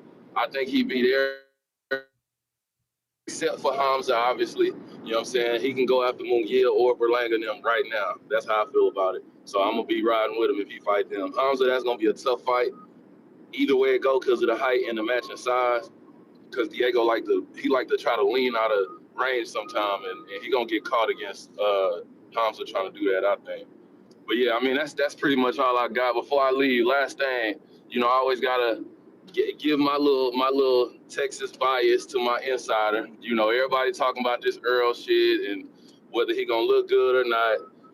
All I know is from what I'm hearing, we're gonna get to see obviously the old Earl with the bull, you know, him inside trying to run you down. But we're gonna see a whole lot of bull and matador type of shit. Just remember I said that. Yeah, and I'm gonna make sure I call back in and address that a little bit later on in the week. But yeah, shout out to y'all. All Shout out to you, right. family.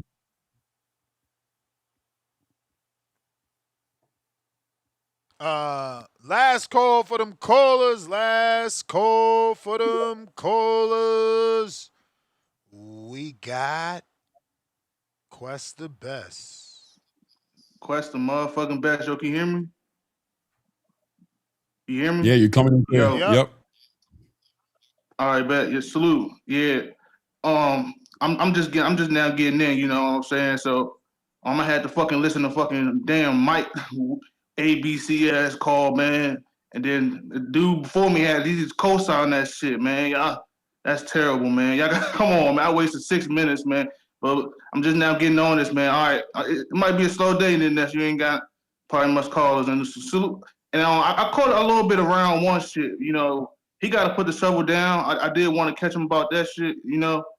But if y'all crazy arguing with the Zuffa man up here, man, anything Conor McGregor or Dana, whatever the fuck, you know, Clay got that, you know what I'm saying? Y'all wild, man. Y'all dudes really be trying to put the ego aside, you know what I'm saying? 2 ears, 1 mouth, you know. But Ness, man, you gotta put Devin Haney, man. Why you ain't talking about your man Devin Haney, man?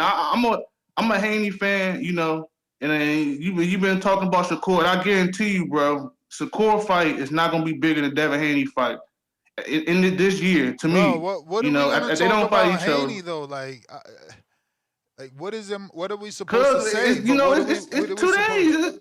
It's coming up, you know. No, it's today, and Hey there's man, still no Devin. news. The date, the I'm 20 hearing a little bit. days. Keyshawn don't The want 20. 25%. That's why I'm hearing a I little don't. bit. I know you hearing that, Ness. I don't care about that. I only care about the 20 days is up today, and we got no news. Yeah, we ain't getting that Shakur fight, bro. It's too much talking on both sides. You know what they say, man. If it's the most talking, it ain't being negotiated behind the scenes like we for real. You know that shit not happening. If you thinking that fight happening, you dreaming, bro. They got a Devin Haney, and if he do fight Shakur, bro, I'm not on that shit. No, I'm not fuck Devin Haney if he do that, bro. Fight Keyshawn. That's the big fight, bro. That's the fight. And I'm gonna say this, Clay. I'm gonna say this about the Zuffa stuff. Dana White a fraud, bro. He said he ain't acknowledging the belts, and then he go and get Ryan Garcia, in the most corrupted belt. You know what I'm saying? That belt. Come on, man. That right there. I don't know. Like, what are we doing? You know what I'm saying? You say you don't acknowledge the belts, and then you got go ahead and got one of the sanctioned bodies. You doing a whole fight promoted by Zuffa, and then no one asked for this fight. Let's be honest. So yeah, we gotta come on, man. I think this is gonna be a wave.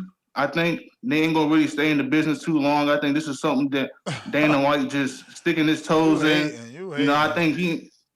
No, I'm being for real. I mean, I think he's that's UFC. They gotta do something with UFC. They've been falling off, and he gonna have to pick one. I think he can't. No, he got to be investing in one of the two. I'm thinking, man, and he ain't got that boxing knowledge to be doing this shit, man. It just seemed funny and seemed fishy. It looked too much like the UFC. It's all gray and shit. It don't look right to me, man. I'm not a fan of it, man. They gotta take that or do something with that, man. And then Shakur, he sold his soul, man.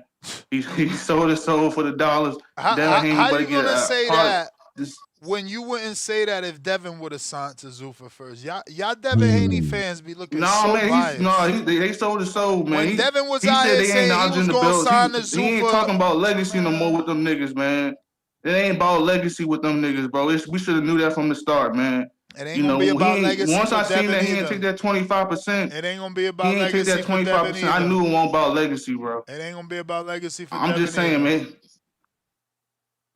Devin Haney was a younger. They are both Hall of Famers, but Devin, he still got more, man. His resume just a little slightly better. I'm not even trying to, and I know I'm the Devin Haney, whatever, call me biased, whatever the fuck, I just think his resume is slightly better, man. That Brian Norman win, nobody gonna want to see him, bro.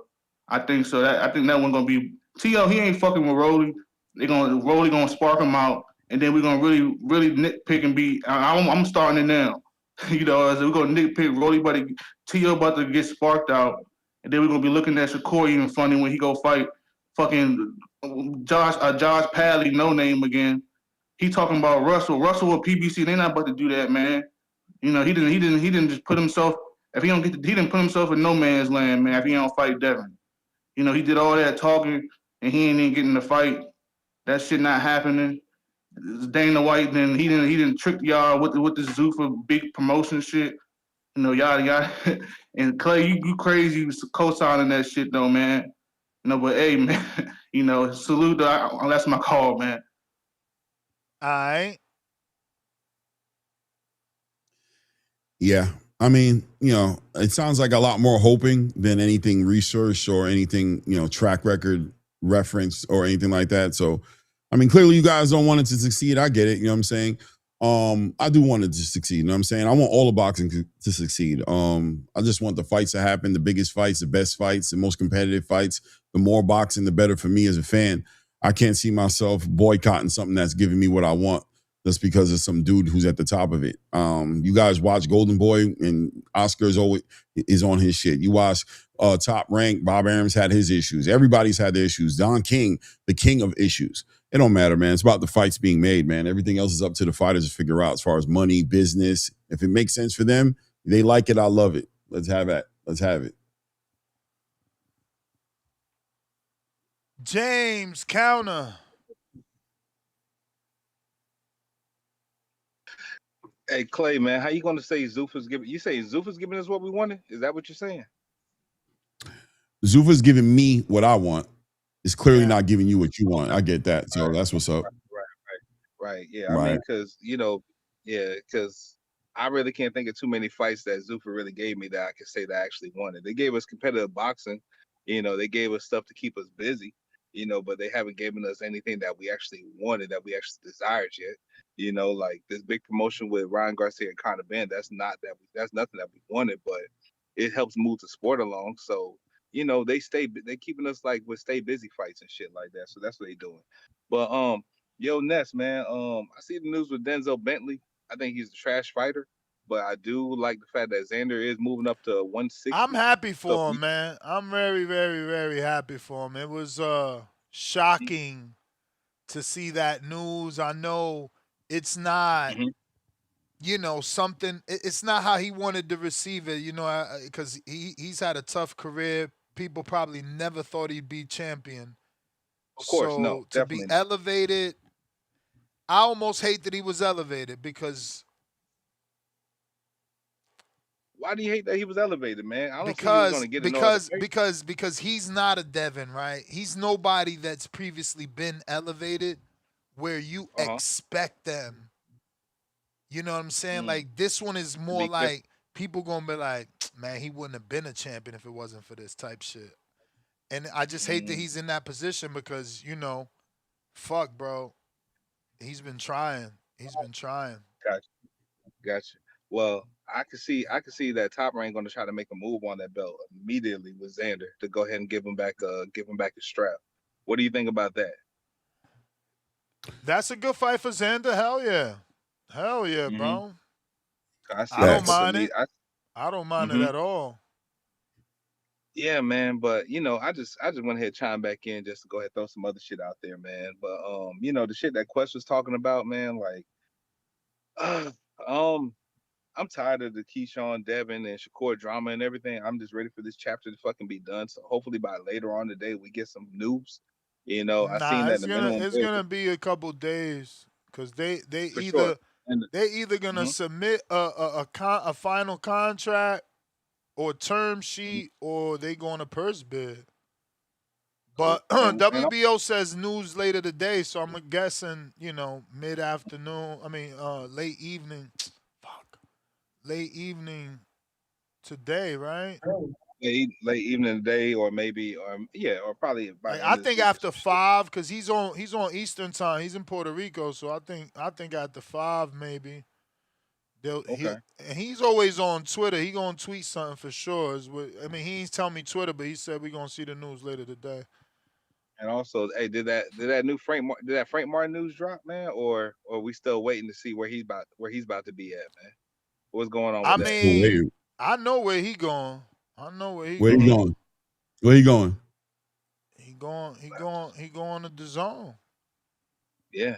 With like T.O., like a deal with the zone like that, or nah. He was one of them boys. I don't want to say too much because that shit. Let me find out why that shit ain't happened yet. Yeah, I'm just trying to see, man. I thought that shit would already drop like publicly yet, man. But that's all. That's all I got for you, man. But as always, man, shout out to you, shout out to the community as always, man. Y'all be cool. All right. Last call. Tommy, Florida. What's up, Ness? You got me? Yeah. Shout out to TBB. Pacheco, solid dude. I like to see you doing what he's doing. I mean, he ain't fight no A-level tier fighter yet, but we all never know until you get there and we'll see it. So they moving them how they moving them. I can't hate. What else I was talking about? The Zuffa thing. I don't know what's wrong with people. I don't know why they just can't wait to see something play out. Like I'm a grown man, bro.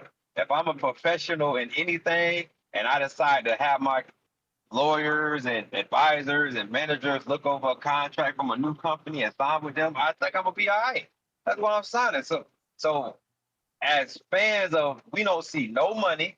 We don't never see the actual numbers. Whatever Google says, you go up for a fine. We don't get shit for anybody fighting anybody or where they fight or what. The only thing we get is if it's gonna be cheaper for us or not. So, people talking about Zuffa, they talking bad on the bro. It's just fighting, bro. It's another platform where we get to see fights. Do you like watching fights or no? If not, then the World Cup going on, right? And shout out to all that good shit. But what I really called to say is, hey man, shout out to Star. A couple months ago, me and Star was on here trying to tell y'all. She work for Delta now. I think Oh, I don't okay. know. I don't want to say she's a flight attendant, but I think she is. Okay. Yeah. Whatever she is, if you ever listen to Star, shout out to you, because me and you was in agreements a couple months ago with the owner, CEO, chief executive officer, manager, all that, everything, the employee, everything, Lester Gibbs, about the Stairmaster. You feel me? And and you know, he all on here talking about, I'm a macho man. We don't do that shit. That's for Macho females. Da da man. da da da. I'm like, hey, I bro, wanna it's be just another form of macho cardio. man. Everybody don't do it. That's It like, nah, fuck is. It that for is. real. But again, And the issue with this community is so sad because I repeat myself so much. On my tombstone is gonna say my community had a lack of comprehension. Because hey, listen. in that debate, no, the one that needs to listen is you because you brought this up. In that debate, I was clear telling Star, I am doing zone 1 cardio. What is zone 1, Tommy? That is absolutely zero fucking resistance. It's walking. How many times did I say zone 1 is walking where you can have a conversation? You are statistically burning more fat doing what I'm telling you than all the other stuff that y'all doing. Because the stuff that y'all doing not only burns fat, but also taps into the carbs and causes you to get hungry. Now, Stairmaster is zone 2. Walking is zone 1. I told y'all also, not in that same conversation, but throughout this time after my birthday, once I got my six pack, I said I hired a coach. My coach has me doing 3 days a week, zone 2. Because as a 47-year-old man who was blindly self-dosing himself with testosterone, I raised my hematocrit through the roof. So zone 2 cardio brings my hematocrit down. It's not something I want to do. It's not something for Star. I'm tagging Star purposely to show her that I'm doing it with no hands, unlike her, unlike you guys. The real men don't touch the bars. So we're having 2 separate conversations. My conversation has always been get your six pack without doing any sit-ups and without doing any zone 2 cardio.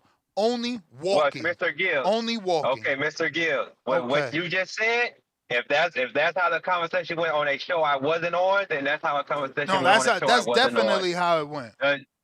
The show I was on, you was literally talking down the Stairmaster and for men doing the Stairmaster. Absolutely. That's what I remember.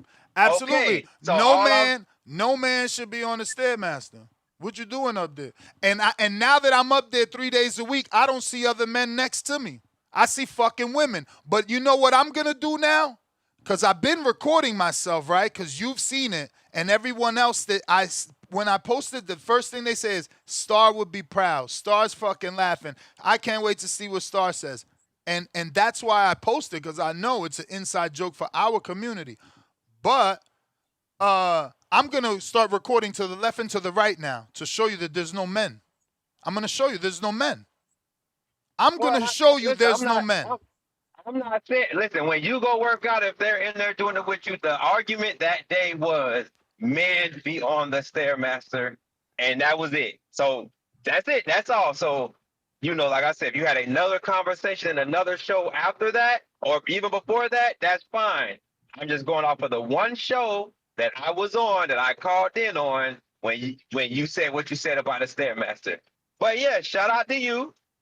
I still don't do the Stairmaster because of my knees. I rather do incline walking, like I said that day. But shout out to you. That's all I'm saying. That's it. And you people have the right to change their mind and opinions on anything in life, pretty much.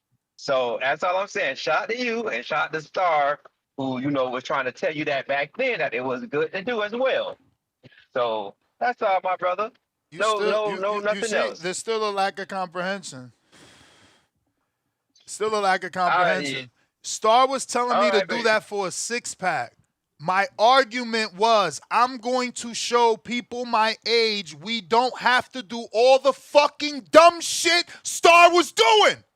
Why can't you But my listen? dude, listen, like I said, if that was another show, that was another show. But if the topic was you have to do or you should do in Stairmaster to gain your 6-pack, then I want to argue with you. All right, But that is the topic. I keep telling you, that's the topic. That's the topic. You don't need no fucking Stairmaster to do no fucking 6-pack, and all you need is walking, and I proved it to the fucking community. That's the fucking topic. Outside of that, I was very strong on my stance that Stairmaster is not for men. Don't no man need to be working on his fucking ass. You want to do zone 2, there's other things you can do for zone 2. There's plenty of other shit you can do for zone 2. Think about it. It's only zone 2.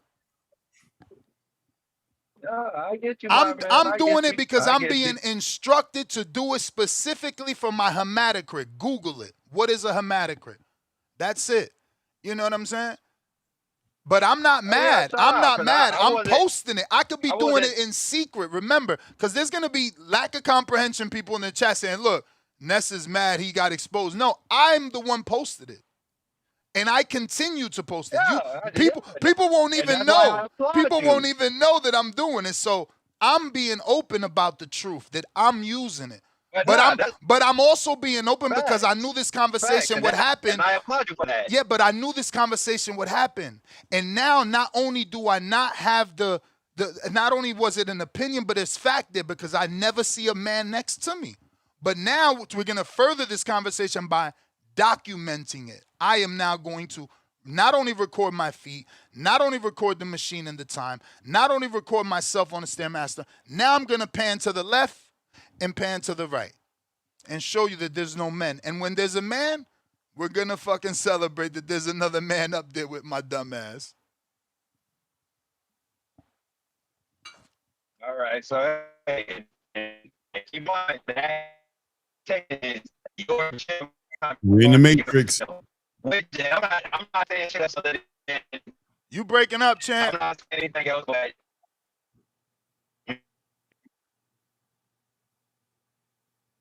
you hear me? Nah, you keep breaking up. I mean, we hear you, but it's like I don't know if you can hear me. Oh, now we can. Right, now we can. Now we can. Yeah, it just so whatever you and Star argument was back then, like I said, what I heard and everything is cool. You know, if I misheard, misspoke, whatever. But all I'm saying is, you know, you doing it. I applaud you for posting it. And for your reason for doing it is your reason for doing it. And that's absolutely fine. And I'll tell you one thing, though. If you want me to be honest, it is tough. It is tough. I know I probably said that shit for pussies or some shit. I don't know if I went as far as pussies. I don't know if I went as far as pussies, but I definitely said we don't belong up there. You know, that's for working your ass cheeks. You know, you don't belong up there. But it is tough. My legs, fuck, bro. Especially since I do full body workouts, so every day is a leg day for me, at least one exercise. So it's like the day that I got to do that, it's like, yeah, doing that is no joke. And I'm on a 6. I'm doing 6, you know what I'm saying? On the machine. I'm not going slow. And my feet so fucking big. They need to make that shit different. The front, because you gotta be on your toes, right? Your heels. Yeah. My feet too big for the machine, bro. My feet too big. I'm a 14, bro. Yeah, no, it'd be crazy because them calves be on fire because it'd be like you right on your toes. I don't feel it in my calves, bro, but the quads, I'm like, okay, what? What? I said, damn, if somebody catch me, they gonna send it to Star because I put my hands on the handle, not the railing, not the railing, but Clay, and that's only because I'm so like conscious. I'm like, in case somebody record me, I'm putting my hands on the handle so I could still excuse myself and say I'm doing my heart rate. I'm checking my heart rate because you know that's what the sense at. That's what the sense at. Yo, that's why I'm paranoid. Like, they coming to get me. I can't have my feet. I can't have my hands in the wrong place. They're gonna record me. I'm walking like this. I'm walking like this. Hey, that's from the internet police. Yeah, bro. I'm walking like this because my feet so big that sometimes the front toes hit the stair because I'm trying to fit as much foot as possible. Right. And I wobble, and I ain't trying to fall off that shit. We like 5-6 feet in the air. I'm gonna look stupid falling. So I'm like, I'm literally playing catch me if you can on that bitch. Like in case I fall, cause yo, when you're not using your hands, if you're not looking down at the steps, you might fuck up. Let's just be real, especially with that low ass stair. For sure. That shit, listen, that shit ain't no joke. It definitely make me sweat. I do not like it. I do not like it. Let this conversation let y'all know I'm not doing it because I like it. And I think about it every day. I'm like, damn, I really fucked myself up because from one blood, and this is why it's important to do your blood work. Remember, I did my blood work May 19th. May 19th, my hematocrit was beautiful. I just did my blood work July 13th. My hematocrit is at 53 point something in the red. You know what I'm saying? And you know, I'm thinking, oh, I'm good. I was giving myself this amount of testosterone when I was living in Vegas, but I wasn't doing my blood work as often. So, you know that I fucked up my cardiovascular. So I got what do you want? Matter of fact, I got to take these pills. Matter of fact, you said that 53. I got to get at least 47. That's the green. Look, I'm taking these fucking herbal pills. I don't even know how to pronounce these shits, man. I'm telling you, I fucked myself up. That's what happens. So that's, you know, I got a coach. For sure. But nah, man. Hey, shout out to TBV. Shout out to UNES. Shout out to damn, bro. Hold on, it's gonna come to me. It ain't gonna come to me. Round one? Claymore. I'm gonna say Clark or some shit. Round one still there? No. I thought that's who you were saying. Okay, yeah, shout out. Nah, I was trying to say Clay. I was gonna say Clark, but shout out to Clay. I heard round one earlier. I had to get out the car for a second, but I heard round one earlier. Shout out to round one. Oh yeah, and Xander. Somebody said something about Shakur being the face of Puerto Rican boxing. That was funny. I mean, I'm not gonna argue with the Puerto Rican guy that says it's a different Puerto Rican, but I guess that's what people like to do, is argue dumb shit. But it seems like it's Xander to me. If I had to choose, seems like it'd be Xander. People stop hating on Zuffa. They doing good shit. The caller before me said they're not giving fights that we want to see, but they're giving us fights that we're willing to watch. And speak for yourself, because I personally want to see Ryan versus Conor Benn. Me too. People try to act like after this one fight, after this two fighters fight, you never want to see them fight anybody else ever again. Like, that's not how it goes. Like, it's okay for a guy to fight another guy, and it's still a good fucking fight. You know, we all got fights. We got 1 and 2 and 3, but motherfucker, if you get 3 before 2, it's fine. Like, it's fine. You know, I want to see Ryan and Conor. I think Ryan better show up to beat Conor. You know, it ain't gonna be no walking apart. I mean, I do not have Ryan like fucking top of his division. I mean, Devin Haney's there, so I don't got him like an elite guy like that to act like he's gonna walk through fucking Conor Benn. But you know, whatever. It is what it is, man. They giving us stuff. They signing people, and I like watching boxing. So they're putting on boxing. I'm gonna root for them to succeed, not fail, no matter. If it's next the head president, if it's Clay the president, if it's round one the president, if you put on some boxing matches, that's fine. I'm going to watch. Like, come on now.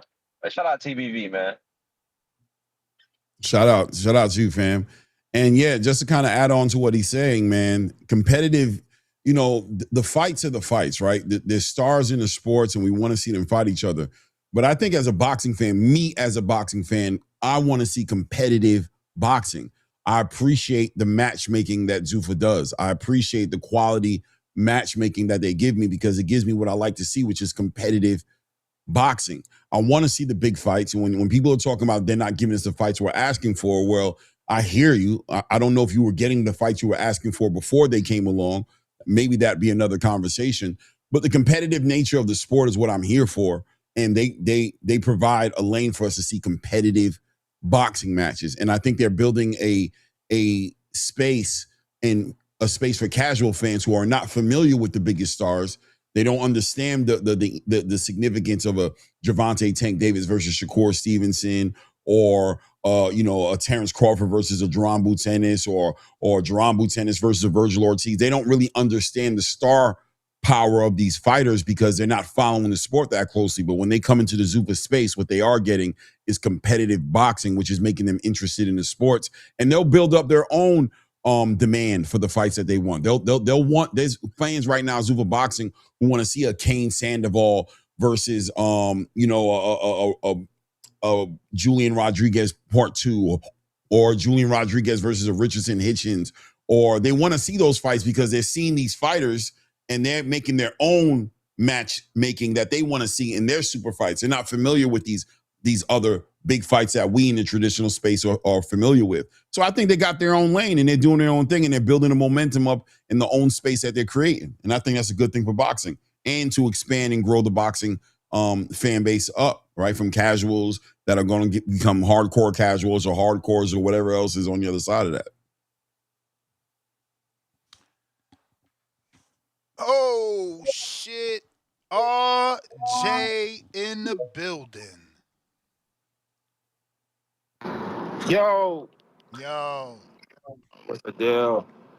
Man, well, y'all talking about some shit that ain't boxing for a little bit. I might as well chime in. Shit, my casual ass ain't got shit else to talk about because ain't nobody motherfucking fighting. These niggas scared or Turkey didn't fuck the game up. So, I don't know. But, Ness, I got a question for you. So, we was talking about this before, right?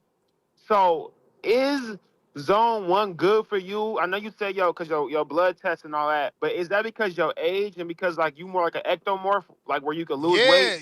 Hella fast? Oh, no. I'm saying like that compared to Zone 2. I'm saying like that and compared to Zone 2 because, like, what I see on ChatGPT and all the knowledge and data I've seen over the last, like, couple years, Zone 2 attacks fat more because, like, it's a little more of a resistance based on level 1. So, like, I'm asking why I are don't you know. specifically You might Zone need 1? to ask. You might need to ask ChatGPT the difference in hunger between Zone 1 and Zone 2 because that's why Zone 2 isn't as good. Because Zone 2, you wasting more energy, so you gonna get hungry. Zone 1, I but could ain't walk that for good 2 for you though? No. If I could Well, walk cause for you 2 you hours just and eat not eat. protein though. Yeah, but champ. You'll just eat protein though. You feel me? I'm just my bad. No. But it don't matter. At the end of the day, it's you got to put yourself in a calorie deficit. So protein is still calories. Like chicken is still calories. Yeah. I got some chicken over there that I love. Chipotle chicken. That shit 330 calories though. Got you. Yeah. So what I think it is though is I think that's better for you though is because you're an ectomorph. You feel me? I'm more of a mesomorph / endomorph. So I hold weight more onto me. I've heard you say things like, yeah, you woke up and you lost weight overnight. You feel me? I'm the opposite. Nigga, I go to sleep. Nigga, and if I eat too much, nigga, I might gain weight. Nigga, if I ain't have Zepbound or nothing and I look at a cheeseburger, nigga, I might gain 2 pounds just looking at that hoe. You know what I'm saying? But, like, that's my body type based on my genetics. You know what I'm saying? I could go to the gym and put on muscle fast as fuck and keep it. An ectomorph, someone who usually loses weight, can't do that. So that's very important, you know, I feel like when you saying what your goals are, because it's not like that for every person. You feel me? A nigga who born by 2 fat motherfuckers is going to be an endomorph. You know what I'm saying? So he going to be naturally heavier. So, like, if he need to lose weight, he going to be walking 4 hours compared to your 2 hours just to even scratch the surface. You get what I'm saying? Like, type shit, because, like, that nigga is just heavy naturally because it's genetics. You know what I'm saying? So, yeah, and I think your age matters, too.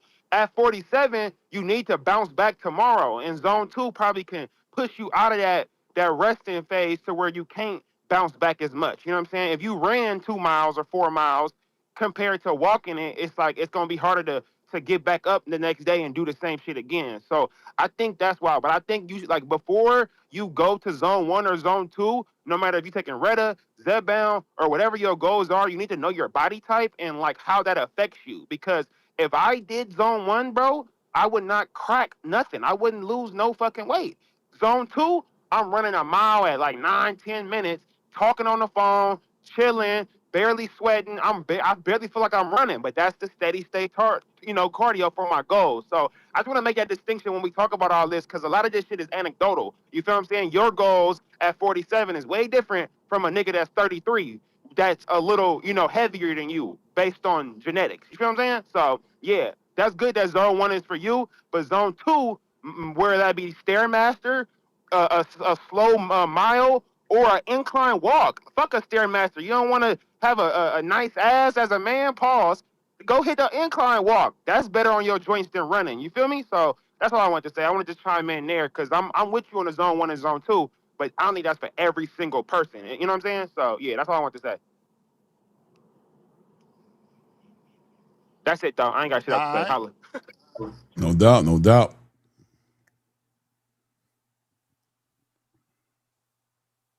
Special feature.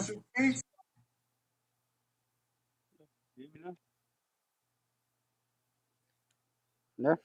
Yep. Okay. First off, I think Zuffa scares people because they get rid of all the roadblocks people hide behind, not big fights. Zuffa and Dana White not doing that. A side, B side, this side of the street, that side of the street. They just making the fight. And as far as the health, now y'all really got me trying to figure out how to get on this protein without a refrigerator. And the alternative I think I found is the pouch chicken and tuna. I can do that because I don't need a refrigerator. So I'm just trying to find healthier, because the stuff they feed, there's no disrespect to this place, but like they have Chick-fil-A every day. Damn, Chick-fil-A Chick-fil-A, that's good. What the fuck? You just picking the fried wrong chicken, meal. There's fried definitely chicken. no Chick-fil-A don't only So, got fried chicken. What you mean? There's so that's grilled what they chicken. do. That's all they donate to this place I'm at, though. Oh, I mean, take the skin off.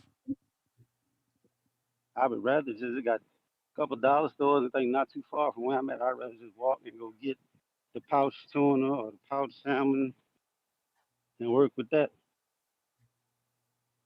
But now, but you're right. I could just take the skin off if I'm gonna eat that. Although I like to try, because before I got here, I wasn't eating fried foods like Hey man, Chick-fil-A ain't bad, bro. I'm trying to tell you, just strip that motherfucking that skin. Man, you lying. This man said Chick-fil-A ain't healthy. You just obviously ain't I didn't Google. say it wasn't. Not I you, didn't say not it you, wasn't. not you. Did you even say the word not healthy? The No, fuck? All I right, just so said why would I you mean, get offended? I'm not offended. Next Well, up. you went into defense mode. I ain't talking to you. I'm talking to somebody in the chat that never fucking Googled it. Yeah, Google is your friend. Because whatever that was called, Ness was talking about, he said it was high. I Googled it already, so I know what it means already. So, yeah, I'm just chiming in, man. Like I said, I'm trying to, I be paying attention in the peptide chat and in the border wars chat, and I'm trying to put things in place while I'm in this place. So that once I get out of here and get me an apartment where I have my deep freezer back in the refrigerator, I can just continue and do it on a bigger, better thing once I get out of here. But I want to start the healthy habits while I'm here. I'm walking home from work. I walk everywhere. I don't ever use the transportation at this place. I walk everywhere.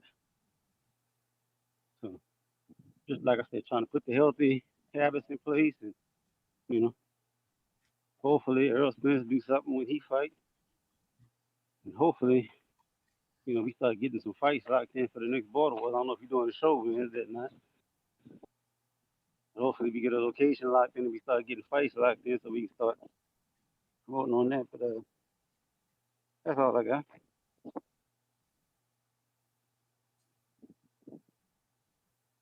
All right, man.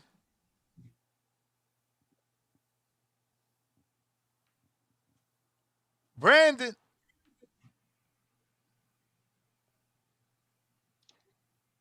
Yo, Claymore and Ness, what's going on, fellas?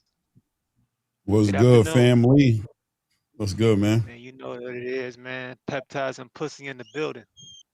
But No doubt. hey, Ness, did you Yo. see the news, man? Nah. That they said July 27th. I don't know if you said it, but it's looking like July 27th. The purse bid is scheduled. Keyshawn and Devin. Oh, good. But let me ask you something, man. What do you think? And this is just a. What do you Wait. think Keyshawn and Devin, July 27th. You said what did you say? Purse the bid. purse bid for the fight is scheduled Oh, for July 27th? I think that's Monday. okay. Yeah, it is Monday. Now that I think about it. What do you think the winning purse will be for a fight of that magnitude? What do you think? What if you had to estimate the purse, the bids? What do you They not, bro. estimate They the going to bids will be purse around? bid. They going to purse bid because Top Rank knows that Zuffa wants Devin. So Zuffa has to win the purse bid. Top Rank ain't gonna. They know they can't afford Devin. They already did. They already showed Devin they not paying Devin what he wants. Right. So the whole Keyshawn wants more than 25% because he knows that there's more if Zuffa wins. Remember, if Zuffa wins, the pot is bigger. His 25% is bigger. Simple mathematics. What you thinking the winning purse bid will be? Like 10 million, 15 million, or Hell lower? no. Do you Nah, think? hell no. They don't need to go that high. Top Rank ain't going. Top Rank ain't. Yo, I don't even think we could find a bid where Top Rank ever. Have they ever It's gonna be gotten to 3 to 3 5 million? million. I Have think they it's gonna be ever 3 to gotten to 5. 3?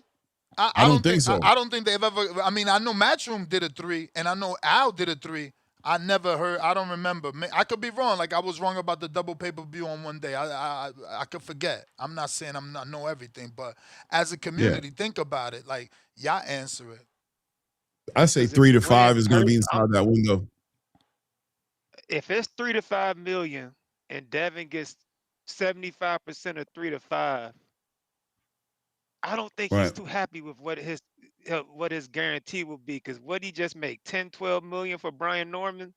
So for him to go from that to fighting Keyshawn, getting 75% split of 5 million, it's gonna get a little interesting, man. If that bid ain't somewhere high to where his Yeah, 75% is not a decent number. but that's where Zuffa comes in. They give you back end money, right? Like it's like, look, we I don't won know. the bid for 5 million. You getting 3, he's getting 2. You officially signed to us, and here goes your signing bonus. Here goes your contract. Here goes your 100 million. This is a bonus on top of the contract we've been talking about. No different historically than who? Canelo Alvarez last year, which was being offered a 3-fight deal, and when Turkey seen the bullshit, said, nah, fuck that. Fight Skull, make it a 4-fight deal, don't fight Jake Right. Paul. Come on, guys. Come Exactly. on. Come on. Exactly. We But get there's so there's we get That's so also the confused with the sport that we watch that's every the goddamn play. day. Hey, there's I don't also keep up with the the zone. business and the There's numbers and also shit no the more like zone aspect of this. The zone may get involved in this conversation as well, and it can get into a competitive bidding war if the zone decides they want a piece of this. Now that is true, and that would strengthen Top Rank's bid. If Top Mm. Rank tells the zone, look, we only willing to pay Devin 1.7 like we did the last time, the zone's like, well, fuck it. Here goes another 1.5. Right. And now they got 3.2 to bid. Right. I think should there's be Because that's a I think there's conversation zone Top right. Rank needs to have with the zone. Like, listen, Right. we've been here before. Look at historically with Sandor Martin. He dropped the belt. Right. So if you really want to get him to fight on the zone versus Keyshawn, it's going to take more. We've been here before. The data is there. Facts. right, I think right. the zone. It I should think get the it. zone adds another layer to the conversation that we just got to watch play out. I think that the zone really does add another part to this conversation. Not for real. But in regards to Diego Pacheco, good win for him, solid win. I think the obvious fight is Jaime Munguia. You get the Mexican American versus the, I guess, quote unquote purebred Mexican. Tijuana versus South Central LA, action packed fight, two guys that come forward, even though both guys have shown the ability to box on the back foot a little bit and move a little bit. I know Jaime Munguia did his last fight. Diego Pacheco did his last couple fights before this one. Solid fight, man. I think you put that thing in LA, man, somewhere in Mexico, they can sell a lot of tickets. Andy Cruz down to 130. I like his Let's chances at argue this. 130. Why my muscles look so flat today? My arms look thin as fuck. The fuck? Yo, He's tripping. $2 super chat. VLM 919. Zuffa can't bid on Haney Key fight. That's not true. Why not? Anybody can bid on any purse bid. Any No, promoter. no, no, no. The WBO Gustavo Olivieri said in the Cigar Talk interview that Zuffa wouldn't be able to bid on WBO sanctioned fights because they're not licensed with the WBO. To do that, I guess there's a licensing. There's a process of being. Licensing. That's what Holy shit. Hey, Gustavo Olivieri you said. learn something every day. I didn't know you had to apply for a license to bid. I thought you just had to be a promoter. Well, No, you you got to know be. how Yeah, they'll you got to do it, be man. like. You got There's to the be. ring or whatever, Zella, whatever the fuck. They'll Yeah, disguise the it some ring will kind of bid. The way. ring will bid then. Yeah, Facts. they'll bid with the Facts. ring, and it'll be a ring fight. We know who's behind the shit. We know the play, man. But I like Andy No, Cruz that's moving what down I to was gonna say. 130. Yeah, I was gonna say the ring. Yeah, on Riyadh. And then I Right. don't know if y'all spoke on Ryan and Conor Benn. I thought that was uberly entertaining of a press conference. I figured this. I wasn't surprised by the antics of Ryan Garcia and Conor Benn. It's exactly what I expect from the build up of this fight. It's gonna be some entertaining shit. When Ryan was like, "If you think I'm less somebody from the UK, come take my belt. You lost your mind." Like I thought that shit was hilarious. Then they started cussing at each other out in Spanish. It's gonna make for some entertaining shit at the press conference. Only thing I felt bad for, I feel bad for Hitches and fucking Berlanga because this is supposed to be y'all fight week, and Conor Benn and Ryan Garcia took y'all shit over essentially. Y'all just sitting there looking like fucking backup dancers, getting maybe one question every 10 minutes. And Ryan Garcia and Conor Benn stole the show. And this is supposed to be New York, where y'all from. Y'all from Brooklyn. Y'all can't sell tickets. Where the woos at? Y'all used to get on Tiafimo. Yeah, let me say this before I get off here. Berlanga and Richardson Hitchison used to get on Tiafimo. He ain't really from Brooklyn. He ain't from New York. He ain't one of us. Where y'all tickets at? Two kids from Brooklyn, New York, in a borough of millions of people. Y'all can't sell tickets. Ain't selling worth a fuck. Are y'all from New York? Richardson and Edgar Berlanga? Where Pop Smoke them at? Where the Chos at? Where the Woos at? You niggas ain't sold nothing. Y'all let Ryan Garcia and Conor Benn come through and take y'all. They walked in y'all trap and took over y'all fucking trap. Hold that L, Edgar. When you just big, you the king of New York, walking around that bitch with your shirt off. You've been humbled. You let that UK nigga humble you, Edgar. And Richardson Hitchens, you out here ratting on fucking Tank about how he pull out pistols and rob dice games. New York looking bad right now. It's looking horrible for the borough of Brooklyn. Like, get them out of here. T.O. sold more tickets in Brooklyn, the borough y'all claim he not from. I just had to get that off my chest because I found that real funny a few months ago. They was quick to say T.O. ain't from New York, he from Florida, but meanwhile he done sold out that motherfucking theater at the Garden. It's dark blue all around that motherfucker when you hit Ticketmaster for them tickets. It's dark blue still. It's a lot of blue dots left. Where Brownsville at? Where the fuck Flatbush at? Where the homies at? GS9, Bobby Schmurder and them can't buy no tickets and come through. What's going on, Richardson Hitchens? What's going on, Edgar Berlanga? Where Terror Squad at? You've been humbled. So shout out to Ryan Garcia and Conor Benn for making that entertaining. Because if it wasn't for them, that fucking Zuffa press conference shit would have been garbage. So thank you, Conor Benn and Ryan Garcia, for saving that shit. And that's gonna be a pretty damn entertaining fight if you ask me. I got Ryan Garcia winning though. But that's my call. And that's I'll let y'all get to some other guys. I'm out, man. Salute. And that's All right. I gotta bounce out right quick, Yeah, man. I man. Do your appreciate that, bro. thing, champ. Thank you, Let them man. know where they can Salute to find you. everyone.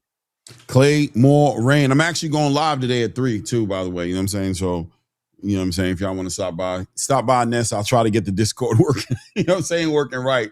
But we'll be doing that a little bit later today, covering this as it comes together, man. I appreciate you guys. All right.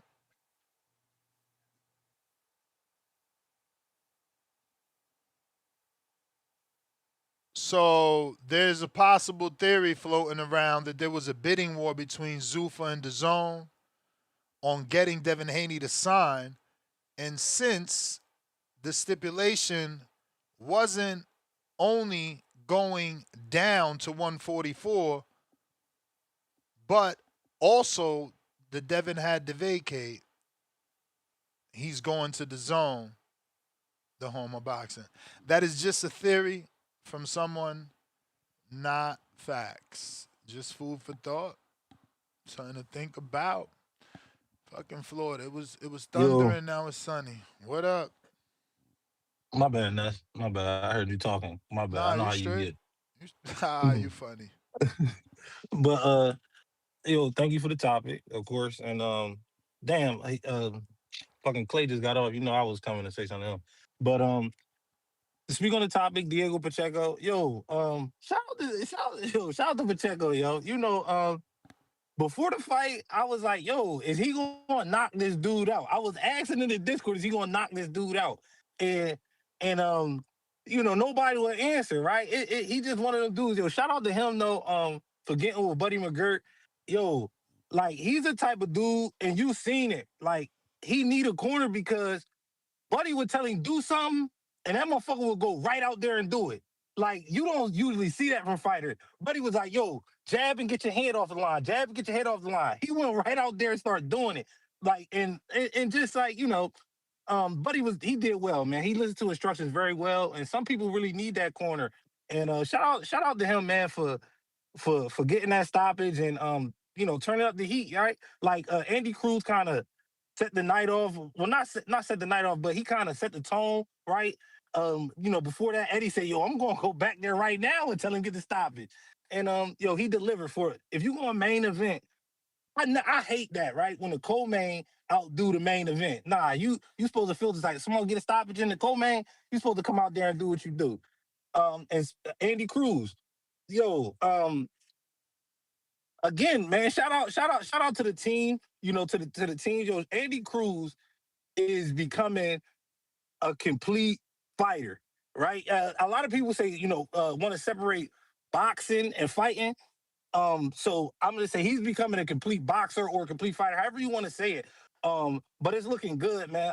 Came out that first round and he tried to take it to him, and I think he felt some power. He felt something that he ain't like. Like people go, like you said, people might try to call you a hater or however you feel, but that first round, he stepped to dude and he felt something and he fell back. Them And body shots, man. Montoya answered his ass back with body shots to the left and to the right. And I said, oh, I was watching that fight, but again, it's like you said, they gonna call me a hater because I ain't been a Andy fucking cheerleader.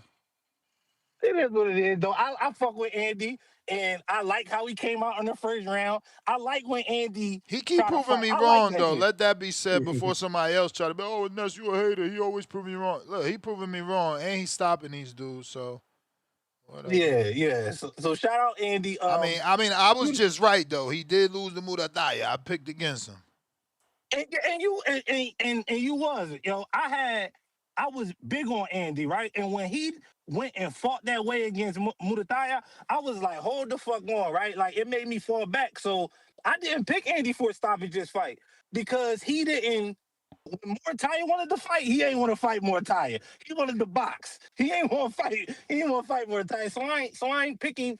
I ain't think he was going to stand in the motherfucking middle of the ring and deliver a punch like that, and he did. And I like that. I like that Andy. I like that Andy that can box and fight when he want to fight. And as far as this Haney thing, man, this is real interesting in boxing. I think Haney has a backing, right? I'm a big believer Haney has a backing. Turkey, somebody like they find a way to get it done. So for me, it's just like I don't know, like why wouldn't Keyshawn, taking 25%, being a man though, why wouldn't he figure out something to get it done before this, or him and Dad figure out something to get it done before this? So I don't know. I don't know. I mean, Hopefully you that ain't hear the theory. theory from the internet that No, I that just theory you read. just came up make a lot of sense. You just said that Yeah. make a lot of sense. That make a lot of sense. Yeah. Hopefully he do got that big deal with the zone. And this gets me into the last point that I wanted to say with Clay. When Clay was like, this goes my last point, and you've been watching boxing for longer than me. The biggest problem in boxing that I feel like will fix everything else, will make everything is these star or marquee fighters, the people at the top don't want to fight the tough fights. And as we see, even when Turkey Al-Sheikh come in here, it's no amount of money that's gonna make these motherfuckers fight the tough fights if that's not what they want to do. Nah, that's not true. It is the money. It's just when they see there's a Turkey or Zuffa or the Zone, they got a manager that's cunning like Keith Conley or James Prince that says, nah, hold out. Zuffa gonna bid. You know what I'm saying? Like, it's all business, bro. It's business. Round one is the only thing he ain't got to Google is his little phrase. This sport is a business disguised as a sport. It's no joke. It is a business first. Now you absolutely right. It is a business. Because let me tell you, both those dudes want to fight each other. And that fight ain't happened because of the business. It will once that business is right. I mean, all right. So that's where I'm gonna take your word for it, but that's where I struggle, right? I struggle with believing these dudes actually want to fight, and I mean this by saying like the O means so much. Like I'm in that era, right, where the O means a lot to these dudes. I believe that fighters got heart. I believe all these dudes got heart, but the business. We go back to the business. If I lose, right, what do this means? I can't. And this is like Virgil, right? Virgil making all these fucking millions of dollars, right? If Boots beat him, does that train stop? If I'm Virgil, I don't, bro. I mean, it momentarily though, but because we all know that it doesn't. Like, bro, I remember having. I wish boxing gets back to that. You know what? We haven't had an AJ era yet since AJ. Bro, I remember doing dozens of shows. I mean, fucking per week, bro, on AJ. And if he loses, can he bounce back? His career is over. Same thing for Wilder. And they always bounce back. That loss don't mean shit. It never does. It's momentarily. It never means shit. Just think about it. I don't see you boycotting Tio's next fight. He just lost. Like, it don't mean that's shit. never gonna be my man. It don't. That's what I'm telling you. It don't mean shit. It really don't. It don't. Not to me. Not to me. No, I mean in general though. In general, because we make it such a big deal, and AJ still made more money after Andy than he did before losing to Andy. Just think about it. He went on to fight Usyk for $65 million. Like, bro. I'm not nuts. My favorite fighter is Pacquiao. Pacquiao got knocked out cold by Marquez, and this motherfucker still fighting. You know what I'm saying? He just was in the fight with Barrios. He's still on the championship level. I'm just answering your question. You said if he loses, does the money end? And I said no, of course not. I feel you, but I'm just saying, I feel like that's what the fighter mind might be at. I don't know why they don't take these. You said it's the business. It's the business. I'm just throwing shit out there, but that's all. I think that's the biggest. I don't think nothing is wrong with boxing. I love boxing. As a fan, as a consumer, the only thing that's wrong, and I think it'll fix everything else, is if people get the big fights, the bigger fights we want, and it eventually happen, in my opinion. But getting the fights when we want them, right? I mean, that's the biggest thing. But other than that, thanks for the topic. Hopefully, people keep it going. There's some people on the line. So shout out to you, Ness. Keep doing your thing, brother. All right. And I got you. Thanks for letting me burn. I got you on Abigail. Rayo.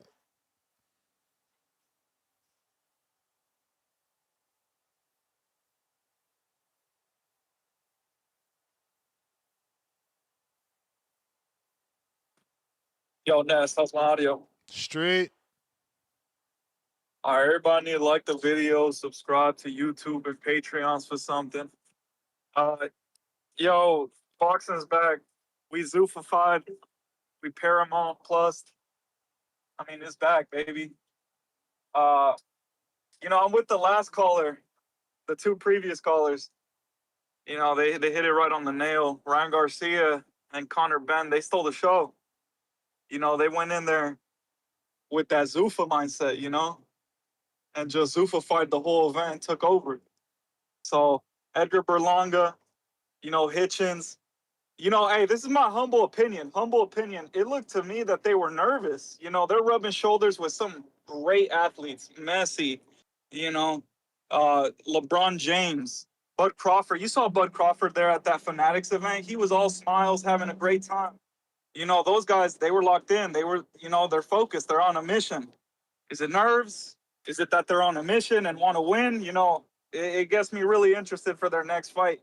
And Salas, to be fair, I wasn't really too keen on him, but he also has that look in his eye, you know? So I'm juiced. I'm excited to see if either Salas or Butler can pull off an upset against these notable American names. So let's go. It's going to be a great show. And, man, you know,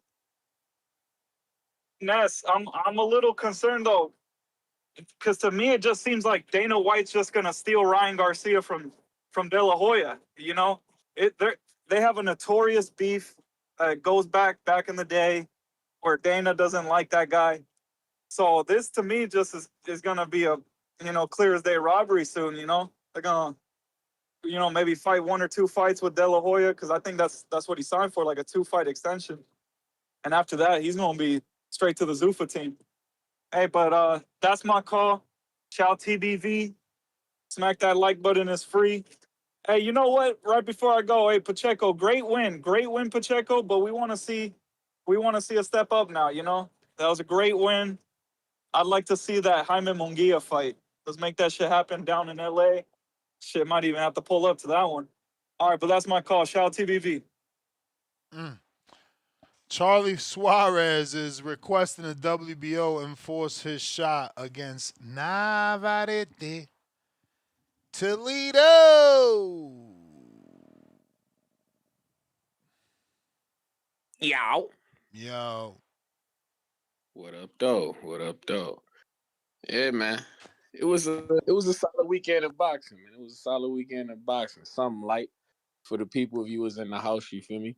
But I'll be remiss. I gotta speak on that Harlem Eubank and David Papeau card real quick. I don't know if anybody watched it. Well, not even the card, just that fight. That was a damn good fight, man. They was in that bitch swinging and banging. It was a couple knockdowns and shit.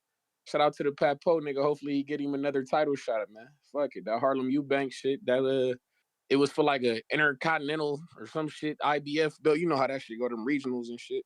Maybe the Papeau nigga get in the mix for another title shot. Maybe he get him a Liam Paro fight or something like that. But he looked damn near decent. He looked kind of old in that bitch, but he was working, man. He was scrapping. That shit, I don't know. I like what I saw in there from bro. The Harlem Eubank motherfucker was on some athletic shit, springy shit. But yeah, got his ass put down 3 times. Good punching by Papeau in that bitch. I was, you feel me, happily surprised. Good fight on the low. I also want to say shout out to my man Leo Watang. I don't know if motherfuckers caught that heavyweight on the prelim. Shout out to him. That was his US debut and shit. I had to tap in with him. I was excited to see what he looked like. He got about 7 fights, six knockouts. You feel me? I like what I seen on the US debut. He was determined to get bro out of there. He got him out of there. 2nd round, TKO and shit like that. Body work, and more body work. I like what I saw from Leo Watang. I'm high on that guy, man.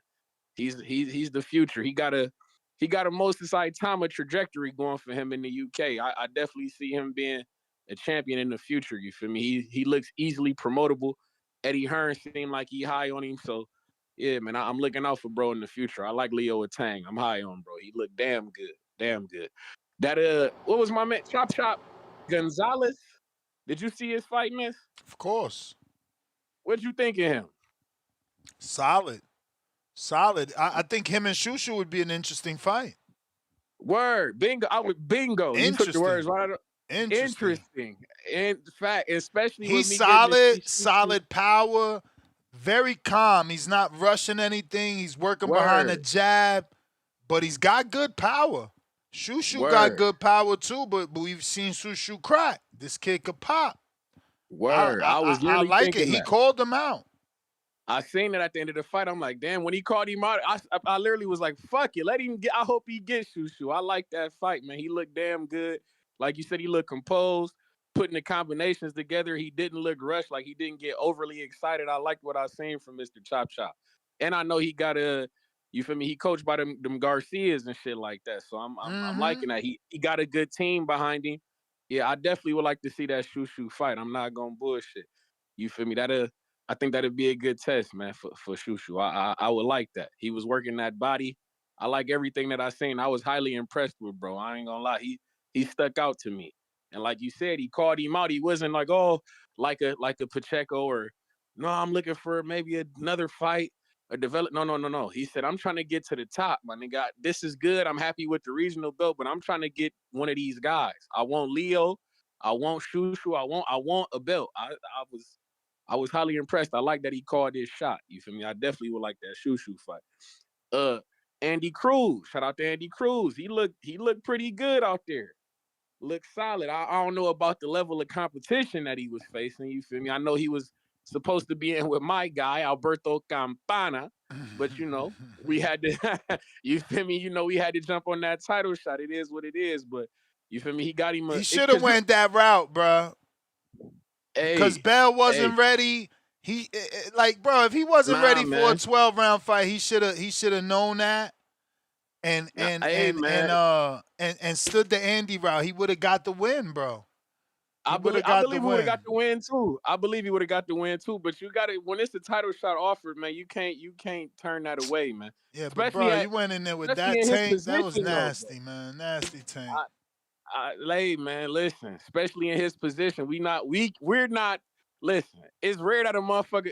We was talking about him maybe never getting the fucking title shots. You feel me? It took a guy from Ohio to give him an opportunity, so we had to jump on that.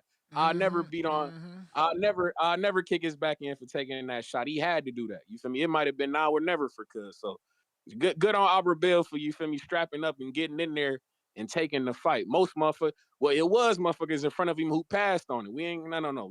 We can't. We're not afforded them opportunities. We got to take that. Have to take it.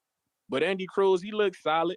I'm hearing them talk about 130 for bro. I'm hearing guys talking Raymond Ford and all that kind of shit. I wouldn't mind that. I wouldn't mind the Sugar Nunez for bro, who had just lost to Navarrete, shit like that.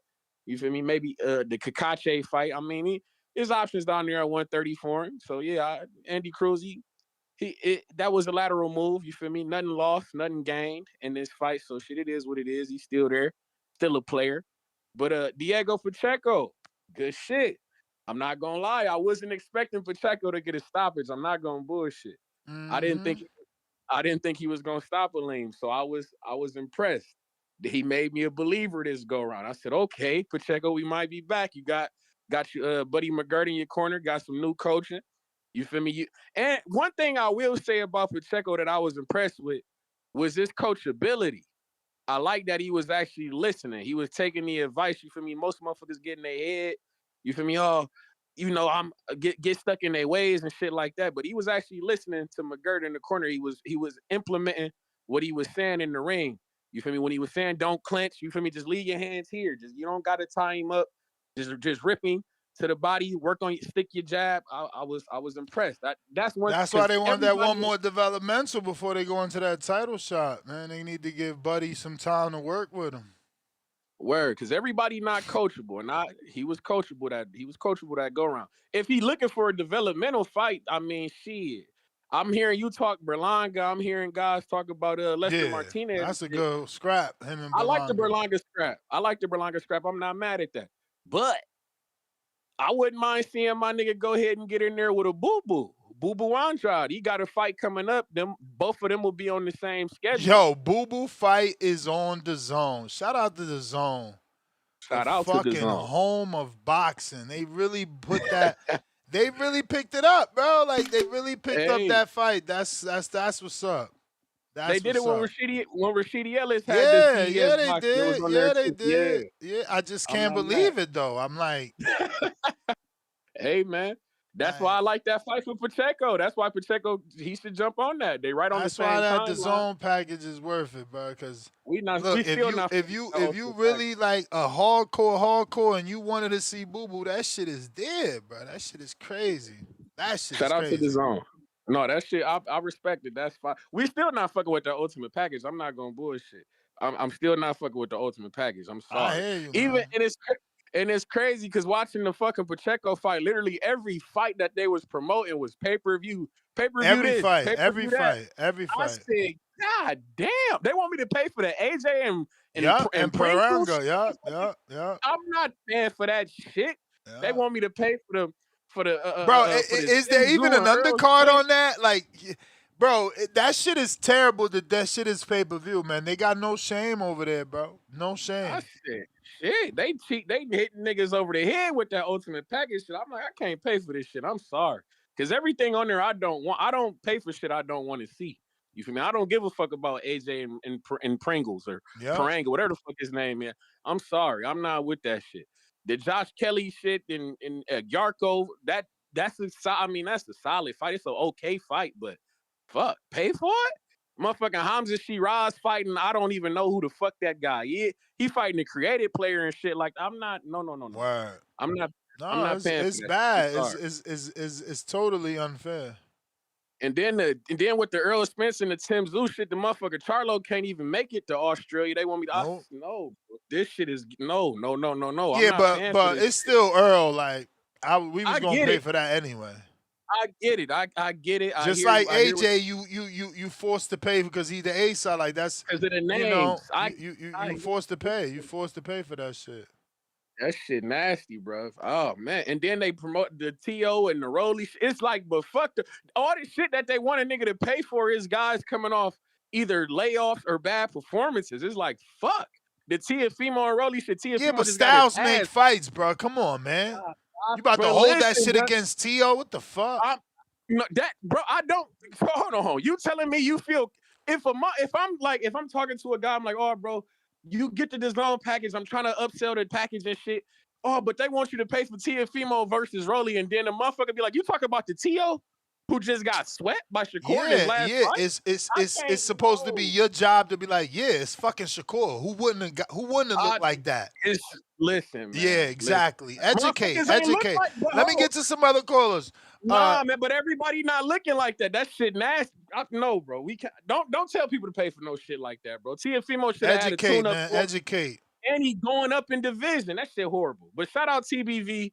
Shout out Toledo, Ohio, man. Y'all, this shit wicked, man. Save your money and it'll save you, my nigga. Y'all be cool, man. Hater. Matt Bent, $105 daily dose of Tanquil. Tim Zoo in his hometown this week. Expect victory by decision or home cooking. Relaxed with his feet up. Earl smells Tim's defeat in the air. Slappy McNuts, $5. Raphael reported Canelo asked for fight to be moved simply because he was enjoying time with his family, also attending Mexican World Cup games. Allegedly. Happy Javi, $2. Checo, 100 emoji. Fundora, Checo, David, stop emoji. Floyd, Bud, Canelo loses. Whatever that means. Dre, what it do? 67 months on that champ level. Salute, champ. The champ is here. The champ is here. The champ is here. We got Dre that says, hope all is well with TBV. Listening to the show at Planet Fitness right now. Hashtag pin life, peps forever. Footwork is key, $5. Salute to you and that Planet Fitness champ. Today is gym day. Once we done with this, we out. Footwork is key, $5. If they get Ring Magazine champs with the Zuffa belt, does that legitimize it? Oh, yes, it does. Oh, yes, it does. All it's going to take is Devin and Shakur to fight for the Zuffa belt. And then there's a wrap. It's me, Rock Lee, $2. Laughing my ass off. Is round one talking about power slap? I'm dying. Round one is out of control sometimes. I got Julio Guzman, $2, pound for pound, number 2 in the chat. Historically, only 1% of boxers made millions. Chill, yo, you're going to have Supermax call back in and tell you that number should be less because every day people sign up. Shut your ass up.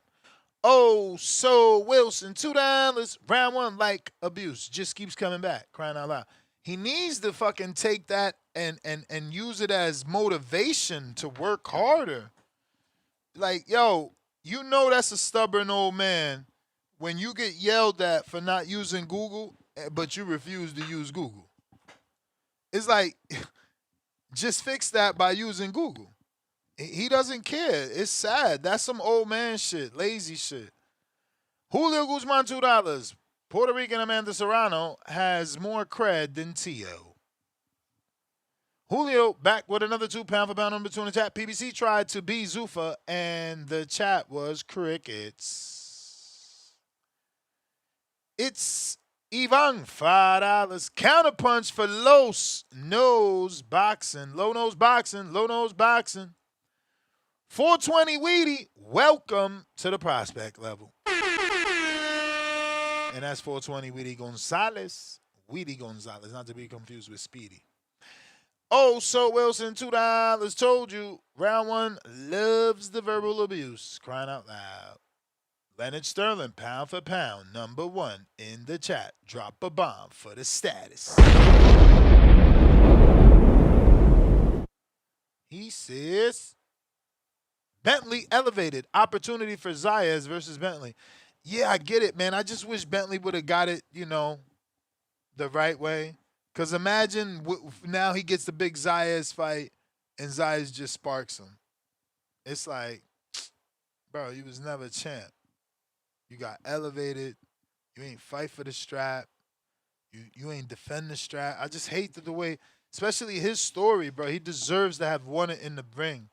Mad Bet 100, $2. Happy birthday to me. 54 is here. Thank God. Thank God, my brother. Amen to you. Reaching 54 years old. I look forward to reaching that age, except with a lot more muscle mass, I'm hoping to be working out as hard as I am now. Till then, that'll give me, 8 years, 7 years worth of working out? I should be able to be a lot bigger by then. But happy birthday, my brother. 54. How many years you been rocking with us? Because it's been a minute. Leonard Sterling, pound for pound, number 1 in the chat. Drop a bomb for the status. $5 Dalton Smith versus Puello, October 24th. Ben Whitaker versus Wallace, October 3rd. Pat Brown versus Hedge, September 19th. Got Pat Brown knocking out Opataya and Benavidez in a few fights. Well, I do like the Puello fight. I don't know who the fuck Ben Whitaker's fighting. You slid that in. Tell us who he's fighting. Back with another 5, holding down the status. Another 5-pounder. He says, Pacheco doing has a headline in LA. 23K. No, excuse me. Pacheco doing has a headline in LA. 2 to 3K, probably 3K there in a capacity of 8,000 venue. Comparison similar, Ortiz does 4K in Texas. Berlanga does 4K in New York. Yeah, but Berlanga could also do 4K in Orlando. He could do multiple markets.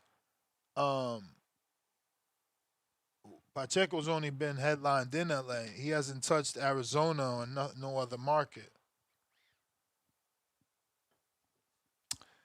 Mr. Savi, member for 19 months on a prospect level. Dalton Smith versus Puello, October 24th. Leonard Sterling, pound for pound, numero uno in the chat. Drop a bomb for the continued status. 2-pounder. It's true. Andre just came up on my DAZN schedule. Yeah, his fight is Friday, bro. I can't believe it. I'm like shiggity shocked. James with the kind of bunch we got to. Leonard Sterling back with another 2-pounder, holding down the pound for pound status. WBO purse bid announced called July 27th. How many days is that? 7 days. 7 days. Damn, who's gonna bid? That's gonna be interesting. Who bids for Devin? Who bids for Devin? But I hear that Devin's dad Bill told Champside YouTube channel here on YouTube that there should be an announcement within 48 to 72 hours, which is 3 to 2 days. So we'll see. We got Jalil. No, we don't. We got Demo in Texas, member for 39 months on that Chickadee Champ level. What up, champ? Salute. Appreciate the support. The champ is here. The champ is here. Damn. The champ is here. Demo wildin', bro, because you short as fuck. He said, I wear a size 13, so I know what you mean. My trick is point your feet out like you a duck. Crying out loud emoji twice. That's crazy. You short as hell for a 13. I'm a fucking 14.65, bro. That's crazy. But yeah, that treadmill, you got to be safe, bro. You got to be safe on the treadmill if you got big feet. Shit ain't for us. I'm telling you, that shit made for a woman. It's made for a woman, bro. Shout out to the dude. There was a dude next to me, though. Let me give him credit. He was next to me, and he was like this the whole time, hands on head. Most he did was hands on waist. I'm like, damn. And I got to give credit to this other fat dude. I was about to just be like, yo, I got that Retta, bro. I got that shit. He was on there with the fucking mask, bro. Going hard, too. I mean, his whole stepper, the stairs was full of sweat. I'm like, ew. Nasty. But, yeah, I mean, I did see those two dudes. That one dude, too. I ain't gonna front, motherfucker legs was big. I ain't gonna front. That dude that had his hands on his head. He wasn't no rookie. He was a full-blown bodybuilder for sure. Jaleel West, $2 pound for pound. Numero 3. Gustavo already told us Zuffa cannot bid. Yeah, that sucks. But Ring could. We read that one. We got Leonard Sterling, pound for pound, number 1 in the chat.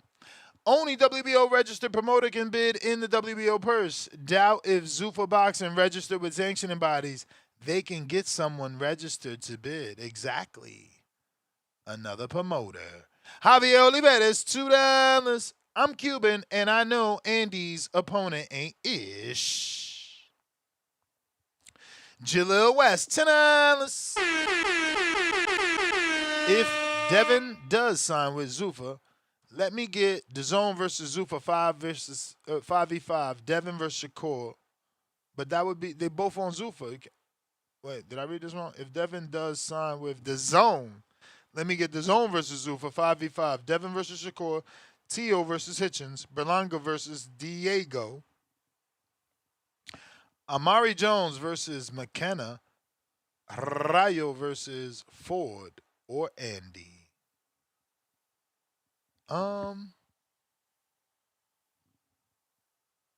Let's do Ford. He's got more experience. Andy, I don't want Andy to get abused, bro. You know. It'll be tough for him to go through Muratoya and then right into a Ford fight.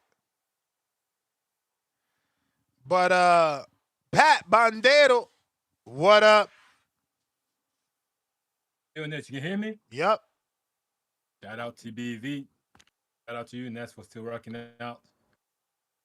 Hey, man, actually, I would like, I don't know if it's possible, I would like Rayo against Tito Mercado. That would be like, that's a fight I would like, actually.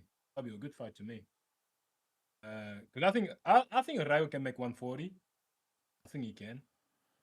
Yeah, I mean, he was a champ at 140. Ain't that where he lost to Russell? Yeah, it was. Yeah, there you go. 'Cause I thought in my mind he did 140, but I wasn't sure. I didn't want to come with the wrong information, so that's why I said like, I'm sure he can make 140 because I wasn't sure about which fight he did at 140. But yeah, man, I like Rayo against Tito Mercado. That would be a good fight. They're both punchers, and they're both like good fighters. And if Tito Tito's Mercado, over there with Salita, man. We yeah, have we no, have we seen a Salita fighter in the mix with a ring card? I haven't. Not to my knowledge. But I don't know. Things can change. I don't know since that Zuffa maybe can do some especially that I Zuffa would doesn't fuck with. love to see I would love to see them involved. Yeah, that'll be good stuff because especially that Zuffa don't fuck too much with those, with the other sanction, with the other promoters. So like maybe Solita will be like a good step forward. I don't know. But apart from that, man, I wanted to say I agree with Trees like that Andrade against Pacheco. That would be a good test for Pacheco.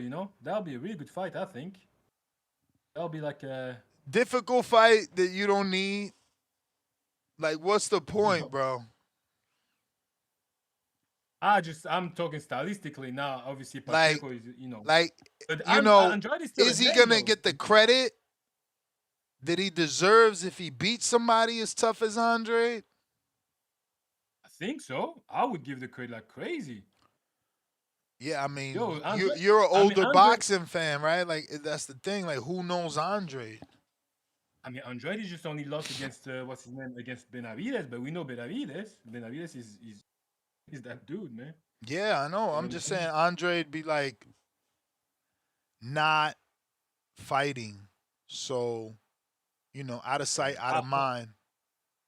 Yeah, for sure. But obviously, he's fighting now. Like we're gonna see him this week, so we're gonna see how it looks like, and we can see like, and still, like, I mean, it's a gamble. I have to say it's a gamble, like, because Andrade is a really good. I mean, he's got a really good IQ, and he's difficult to fight. You know what I'm saying? Like even Benavides, it took him a bit of time to figure out. Once he figured it out, it was like, he took him out. But Benavides was quite big when he fought Andre as well compared to him. So I don't know. I give a lot of credit to Andre, but obviously, like as you said, out of sight, out of mind. But I got him like a really good fighter in my mind. But yeah, it's a day. But actually, I wanted to say also, Trees. Like I agree with that fight, but like I think what's his name, Andy Cruz.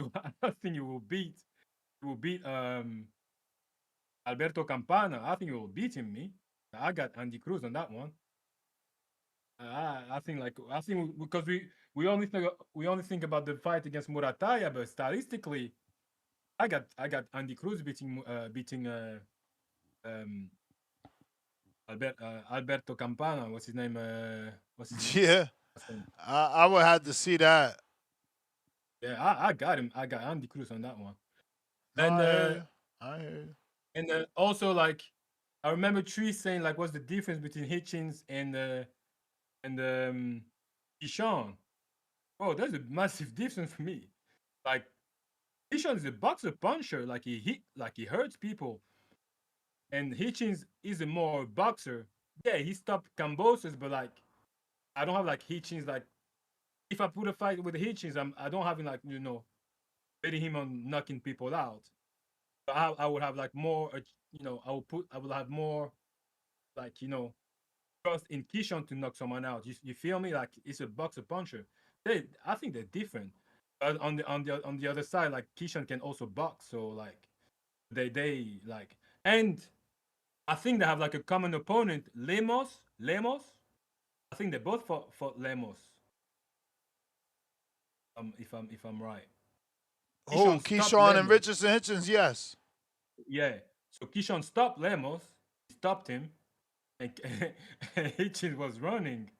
I mean, he's trouble with Lemos. So yeah, they different to me. Like But yeah, man. Ness, I just wanted to ask you a question before I go. You, I do you have like the big Charlo like for him it's over for you or what you think? Yeah, I mean, for me, it's over. I'm not interested in watching him to fight with who for what. He's like, you know what I'm saying? He's not 100%. So why do I want to watch him?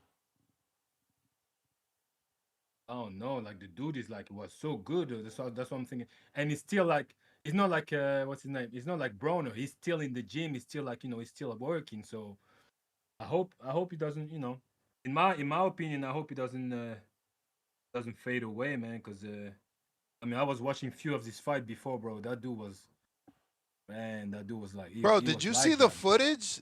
That dude is gone, bro. Yeah, I Like, haven't seen the footage though. Oh. and I get it. That's like a year old, but bro, if you're not a car thief, you're not committing a robbery or a murder, why are you fleeing the police? Putting yourself in harm's way of being shot. Like that's literally what can happen when you refuse and flee. So this is who y'all want to see fight. Someone that is gambling with his life. Like if he was a car thief and he was in a chase because he stole a vehicle and is trying to get away, I get it. If you're a robber and you broke into a bank and you're eluding the police, I get it. But to be a citizen with a driver's license and be eluding because you're drunk, I don't get it. That's who y'all want to see fight. Y'all need to see that man in rehab. Y'all need Jesus as much as he do. The fact that y'all keep calling in, talking about these dudes that haven't fought. Like, wait till y'all see Earl get his ass kicked. Y'all better hope that Earl. Earl is different. Y'all Like, better Earl, hope that Earl wins to keep giving y'all hope. Because if he loses, I would hope that that's the end of asking for Charlo and his brother to come back. Like, I don't know how many calls Brandon Maurice got to do reminding y'all that PBC fighters that have been out of the ring for as long as these men have been out do not win. They don't win. They don't look the same, bro. I mean, like last time we saw Charlo, he did not win against Lamana or something like that. I don't remember. He said, did he not win versus Lamana? Are you kidding me? Come Yeah, I on, know bro. Lamana is nothing, but it's not like he was struggling either. It's like I was like, it feel to me it feels like if he really go into the gym, if he really commit to his craft, I think I don't know. That's me. Maybe that's just the hope, man. I don't have the same hope for Earl. Earl like saying this like the same dude. Earl is like that might be my last fight. When someone's saying that, I'm like, oh, we never know, bro. That's boxing. But that's my call, champ. I'll let you go to the gym. I know you wanted to go to the gym, brother. All right, champ. You the man. You the man. You the man. We got Maurice counter for Vega from Mark on Discord. Vega. Let's see. Salita said, okay, Salita sent the oh shit. Oh my God. This is what I'm saying. Yo, you really I'm gonna read it before I say it. Cause if looking at the picture sounds like Salita's announcing Brandon Moore versus Brian Jennings. Let me read the press release. Let me make sure this is what I'm about to see. Johnny Mansour makes his debut.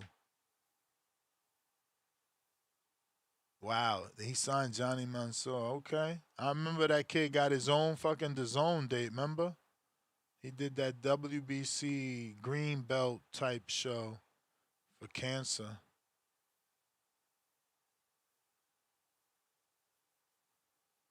In the featured heavyweight bout will return Brandon Moore to face the former world title challenger Brian Jennings. The zone out of control. They not gonna step in with these guys, man.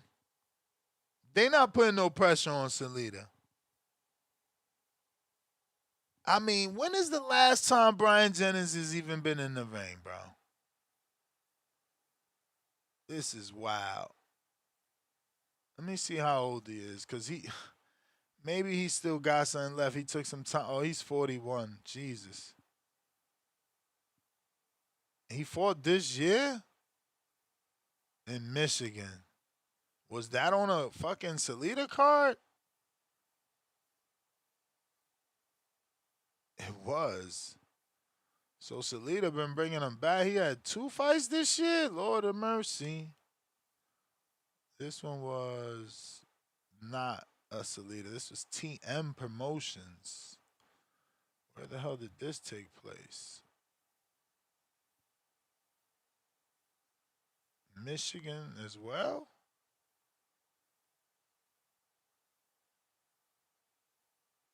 Yeah. I think. Yeah, Clinton Township, Michigan, USA. So he got 2 fights off over there. One was with Salida, one was not with Salida. And now he's going to be fighting Brandon Moore. I don't know what that does for Brandon Moore and how that moves him up the rankings or closer to a title shot. But hey, I guess it's what do you call it? Developmental. Get in there with a dude that's fought for a world title. Bands, what up?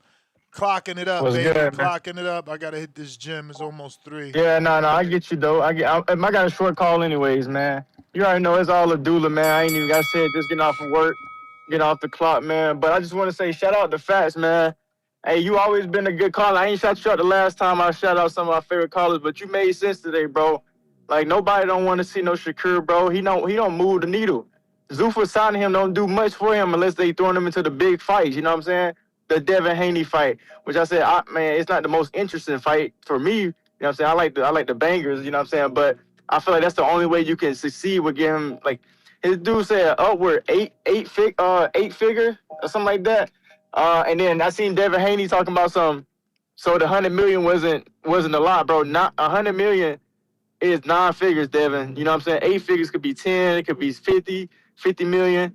You know what I'm saying? That's different. That's different type of money. So we still yet to see where this $100 million is gonna come from. Is it possible? Maybe. You know what I'm saying? But I don't think they have enough on that side of the field.